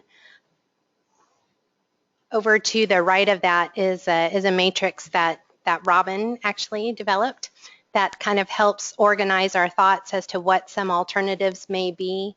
And we noted not necessarily having a full understanding of the operating model and what constitutes a management procedure or not, but we thought these are being described as management procedures, but in a lot of ways they're just tools that we could use to accomplish the various objectives. And so the alternatives that we have listed here are not meant to be taken, on a column basis where all of those alternatives all fall under alternative 1. So they are meant to be specific to each of the different management procedures. And these are just some things that we had initially thought of, but as we go through them, it'd be great to get feedback from the group as to what their thoughts are on some alternatives that they would like to see explored in the model. Having said that, I'm also, so the notes that I took on the discussion before lunch, I had kind of all related to the total mortality, as even the sex ratio question had initially come up on what's the sex ratio of the discard in the bycatch right now, and then that kind of morphed. So that could be a separate management procedure or part of the explored further as part of the total mortality, but then thought we could move down through the matrix and address the size limits item next.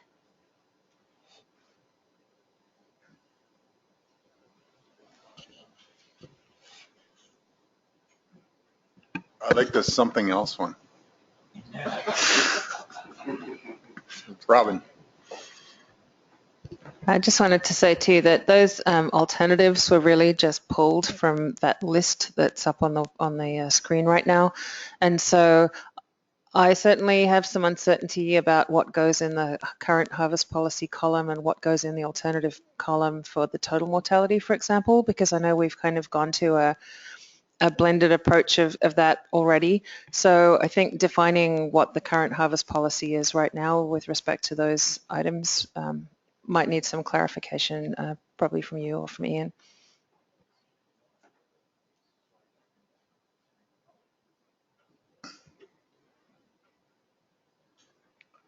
Can you restate your last point?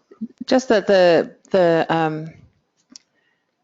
metrics that are listed, or the procedure elements that are listed in the current column may not be correct. And so that column may need to be corrected first before we start looking at alternatives.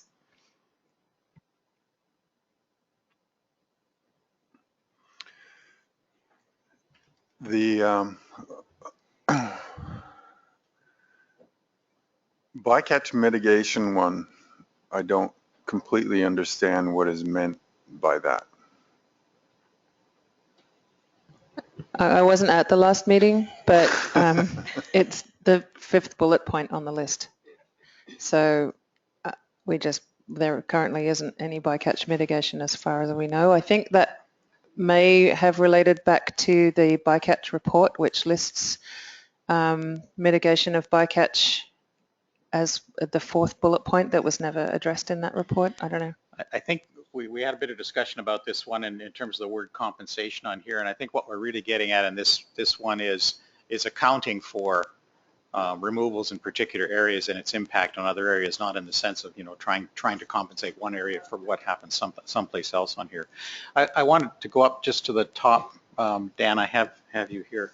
But on the top one there, where we're talking about total mortality, and in the current harvest policy, it has O26. We do actually account for the U26 in the current harvest policy. It's just hidden from it. So I'm not sure that it's actually just, we don't just talk about the O26 policy. It's just that it doesn't have a very good framework for it in terms of dealing with the U26 side of it, but it actually, there is some accounting for U26 built into the current harvest policy. Maybe either Steve or Ian, you could say that more articulately than I have.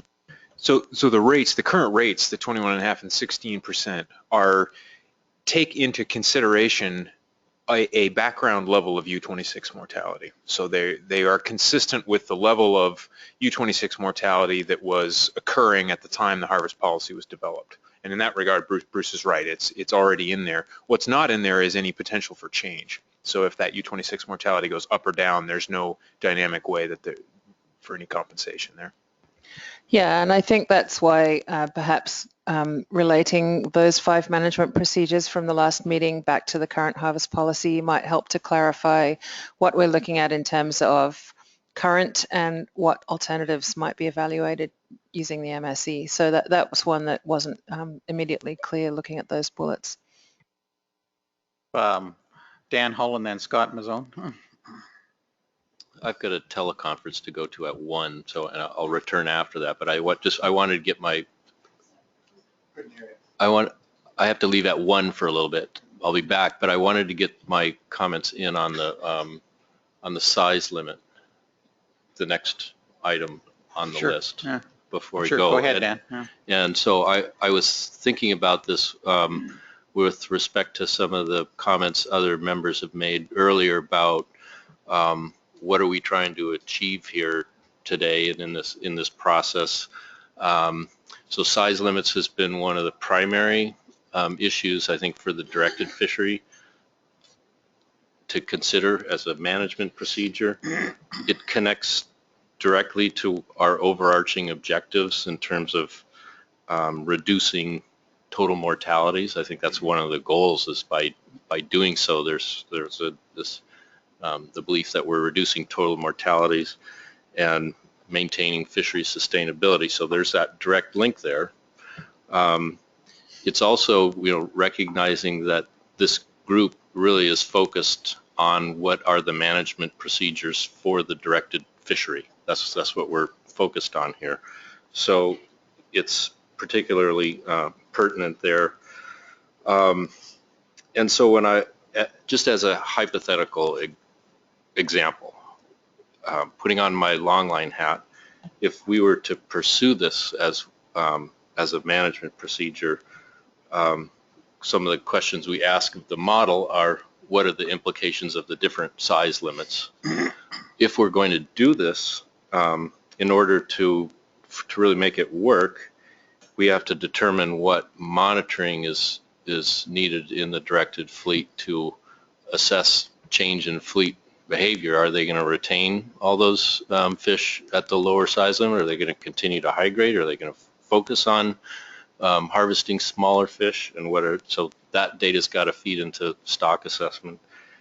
And then we could even go so far as to thinking about changing, if there was a potential problem in continuing discards, and you really want to hone in on reducing mortalities as much as possible, then how you could change the way that IFQ pounds are accounted for. So it would be everything that you catch, whether it comes on board or is discarded as a mortality, comes off your card. Of course, that means that you would be changing, IFQ program, and there might be other things that go into that. But I was just thinking through what are some of the, if we're going to follow a management procedure and really try to define what are the policy implications, what are the questions, who has to make what kind of changes in order for this to be implemented, then those are the kinds of things that we need to think about.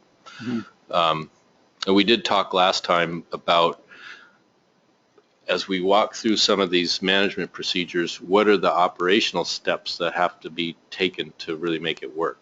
So I was trying to include all those, because otherwise we can only go so far, and we're at a roadblock. So those were my thoughts on that. Thanks, Dan. Those are good thoughts. I think we can connect some of the things that you're talking about in the operational stuff by saying what kind of performance metrics do we need to have to look at these things. So we would, for example, have to know the size composition of the catch if we're going to look at something like that. So yeah, I think there are some ways we can connect those things by using the existing tools.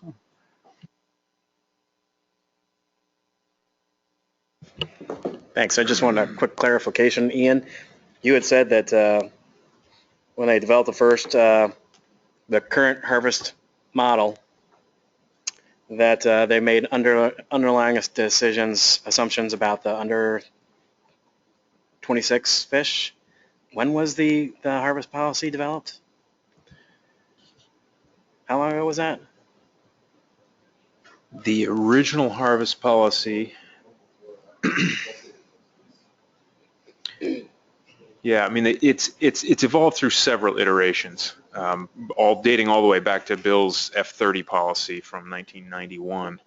It was revised in 2006, and then Stephen Hare did an updated analysis in 2010, where when we made the change from ONU 32 to ONU 26. And at that point, that would have been the most recent time when so he basically did a total mortality accounting exercise. He used SPR to say, if we wanted to keep the SPR the same and we wanted to manage O26 instead of O32, this is what we'd have to do, and adjusted the rates to account for that. What we've proposed this last year is to do the same thing, but instead of just then saying, okay, and these are the rates on the O26, we just look at the whole thing. We don't look at the SPR and then back up again. That was done in 2010, and so he would have had access to the more recent bycatch information through about that time period. Perfect, thank you.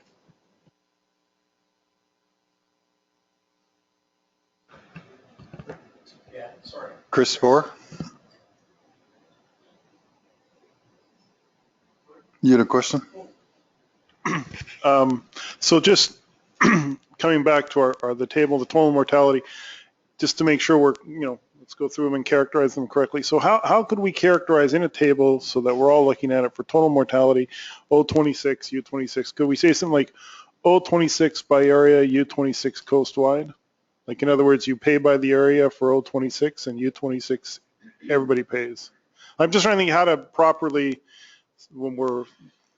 to frame it up there in point form. I mean, maybe that's overly simplistic. I just want to make sure we capture in this what really should be captured. I think that's actually our understanding of this is fairly simplistic. So I think that's pretty close, Chris. The SPR, as Steve mentioned, SPR is a concept that applies to the entire stock. There isn't an area to a SPR. It's a concept that applies to the entire spawning biomass, and so we can create an analog that still has the concept, a concept of apportionment or national shares, or we can also still maintain the different exploitation rates in the different areas. So we can use SPR but still be consistent with 21.5% and 16% and apportionment, because those two things together give us a distribution for catch. And we can then scale that distribution of catch to meet a target SPR rate. But you're quite right. The SPR, the concept of SPR itself occurs on the coastwide level. All of the rest of those pieces, we have ways to parse that out to specific regulatory areas. That could be done under alternate one, where everything's considered. We could create an analog that has all the same properties of the current harvest policy, that still uses apportionment, still maintains the ratio of 21.5% to 16% in the various areas, still has the size limit, everything else. There's a direct analog there. So for total mortality, alternative one, how do we characterize that one so that we're all walking out here with the same idea and understanding of what that means? Just given what your comments there were, you know, that we could do this. So how do we characterize there to say either it's alternative 1 and then maybe there's an alternative 2? I know it's not a lot of room to write in, but I'm just trying to, you know, we can obviously produce a bigger table using Excel or something later, but yes, that shouldn't limit our thinking exactly. But how do we want to phrase that so at least all of us here have the understanding what alternative 1 sounds like, and then if there's an alternative 2, what that is? So I think, sorry to cause any erasing on the board, but I would actually put the definition under current under alternate 1. And under current, I would say O26 by area and U26 implicitly or something. Okay. Or U26 static. Okay. Yeah, so back up there, Michelle. The chair is not supposed to sit in her chair. Ian, while we're Ian and/or Steve, just while we're on this subject of total mortality, O26, U26, and the target harvest rates, can I clarify the assumption about selectivity that is used in each of those scenarios? Because I think in the SPR total removals, you're using the current selectivity estimated in the stock assessment model, right? But in those 21% and 16% harvest rates, there was that kind of fixed assumed selectivity curve used, and I lose track of when it's assumed to be knife edged at O26 and U32 as well.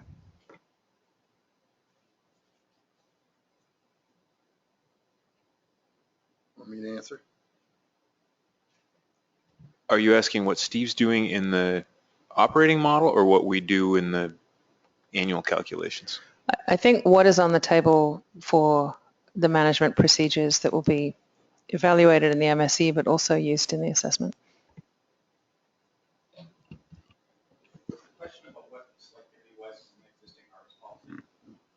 I think one of the concerns we've had about the current harvest policy is that the selectivity that is used in it is probably outdated, and so I just want to know, are we up to date when we go to the SPR calculations and still out of date with the old harvest rates?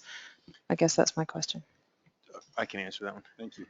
So the 21.5 and the 16.5% are applied against an exploitable biomass, which uses a fixed selectivity curve. That's going to be different in the operating model because Steve's got everything conditioned on length. All the fleets are operating with a selectivity at length in Steve's model. In the assessment model, we're not even modeling growth. I'm using mean weighted age, and so everything's in terms of age.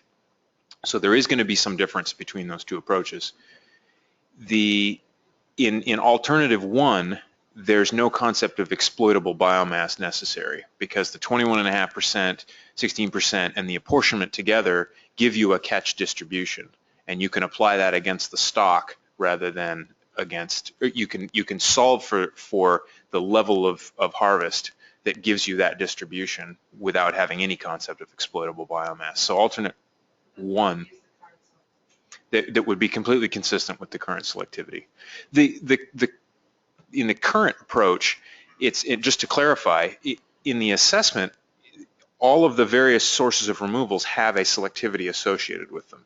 It's only in calculating the harvest policy quantities that this comes into play, this fixed assumption. And the reason why we're stuck with that is because the 21.5% is calculated based on the concept of exploitable biomass. If we change the definition of exploitable biomass, we'd have to figure out what the rate would be to achieve the same properties as the harvest policy. But in alternative 1, that whole concept goes away. We still maintain the ratio of harvest rates, and we can still, if we want to, maintain the same approach to apportionment, but we don't need to be stuck with the exploitable biomass calculation. If you go back to our October 13 meeting, I gave a presentation on our existing harvest policy, and there's a whole slide in there about what the selectivity is, what the growth function is, and so forth. It's used in that original thing. Chris? Sorry, just to go back to total mortality again, make sure I've got it and everyone's got it. So under the current, the old 26 by area, U26 is static. Now, up there, we talked the management procedure will be direct accounting by area for all sources of mortality in that area, including sublegals. Does what we've written up there, I guess I'm saying we have to make sure alternative 1 and alternative 2 do things that we've agreed to on the slide there. Is alternative 1 doing that the way we've got it written? Thank you for bringing that up. I don't think it does. As I read the management procedure up there, I interpret that to mean essentially what was shown in the extended catch table this year at the annual meeting to parse it out by area and actually what would happen to the commercial catch limit or the directed fishery catch limit in that area if you accounted for U26 in that area. So the U20, correct me if I'm wrong, Ian, but the U26 in the extended catch table was still separated off. It didn't impact the catch limits in those areas. Right, but to at least break it out by area, which is different than, that's the distinction. I understand the static distinction right now, but the other thing that I see written up in the management procedure bullet is that it is direct accounting by area. The challenge is apportioning the U26 biomass, isn't it? Well, no, I think it's even worse than just apportioning the U26 biomass. The problem is by the time the U26 fish are at a size where they're going to be contributing to the directed fishery, which is, I think, still the centerpiece of the harvest policy, they're not necessarily in that area anymore. And that's why just doing the math within one area doesn't work out. That's why the U26 accounting ends up being coast-wide, because those fish are going to be, by the time they reach the directed fishery, are going to be distributed across many, if not all, the regulatory areas. So I don't know what was meant by accounting. When I've used the term accounting in, say, the total mortality report, I mean presenting the tables so that everybody can just look at them, not necessarily subtracting them out of the yield for a particular area. I think at this point, the accounting for U26 mortality makes more sense to be distributed coast-wide, given what we understand, granted that it's not great, about their likely movement patterns. Ian, can I ask a question? And maybe I should know the answer to this, but the way we're currently looking at it in total mortality, we're talking about the impacts being spread in proportion to the current distribution of biomass? That's right. So the assumption there is that the U26 fish will ultimately be distributed in the way that we currently see the stock distributed. And I guess that's one point I guess I would have with the star up there, and I hate to take away the only star, because stars are good, right? But a lot of the questions about managing total mortality are spatial in nature, and they have to do with, well, if we adjust the harvest levels across the whole stock to account for U26, how does that change the distribution of where that harvest is going to ultimately end up? Because it will, for sure. And I guess maybe it's a star with an asterisk next to it, that you can't really ask the full questions about this without the spatial model. I don't know. We need a facilitator for that. So I've got Chris and then Jim. And then I think just on the point about what do we mean by direct accounting, I think if I recall from the discussion, or what I felt it meant was, you break it, you bought it. It was in your area. We're going to account for it by area. I think that's what we were, at least my recollection, or the intent I thought it was. Right, so the accounting, accountability. Yeah, the accounting is different than the whole idea of the harvest policy in this case. You're right, Chris, that we're talking about actually accounting for it by area, but as Ian points out, being able to establish its impact means you'd have to have some very detailed understanding of where they were going to end up, so that's why it's done on a coast-wide basis. So, Chris, I got you. Jim. Jim. Okay, so maybe, so I thought we were going to this SPR way of accounting for like total mortalities, right? So, and that is am I right? A proxy of fishing intensity. So what you want to do coast-wide is, if you're managing your harvest policy, you may, instead of harvest rates, maintain your fishing intensity or whatever level. Well, can't you then partition fishing intensity between areas? So you have your coast-wide fishing intensity, and I don't know how this works, but if you're talking about accounting for U26 in areas, if it's part of the overall fishing intensity that's allocated to that area, would that, I'm not sure how that would work, but at least it's a way to start. I don't know. I might have confused things a little bit in terms of describing the way I was referring to accounting in the total mortality report that we put together last year, and what you guys meant by accounting here. Under either the current or the alternate harvest policy, you could still look at direct accounting the way I think you guys meant it here, which is, you break it, you bought it. That in the context of the total mortality report, when we calculate SPR, you're absolutely right, Jim, that what we're doing is we're scaling the fishing intensity across the whole stock. And so there could still be various different rules about how you distribute that among areas. Right now, our assumption is that it doesn't matter where the U26 mortality occurs specifically, it's going to have some effect on all of those areas. Basically, everywhere is downstream from U26, no matter where it occurs. But I don't think it's exclusive of the concept of, well, what if you just looked at all the mortality in each area, self-contained to that area? We could still balance that against either the current harvest policy or, well, maybe not so much there, but we could certainly still balance that against maintaining a constant SPR target at the coast-wide level.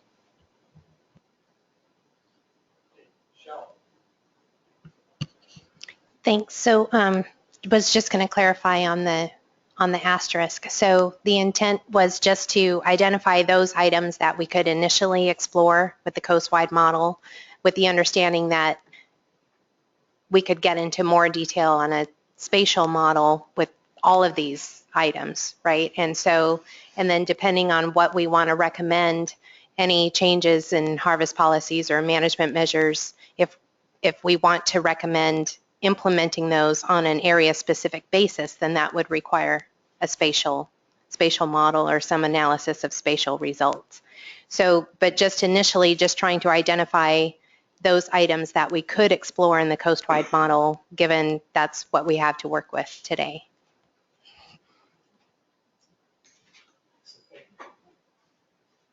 So back to the harvest rates, I had been thinking about the harvest rate, that simulated harvest rate that would show, a simulated scenario that would show a harvest rate for only bycatch. This is a spatial thing again, so, but maybe not. But I guess what I'm learning is that it would be irresponsible to assign a harvest rate for those removals, whether it was coast-wide or in the Area 4, because they don't stay there. As far as I'm going to go. I think it's, in addition to that, it's if you were trying to partition a harvest rates by U26, you have to know how many U26 are there. And so in most areas, we don't have an understanding of the distribution of U26. I don't think that's overstating it, Ian, do you?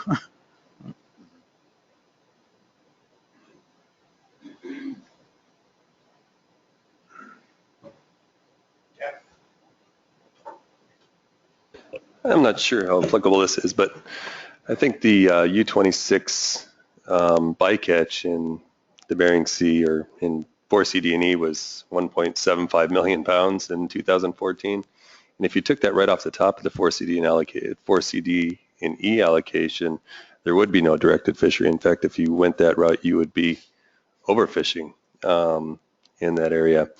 And so when you go back to, if you broke it, you bought it, I think in a lot of ways we've already bought it. Certainly they've taken away 25% of our fish by going from 21.5% harvest rate to 16% harvest rate, so you're down 25% already. And then I think another management procedure was to go from taking 032 fish off the top of our allocation, and they've reduced that now to fish over 26 inches coming directly off the top of our allocation. So we didn't break it as a directed halibut fishery. Maybe the North Pacific Council has failed on this one, but again, we've already bought it, man, and we didn't break it. So to take it any further than that, I think is not really reasonable. That's kind of one of the reasons why I was thinking about it'd be interesting to look at what the harvest rate is without a directed fishery in that area. But we can't, I don't know how we could do that, really. I guess the only way you could do it is no, I take that back. I'm not sure. Well, the real problem is as we get down to the juvenile fish, A, we don't know how many of them there are, and B, it's not relevant to look at a harvest rate for a specific area because it's the harvest rate relative to the entire stock that's relevant. And it really bears on the question right now in the Bering Sea, which is that what is the rate that bycatch represents against the stock that's there is what people are interested in. But what's relevant is what is the rate that represents against the entire set of recruitments in juvenile halibut across the whole stock. And we don't have that information. We have some limited information from the Bering Sea Trawl Survey about that area, but that's hopefully not all of the recruitment that occurs across the whole coast.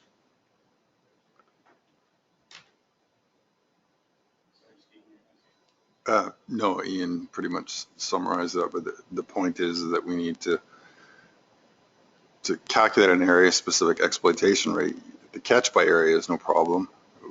Well, there's problems with that too, but it's the biomass in that area. Exploitation rates are difficult to define too. You basically want to know what is in the denominator. Is it all fish of all sizes? Is it the 8+ biomass or whatever your units are? So one thing you could do would be to take the bycatches from different fisheries with their size distributions. So you have you know what size component or age component of those bycatch elements are, and divided by the coastwide biomass, and it gives you a sort of a relative impact of, because we can partition the catch by area but not the biomass, you can get a relative bycatch impact from 4CD on the coastwide stock, a relative bycatch impact in 4B, 4A, all the different areas just through the catch divided by the coastwide biomass. But even that has problems. You'd never be able to say you're overfishing in 4CDE because you really don't know how much biomass there is in 4CDE. That's right. Missing piece. Ian. The other issue there, and we're sort of getting outside of the MSE discussion back to the real world. We seem to do this a lot to get back to the real question. But the other issue is that we could look at the relative exploitation rate of say bycatch or sport removals or whatever we're interested in against the coastwide stock.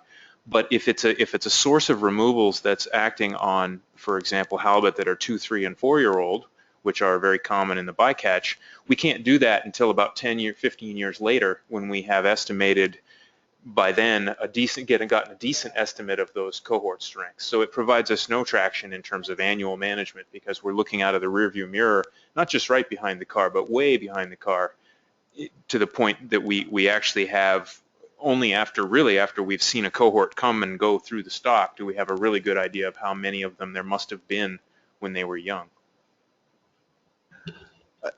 Just to comment on, I understand the concern, but we're talking with the MSE stuff is not that we're going to do it. We're going to say, what would it look like? And that actually helps inform decisions. And I think we get carried away that this is what we're going to operationalize or whatever, and we're not, right? We're just kind of looking at stuff, making comparisons, seeing whether or not these ideas, would have any traction or even if they're actually practical to implement.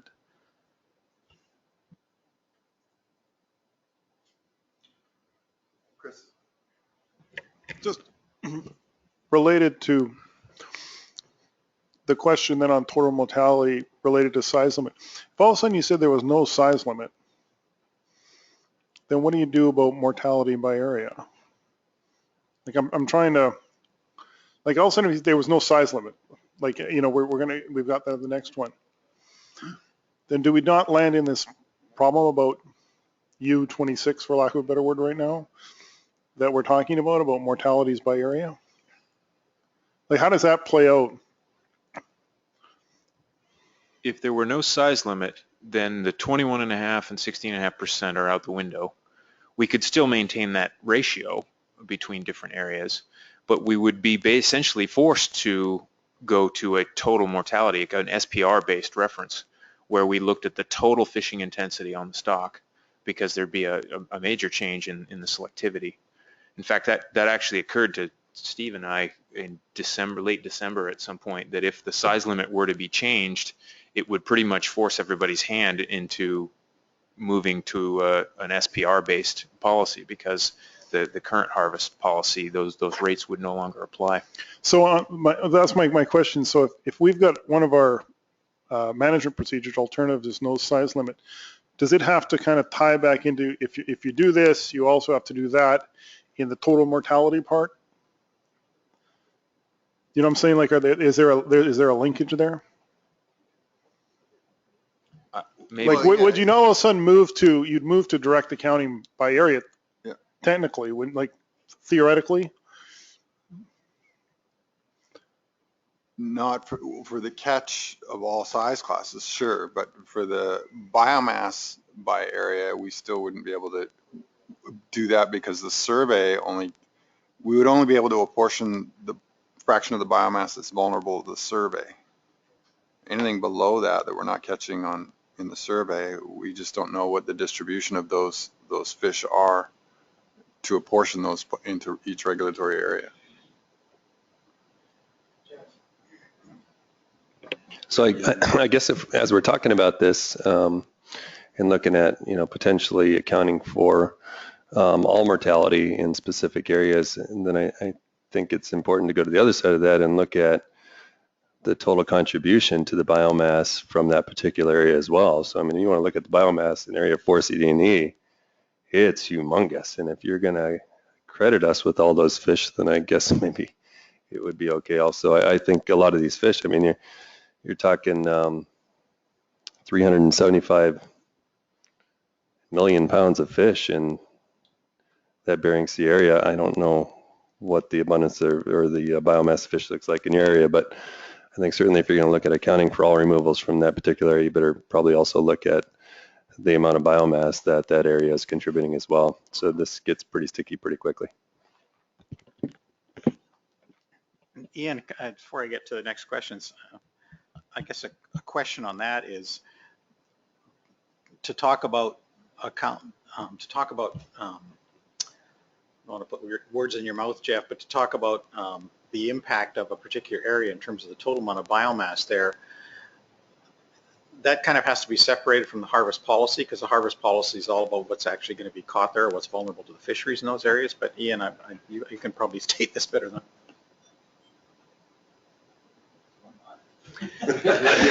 Well, there's several kind of related points here, and I'm not really sure which is the most important. I guess the concept of doing apportionment, it's worth stepping back. Just because you have no size limit doesn't necessarily mean that you need to change the way you do apportionment. You could still apportion fish that were O26 or O32. You could still look at the distribution of the adult stock separate from the distribution of juveniles, and I think you would have to, because the survey that we have only gives us information about those larger fish. And that's not necessarily inconsistent with accounting for total mortality, because the juvenile fish can still move around. And I think that's the real point with regard to mortality on those younger fish, is that their distribution is not uniform across the stock, as Jeff points out, and where they're going to end up in the fishery is not uniform across the stock. There's going to be distinct areas that, the fish from the Bering Sea, for example, are going to have to pass through 4A to get down to Area 3 and Area 2. That's one other point I wanted to make there. which will maybe hopefully come back to me in a minute here. Thanks. So I actually wanted to move us on through the discussion. So I just want to say that with all of the items that are listed here, all of the different management procedures or any proposed changes, any alternatives, that they are all linked and tied together. And to the extent that we come up with any recommendations on changes, there will need to be separate from what we can see in the operating model. There will need to be a discussion of what the implications are and some analysis that goes along with that describes what would need to change, what's optional for changing, and maybe what might limit your alternatives for other items given what you're recommending here. So I think all of that is just kind of yet to come. So I view this similar to what Jim said as kind of an initial look at something at a higher level that could potentially weed out some things that we don't need to explore further if we get an early signal that, hey, this just isn't going to work. So I just want to make sure that we are able to kind of get through the other 4 management procedures that we have here and kind of complete the matrix so we have a good understanding of, for the October meeting, maybe what we could explore further with the coast-wide model as kind of the next step. Thank you, Madam Co-Chair. Well done. Peggy, I think you had in there. Jeff, do you have a comment? Yes. And So then we'll move into the next row down. Yeah, thank you for that, Michelle. Just to make sure that I have my head wrapped around these management procedures, I remember back to the IPHC meeting when we kind of started this whole process, there were some changes that were going on, some management or policy decisions that were happening, and they were happening pretty quickly and being implemented without really being vetted. And I recall that was kind of the reason that this group was formed. So some of those things that I look back on, some of those management procedures, and maybe I'm completely off base on this, but some of those management procedures that I recall that were the basis for starting this group were like how to do the survey weighting. Were you going to use a reverse weighting, or what type of weighting do you use? There was survey timing, there was hook correction factors. So these were small changes that made big differences among areas that were happening. And then they went from 032 to 026, and then there was the adjustment to the harvest rates in certain areas, and then there was a slow up and the fast down. Bruce, am I on the right page with these are the types of things that this group should be looking at? And certainly I think the discussion about the size limit fits within this, and maybe some of these other ones are much too big and we don't have the tools to accomplish them yet. So I'm just trying to make sure that I'm on the right page with some of the things that I thought this group was put in place for. Yes, I think you are, Jeff. That's exactly the sorts of things we're looking at, whether it be size limits or things like whether we went to U32, 026. Yeah, those are definitely the sorts of policy issues that we're trying to examine through the MSAB. Excuse me, do you have something, Steve? Just the only thing I wanted to add to that is we're looking at these issues, and the process is let's first explore them in a computer simulation before we play with live ammunition, and that's the part of the process. Ian. Just one comment. Steve might not say it, but I'll say it for him. If we start thinking about things like the timing correction in the apportionment calculation, the amount of coding that Steve's going to have to do is going to be staggering. So I would say on Steve's behalf that that's probably down in the weeds relative to some of the questions that ought to be tackled anytime in the near future, because that, looking at the timing of the survey correction, now he's got to be modeling the timing of the fishery, the timing of the survey, that's a whole nother level of calculation. I think that we're a long way away from. If I'm wrong, Steve, speak up. But yeah, never take the clothes off the model. Okay. All right, let's move down to the next level on this one. Did you have something you wanted, Peggy, in there?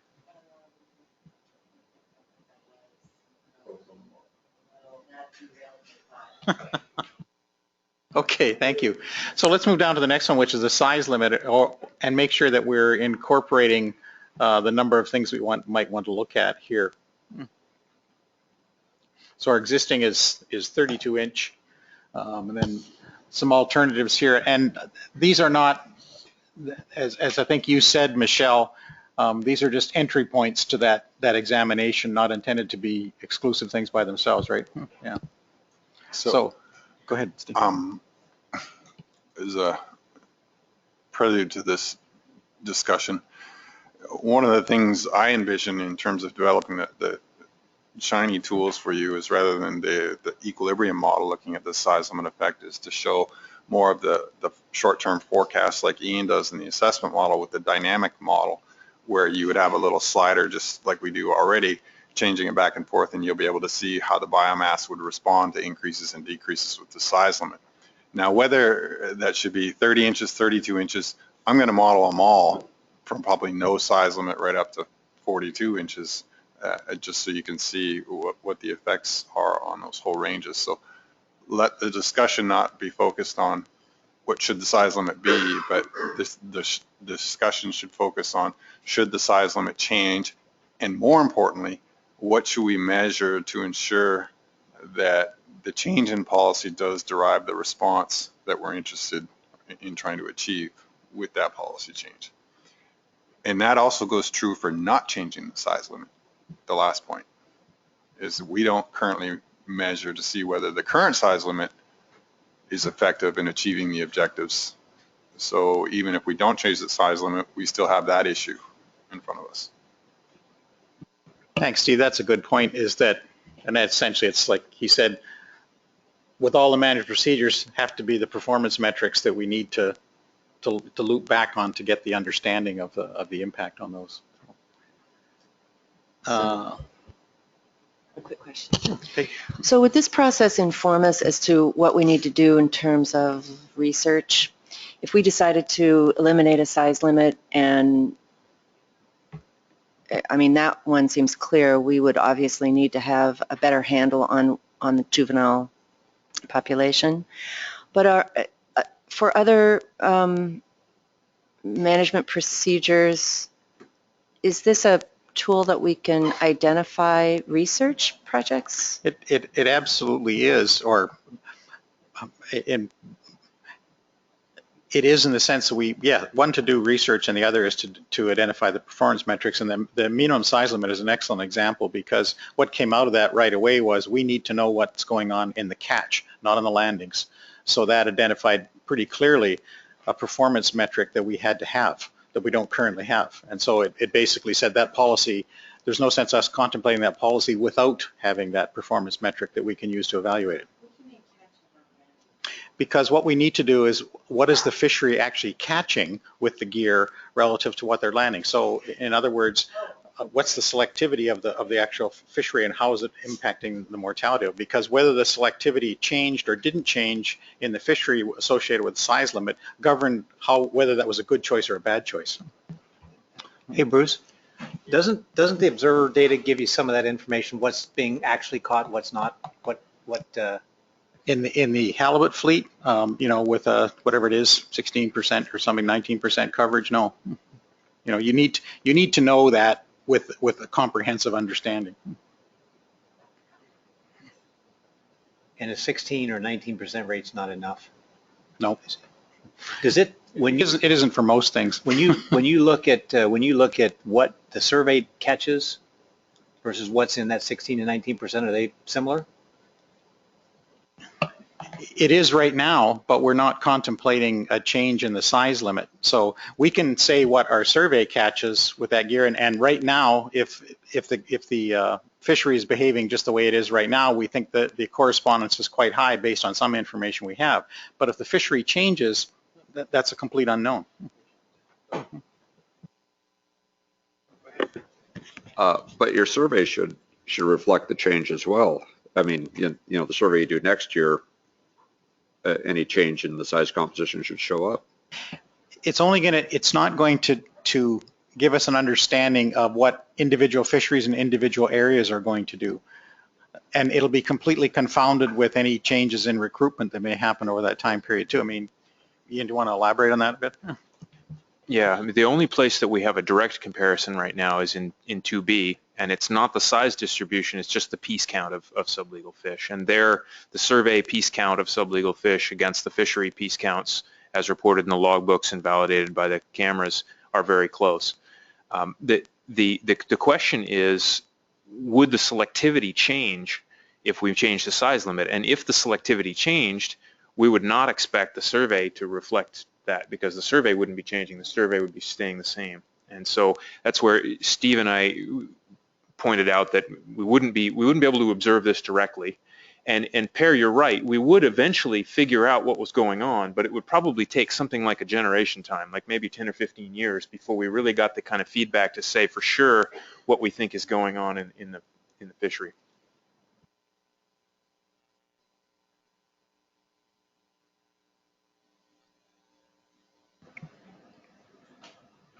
Oh, we've got 2 stars. Excellent. Any other thoughts on the, and again, this is just looking at the management procedures and how we might investigate those in here. John?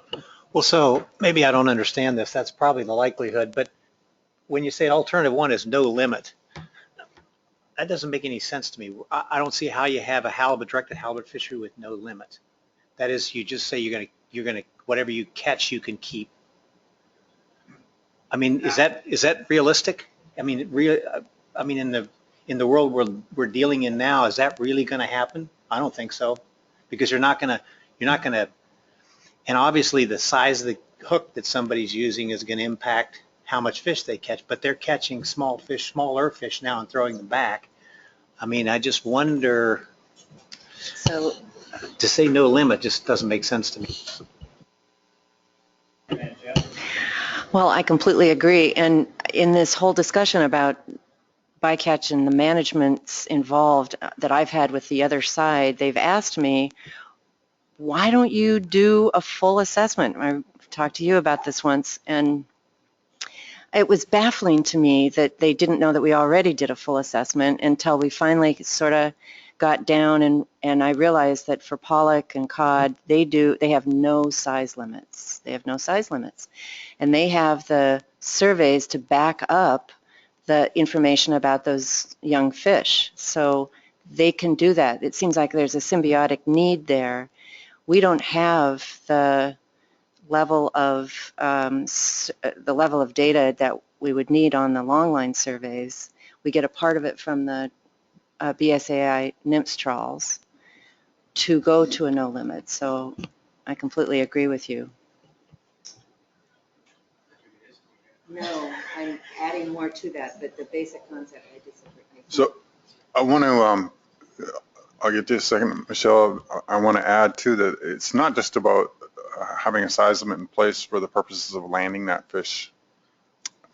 There's another issue here regarding of size limits, and it's having individual accountability for the mortality. And that was another issue that was, I think the BC fishermen sort of have focused a lot on is, for example, you could in theory go into British Columbia tomorrow and give the fishermen all back the wastage that we take off the top.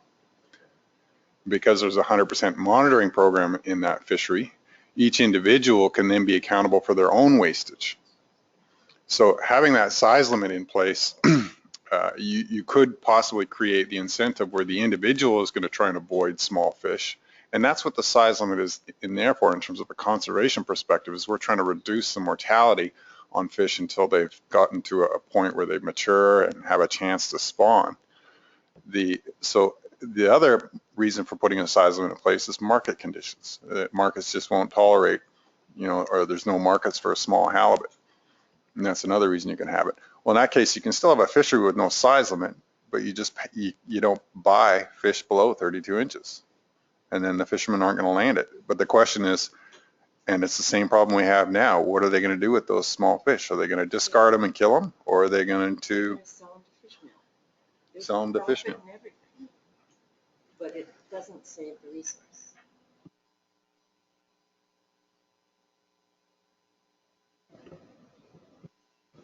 Sorry, you had Jeff in line before me.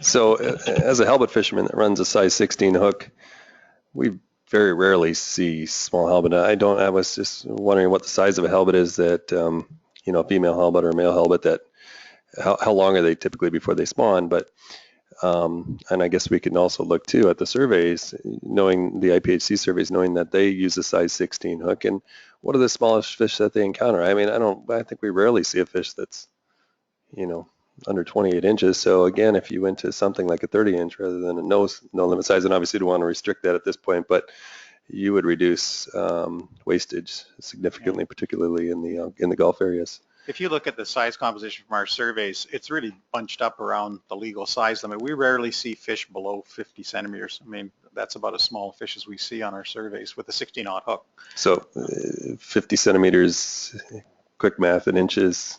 It's about 26, close to 26. So 26 is about the smallest fish that you'd see. And I think we ran some models through here last year that showed that if we went to a 30-inch size limit, we'd reduce wastage by, what was it?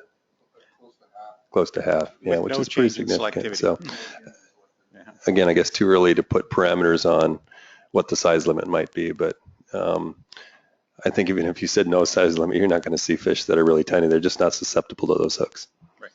Yeah, I agree.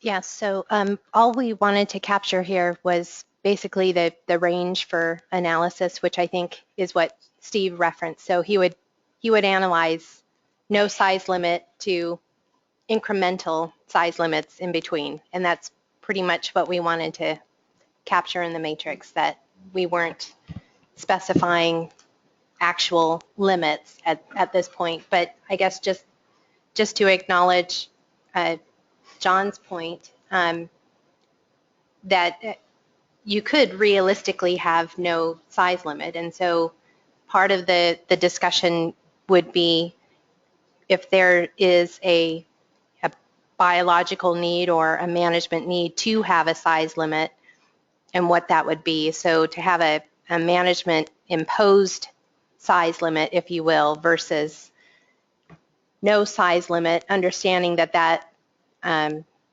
there's other issues at play, and there will likely be market imposed limits, for example, that we would not necessarily be able to model in terms of tolerance.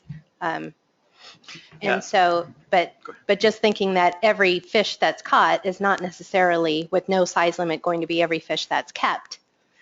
So just kind of keeping that in mind.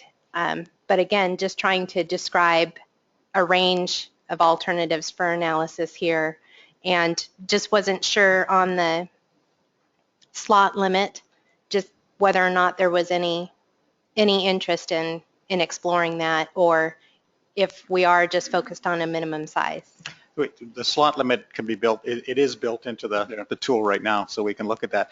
To go back to one of your previous points, we can develop a harvest policy for anything, for no size limit or anything in between there. It's just, and that's where it comes up against what are the other objectives that we're trying to optimize around here too. So we can always come up with a harvest policy. It has to be sort of related to what the objectives that the fisheries are identified for here. So. Yeah, let's put that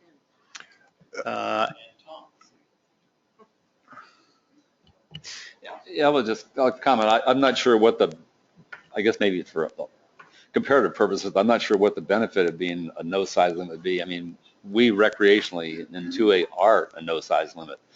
I'll tell you right now, we keep 16-0 hooks because we don't want to catch 3 and 4 pound halibut. You know, we encourage people to say with big hooks just so you don't have mortality on little guys. So I mean, we all fish 16-0 hooks recreationally. And that's really good because you've got an implied objective there. Yeah. And your objective is, you know, I want an X size of fish in my fishery. So that's an objective, and that's what you evaluate the size limit against. Yeah, I just wanted to echo, I guess, what Michelle said, but really those things that are in the boxes up there on that table are simply the same options that are on the screen, which I think were agreed at I assume were the ones that the group came to at the last meeting.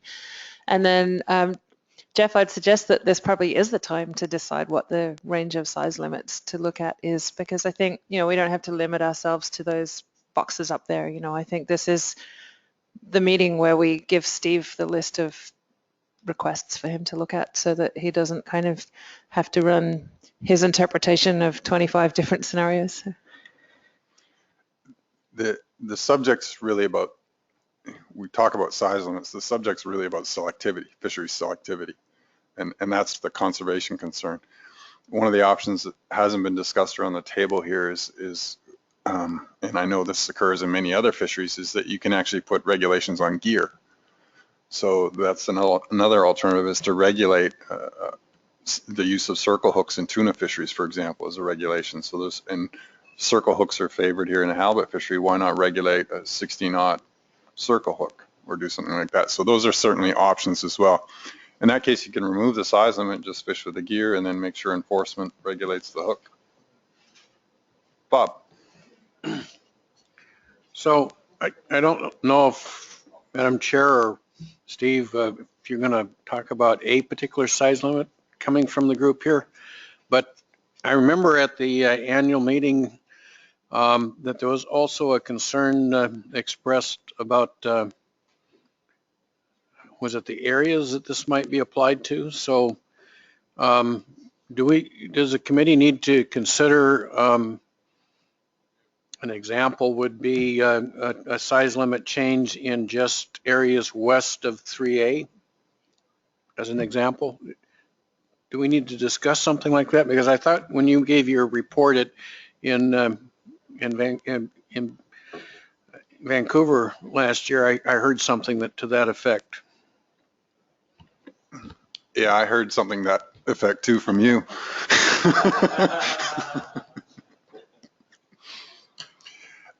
To answer your question, you certainly could consider area-specific regulations, but then I said a key word again, area. Spatial, yeah. It requires some sort of spatial model as soon as you start looking at area-specific regulations. Okay. Taking Robin's point, if you have specific, but given the fact that Steve is going to analyze this, I presume on an incremental basis from, yeah. So I don't know if there are specific other things other than the size limit that would come under this moniker here. We have the capability for slot limits right now within the tool. So. Okay, let's drop down to the next one, harvest control rules. Right now we're currently using 30-20 harvest control rules. That underneath that is the actual harvest rates themselves. That's sort of a separate issue. So again, this is a prelude to this one. We actually looked at the sloping control rules, I think is the generic name for them, whether it's 30-20 or 40-10, a little bit, and I believe our second meeting, it wasn't, no one believed it because it wasn't halibut data, but the general result is the same. Ian and I both sort of commented that under a 30-20 rule, what we saw in the simulations, and I could put them back up on screen if anyone's interested in seeing them, is you generally have more variability in the annual catch under a 30-20 rule than you do with a 40-10 rule. So 40-10 rule seems like it's more aggressive because you fish right down to 10%, but it's actually less aggressive because you start ramping things down at 40% rather than waiting until 30%. So you actually improve the long-term stability in the catch. So those are the kinds of things when you're looking at harvest control rules, is how is this going to affect the long-term stability, the annual average variation in the catch. And there's a real well-known trade-off in fisheries. If you want to fish right at the maximum, be prepared to have a lot of variability, interannual variability in your catch, whereas if you want to take a little more conservative approach, then you're going to get a lot less variability in the catch, but you'd sacrifice through lower annual average yields. Yeah. Ian. Just as a follow-up to that, I agree entirely. I think it is appropriate to have the rates and the 30-20 in the same box there, because the difference between the original simulations that we looked at and the actual harvest policy are that the simulations we looked at were looking at an MSY-based approach, and that generated a huge amount of variability when you had a 30-20. But the current policy is not designed to achieve MSY. It's designed to be quite a bit more conservative than MSY, and in fact it was the properties of the whole rule together, the rates and the 30-20, that produced actually the reason that that configuration was selected is because it produced quite a bit of stability in the original simulations that Bill and Stephen did, because the rate was unlikely to get you onto that 30-20 ramp very often over the long-term projections of the harvest policy. So that's, I think that kind of stuff is probably things that are not all that productive to think about trying to make decisions and create scenarios now. That's the sort of thing, and Steve can correct me if I'm wrong, but that's the sort of thing that you build the rule and you start testing it, and then you tune those to find to achieve the objectives that you have, rather than saying this is what we want. You say this is the objective we want, and you find the rate and the configuration of harvest control rule that gets you those objectives. Yeah. Thanks, Ian. Yeah, go ahead. I think one of the objectives we had set out in our initial discussions, it was we didn't want catch to vary by more than 15% per year. And so you can essentially tune down that harvest rate until you achieve that objective. And so that's what Ian's trying to get at when you, whether you use what the shape of the rule is or anything else, those are more tuning elements on the management procedures. You can actually try and tune the harvest control rule to achieve the objectives. And sometimes the rules are just so aggressive that they can't, or the stock's in such poor shape that you can't achieve the objectives, and you basically have to throw that whole procedure out and try something else. Ian, yeah. Just one more comment on that.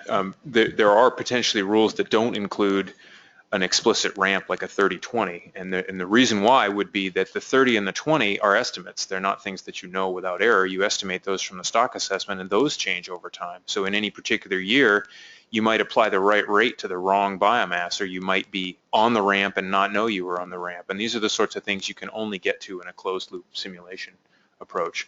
And usually when you do, you find out that the more complicated the rule is, the worse it performs, because there's a whole bunch of estimated things. Each one of them is estimated with error, and when you put all those errors together, you end up with performance that's all over the map. But again, that's part of the tuning aspect of things.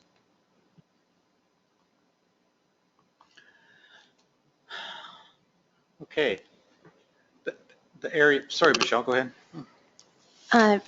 So I guess just wanted to summarize what I heard from Ian and Steve. So this isn't something that we want to explore now, and not really something we could play with in the coast-wide model, but it's something that we would explore later and would come along with some fine-tuning to determine maybe what the optimal or the appropriate harvest control rule should be to achieve the objectives.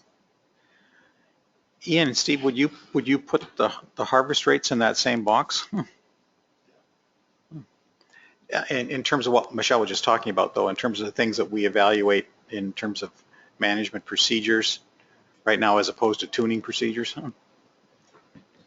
I'm sort of differentiating in terms of the control points versus the harvest rates in terms of what represents the management. So any of these, like the size limits is another thing you could adjust to achieve your objectives. So you can have them be implicit rules, or if you're allowed, if there's flexibility to adjust the size limits, one of the ways to achieve the conservation objectives would be to increase or decrease the minimum size limit. But you could do the same thing, hold the size limit in place, and then try and tune the procedure to achieve the same objective just by increasing or decreasing the harvest control rule. Another element we haven't discussed in the harvest control rule, and that's very popular in the MSc literature, is empirical based rules. Rather than using model-based estimates, we just take the trends in the set line survey CPUs each year and come up with a rule that would set the catch limits based on them. Anna Parma published a study of this, using this method in the late 90s on Pacific halibut, and she recommended using some sort of empirical based rule or database rule. Database rule, that's what I'm looking for. Yeah. So for the harvest control rule, you're envisioning that the model would have like sliders where you could adjust the brackets in for the harvest rate and for the control rule. Okay. Over some reasonable range. Yeah. That big. Okay. So I remember in 2011, you were there, Steve. We Canada put forward a straw person alternative to the apportionment approach that was essentially that, which was just adjusting the catch in each area by the amount that the survey changed. And it was, we criticized it ourselves, and it was roundly criticized by everyone for not achieving relative objectives. And so this might be a good forum to revisit something like that as an alternative, just to have something else on the table and to look at how it really does perform compared to the current harvest policy. In South Africa, it's all of their harvest control rules are now, for the big fisheries that they've done this management strategy evaluation process, they're all using empirical or data-driven harvest control rules rather than model-based.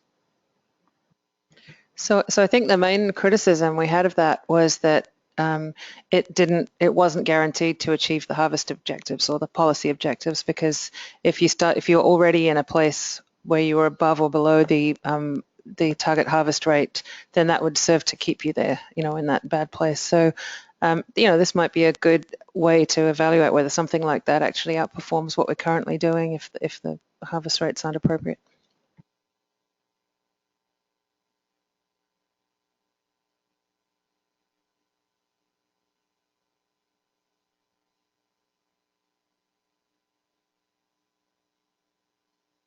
And unless you're going to set just a single coastwide catch limit, it's going to have to be spatial.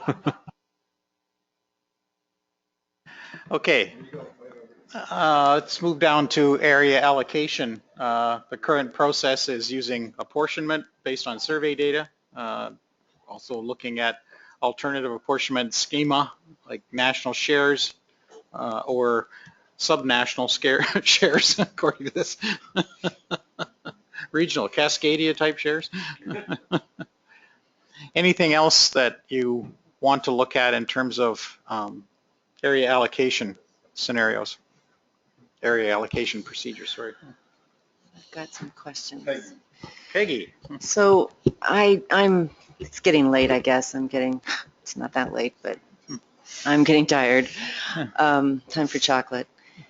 So is anyone writing down the potential use of different hook size? And so these are, and there was one up on size limit that someone came up with that I can't remember now, but I don't know that they were management procedures, but it was something that I wanted to make sure we don't forget.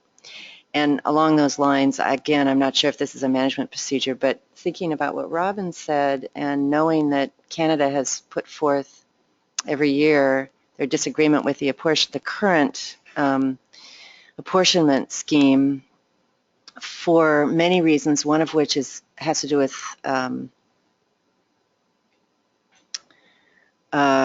one that I've heard has to do with when the fish arrive. There's a migration component.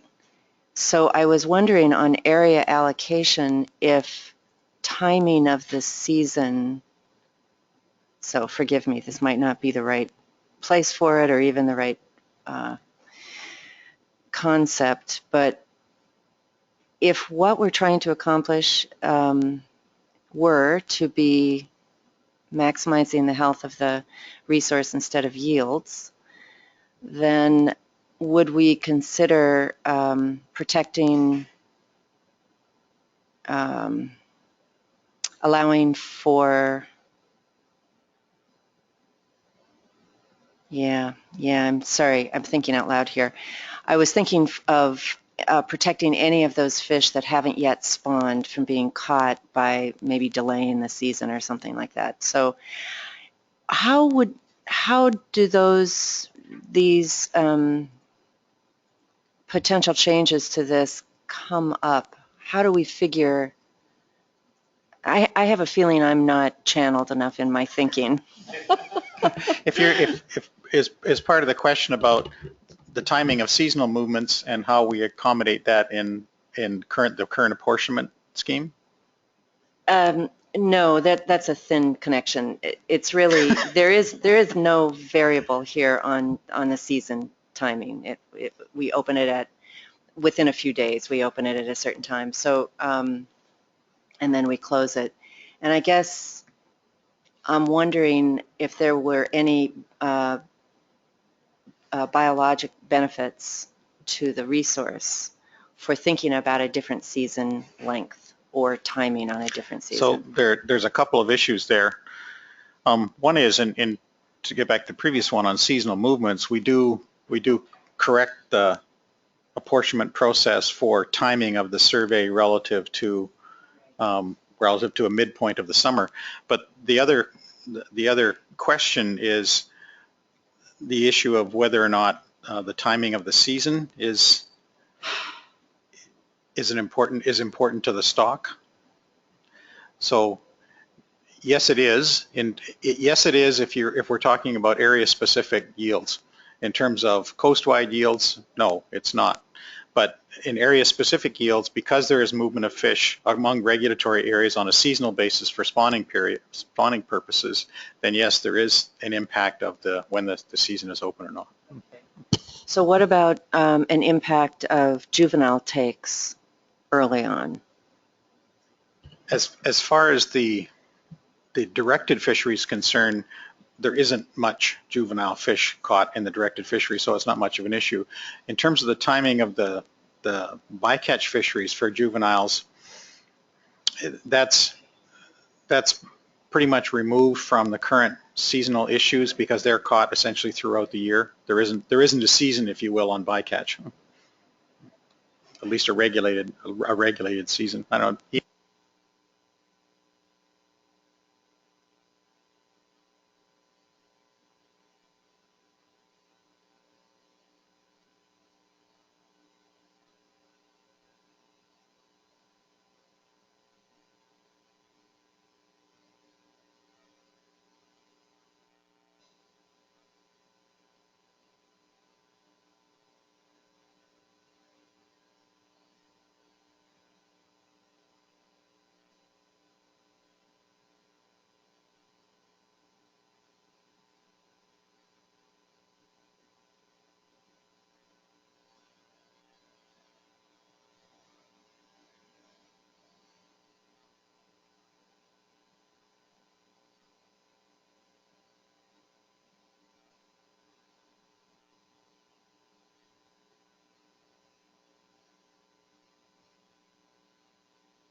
So, I don't know, I characterize it as an allocation.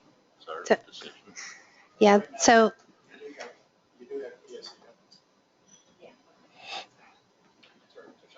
well, so that had been kind of part of the discussion and why you'll see under the alternatives it's need clarity on scope. So we weren't entirely sure what exactly was meant with this management procedure, and if we were talking about mitigation between nations, between fisheries, between sectors, areas, and if we're talking about compensation in the form of fish or money, and so that was kind of, we're not quite sure what the scope and the intent of this is. And so mitigation in this case referred to mitigation for stock impacts for the stock as a whole. The compensation issue here, that's what we had some discussion about at one of our earlier meetings, and we're not talking about compensation in terms of paying one area for another. It's what's the impact on one area of bycatch in another. That was the context of compensation in here. But in terms of mitigation, what we would, bycatch mitigation here means any elements that reduce bycatch mortality.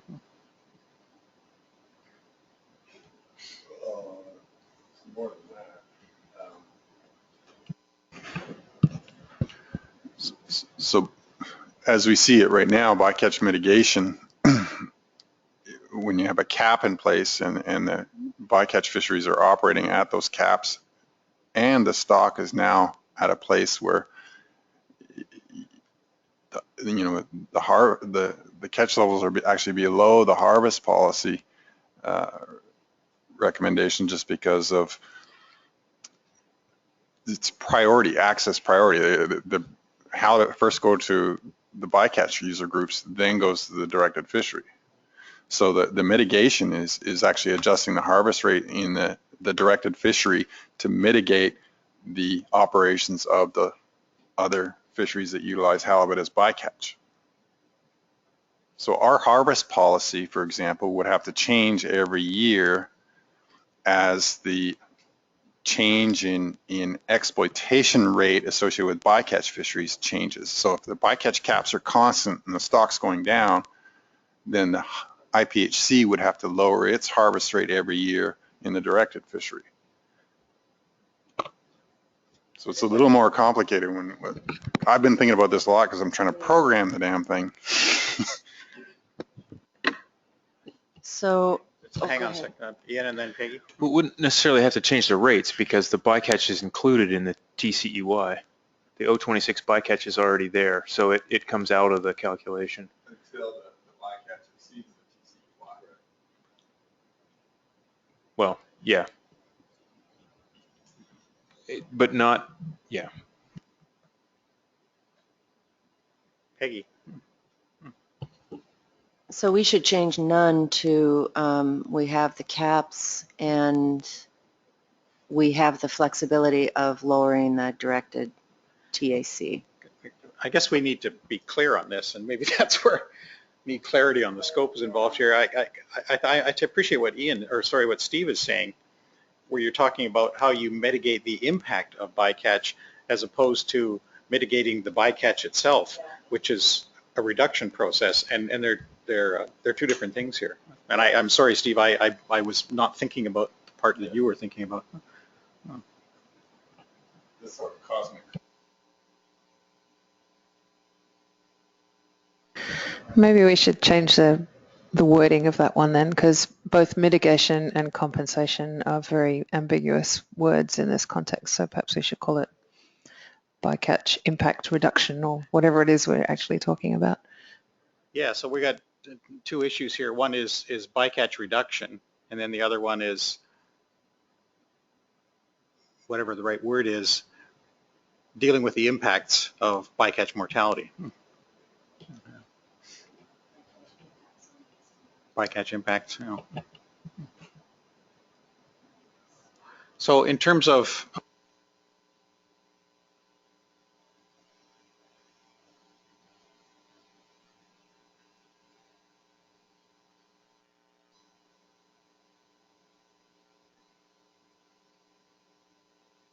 when I got to that point, I started thinking about Maui, surfing.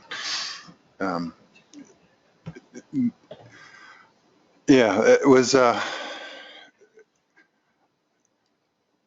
can think of all kinds of different things, but within the management tools that are currently available to us, we're kind of, the IPHC is a little bit at the whim of the councils and DFO's decisions on how they deal with the priority issues. So the way we've dealt with bycatch in our current harvest policy, as Ian likes to say, we have this pipe full of halibut coming down and we siphon off, the first thing we siphon off is bycatch and wastage and everything else, and whatever is left at the end of the pipe is what gets sent to the directed fishery. Whereas most fisheries operate the other way around. The first thing they allocate is here's what goes to the directed fishery, and that's what would support it economically. And then if there's some leftovers for other things, that can either be a bonus or go to other sectors, resources, or whatever. part of the problem here is you have a dedicated access fishery, an ITQ fishery, that doesn't have sole ownership of the resource. And from there, you've pretty much left my pay grade, and now you're into the economist world and doing game theory and things like that. And I've dabbled in that, but that's why I came to the Halibut Commission.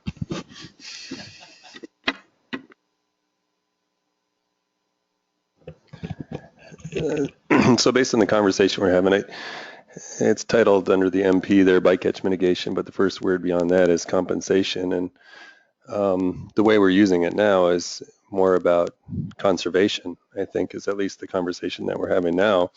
And so what tools does the IPHC have to conserve the halibut resource? And I think there's really one tool that we have to work with currently, and that is to continue to cut directed fishery quotas. And then this year we were 520,000 pounds away from shutting down the directed halibut fishery, and anything beyond that, which they can certainly do within their current caps, would I guess be considered potentially overfishing. I don't know if that's the right word or not, but I think one thing we need to talk about, and maybe under this subject, is conservation of the resource, and what tools do we have, and what recommendations could we potentially make to the commissioners about those conservation tools that we have within the IPHC. So we're very close to having some serious conservation concerns here if this bycatch issue doesn't get dealt with significantly next week.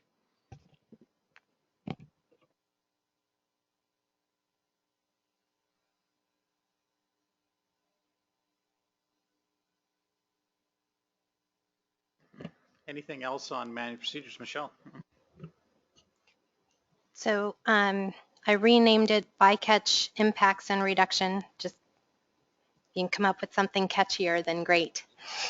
And have it defined then as assessing and considering the effects of bycatch that occurs in one area on other areas and fisheries. And then just for what is the current, currently it's addressed in Canada through measures through DFO, and in the US through the regional fishery management councils. I think it's in excuse me, I think it's in combination with the commission, Michelle, because of what Jeff was just talking about. The commission then has to take an action to achieve a conservation level by setting the catch limits appropriate to whatever's being done in those two countries. So is it appropriate then to just characterize maybe the current state is that the commission is reactive to those actions by those other forums?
So as I mentioned yesterday, I think this would best be served with a conversation with the bycatch users in this form. For the sense that I showed yesterday, whatever efforts and stuff they do to reduce bycatch, see, the win for them is really to get rid of the biggest fish as fast as possible, because that adds up it's easier for a deckhand to throw 100-pound halibut overboard than it is for 10-pound halibuts. Yet they both save, 100 pounds off his bycatch limit. So there's strong incentives for them to develop bycatch avoidance or BRD type devices for their trawl nets that will probably work on big fish. But as we saw yesterday, you don't get a whole lot of bang for your buck preserving the big ones relative in terms of the spawning stock biomass that you would accrue in the future relative to saving the smaller ones.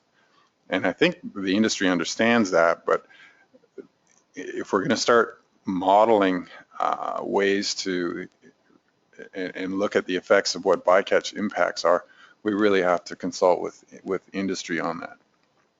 The other thing that's a big issue in this box is the DMRs. We're handling a lot of fish. The observer report in 2013 was 52 million round pounds, so 39 million round pounds of halibut in Alaska in 2013 were taken as bycatch, and we assumed 25 million pounds of that survived. No, more than that. So there's a lot of fish, way more fish than the directed fishery lands are being handled in these fisheries. And those are probably lowball estimates based on the 7 or 10% observer coverage in those longline fisheries. So the discard mortality rates and what the industries are doing to try and reduce bycatch is one procedure you can look at. The other procedure is radical, and I don't think it's legal to actually operate in the United States waters, but to do an integrated fisheries programs where you have full retention and whatever incentive systems you put in place to try and keep non-ITQ holders in place to avoid catching halibut, you should try and investigate those. But if we have to catch the same halibut 5 times before we can sell it, there's got to be a more efficient way to do business. Jeff, do you have a question too? So I had 2 questions. One you mentioned the large number of fish that largely the line fisheries are interacting. So my question there is, you'd shown it before, but what percentage of that do we own as directed halibut fishers as opposed to the rest of the groundfish longline fishery? So what can we control through the commission? And I can't remember what that percentage was, but it was still pretty high as I recall. Well, that's if you want to look at the ownership or the directed halibut fleet, our wastage estimates would essentially reflect, the observer program is measuring total halibut discards in the hook and line in the fixed gear fleets for all fisheries, so including halibut. So that 39 million pounds includes the halibut, the directed fishery through overboard. So was that about 9 million pounds, I guess, or was? What was our wastage in Alaska? It's a little over 1. Just a little over 1 million. Yeah. Total. Actually, that's coast-wide, isn't it? Yeah, that's around 1 million pounds coast-wide, a little over 1.1, 1.2. Of mortality. Of mortality. Okay, but he said total catch. So that would 6 times that. 6 times that. Okay. So there's, did you say 36 million? 39 million pounds of bycatch in the fixed gear in 2013 in Alaska. And then on the so taking off the halibut fishery, that's 33 million pounds. Then you made a comment on the biggest bang for the buck for, say, the yellowfin sole fleet to jettison the larger halibut. That's assuming that you have pressed the trawl fleet to a point where they are all feeling an incentive to discharge.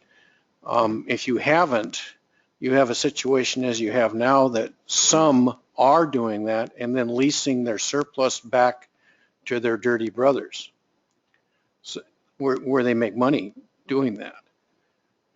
So it's not necessarily a lineal situation unless the bycatch level reaches a level where it's low enough to incentivize everybody to behave in a certain fashion. So there's an economic aspect there that is hard to quantify. It's just an observation. No, I agree. Okay. Anything, Scott?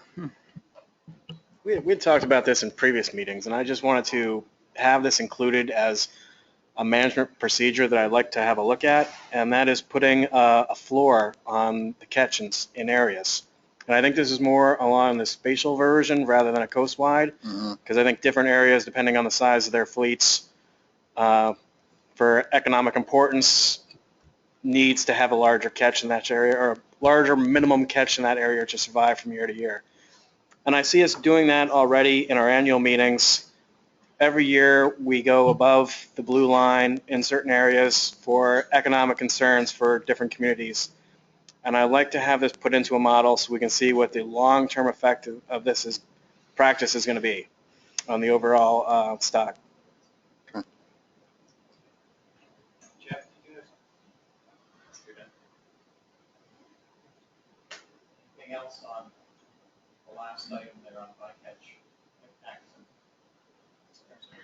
impacts? Scott, could you just clarify your point? Are you saying we should put a floor or we should not have a floor? I'm saying we should build a floor into the model so that way we can see what the long-term effect of that decision is going to be over time. Because I see us kind of doing that now from year to year, where we go above the blue line in certain areas. And is that an acceptable, sustainable practice that we're following in, or is that something that needs to change? And if it is sustainable, what would be that floor rate from area to area? Larger areas, bigger fish can handle a higher rate. Okay, thank you very much all for doing this, and particularly you, Michelle, for sort of kicking this off on the right place on that. What I'd like to just touch on briefly is, are there additional performance metrics that you wish to see in here that aren't currently available in either, well, for either version, either the coastwide or the spatial version, but let's do the coastwide first and just see how that might be enhanced. Peggy. There's nothing in here that will show us the impact on any of these management measures, like the floor that was just brought up, for the impact on potential bycatch is there. So that you could go to the Amendment 80 fleet and say, well, we're running these models and this may positively, you know what I mean? Yeah, I'm so glad Carrie McGilliard's here. She's been doing some work on the technical interactions and trying to understand how the dynamics of other fishing fleets would respond. Sorry, I'm so glad that Carrie McGilliard's here. My understanding is she's been working on the models, trying to look at those technical interactions. This is very halibut centric. The fishing effort dynamics or the fishing mortality rate submodels are only conditioned on what's going on with halibut populations.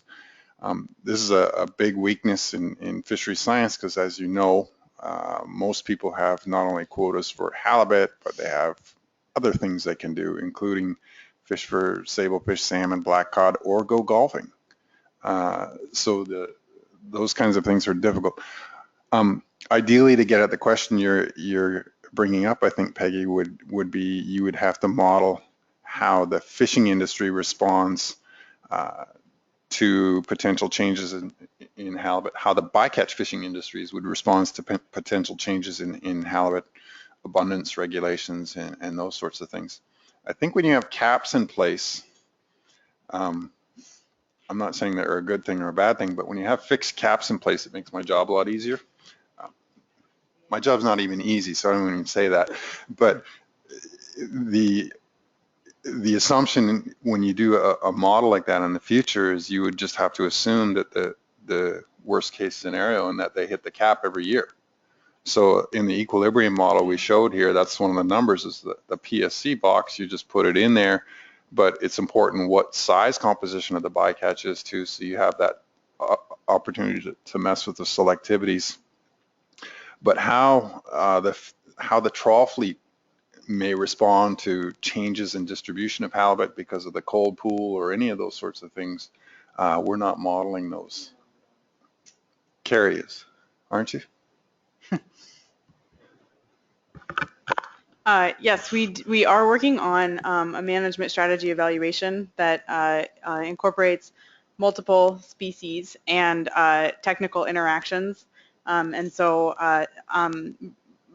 but where that is right now is that we're building kind of a generic model that's Alaska-like and has kind of 3 Alaska-like species in it with, you know, some one species limiting the catch of another species and kind of a generic cap. So that's the stage that it's at now. It's, as you can imagine, a complicated thing to put together, and there are economic considerations that people want to put in there and whatnot. So we're trying to get it that far and then bit by bit make it into a more Alaska-specific model. And so I can kind of see going forward how it would be possible to take more of a specific look at what happens, some of the council options that are on the table, for instance, for dealing with bycatch and have you know, a Gulf of Alaska or a Bering Sea specific model where you could specifically look at, you know, if they went with abundance-based caps versus a reduction by 30% in the halibut cap, what kinds of effects would that have on the other groundfish species, and then by extension, you know, do something like work with the Halibut Commission so that you all could figure out what kinds of effects that would have on halibut itself. So. I was just going to say, Carrie, that Murdoch McAllister at UBC has a postdoc building a model that sounds like has similar questions with 5 BC species in it. So you might want to talk to each other. So just, they're also at a fairly early stage. So yeah, I can put you in touch with them. Hiroshi Okamura. It's part of the CFRN project. Dan, and then Jim. Just a related topic on research generally, the Science Center's got a number of halibut-related research projects, some of which may be of interest to this group. And also as a result of our joint meeting with the Commission, there are a number of areas where collaboration between agency and Commission staff in research is going forward. I think perhaps for next meeting having some summary information for this group on those activities would be helpful.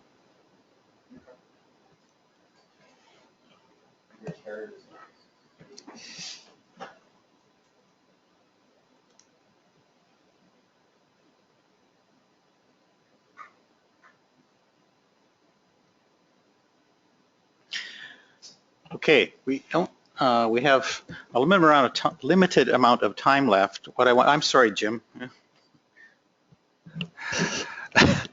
That's okay. Getting back, not to sort of the management procedures, but earlier back about the questions. And we talked about a lot of questions what they would be. And I think I was talking to Paul earlier that I think, and he suggested that Canada, the group for these would have, in a short period of time, kind of coalesce some more sort of defined questions around those 5 management procedures, sort of categorized. I've been kind of taking sort of running notes as been going along, and so the time frame I suggested was, you know, by the end of June, get them to you, or do you want them earlier? No, anytime. Yeah. So we basically we have to carve out some time to sit down and go over ones that are either redundant or some are redundant and some are may have thought about through this discussion, and then through the chair sort of send them to you, and then that would help, you know, that's a focusing exercise, I guess.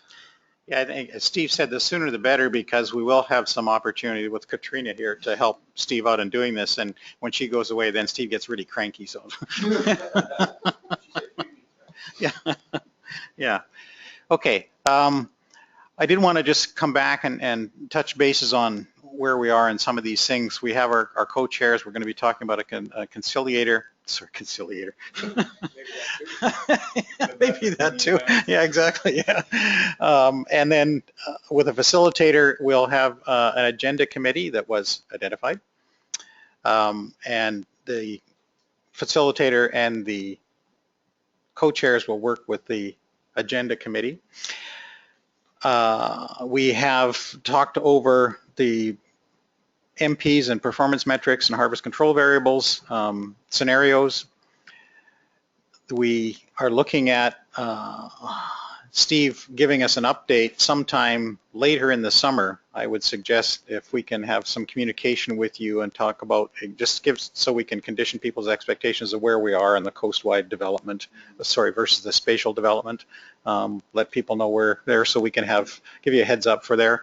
We've talked about producing a matrix of sort of incremental steps using the current coastwide model in terms of using the harvest control variables and doing some incremental things and producing an information matrix with some explanation of why results look like the particular ways, and that might help us identify what the most sensitive variables are here that we can then focus on for continued work both within the spatial and the coastwide model, but presumably through a spatial version of this. Have I missed anything, Steve, that we've gone through? You've been taking notes on this. Are other people's going through this?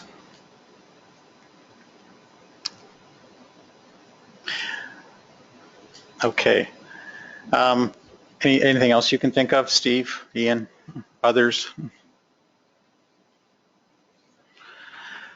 No, we do need to. Next meeting? Next meeting. Yeah.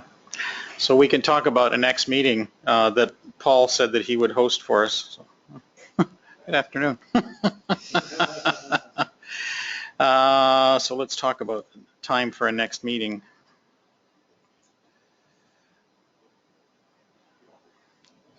Typically, we have done this in October. Is October still an adequate month to do this? It creates problems. If we can do this earlier in October, it's much better for people like Ian and Steve, who are usually running hellbent for later in the year on various aspects of assessments and so forth. So that's the council meeting for the week of October 5th. Okay. So if we talked about something like 14th and 15th of October, does that sound right? You're in Honolulu. Yeah, yeah, exactly. Yeah, yeah. So maybe we'll start with you, Steve. What's a good date for you?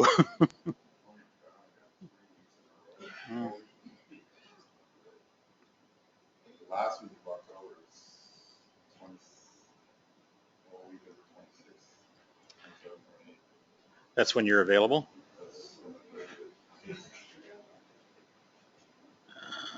Or the 1st and 2nd of October. Just before the council meeting. That's a Thursday, Friday? Thursday, Friday. 1st and 2nd of October?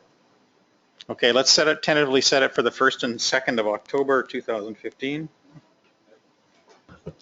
Yeah, I can't say I would make it either the 1st and 2nd or the 14th and 15th. I'm sure you have commitments. Okay. 1st and 2nd of October, we'll set that up as an appointment for you. I'll have Tamara get this information out to you. This has been a very useful meeting. I think our discussions on this one have been more probing than we have had before, and I recognize that the progress in this always seems quite slow, and we keep on coming back to some issues, and it seems like we're revisiting them several times, but I think that's probably a necessary part of this process. We will do, as soon as we can, we will get the working version of the coastwide model up available so people can use that, and then we'll keep you apprised of whatever enhancements are made to that as we go through here. But I think all of us recognize that the focus should be on going towards a spatial version, but this would, giving you a functional version of the coastwide model with as many things as we have in it will allow you to do some explanations, and also will allow us to do the information matrix on this. So I thank you all very much for your contributions and your patience and, you know, staying awake and all the rest of that kind of stuff. So it's been very good. Thank you very much.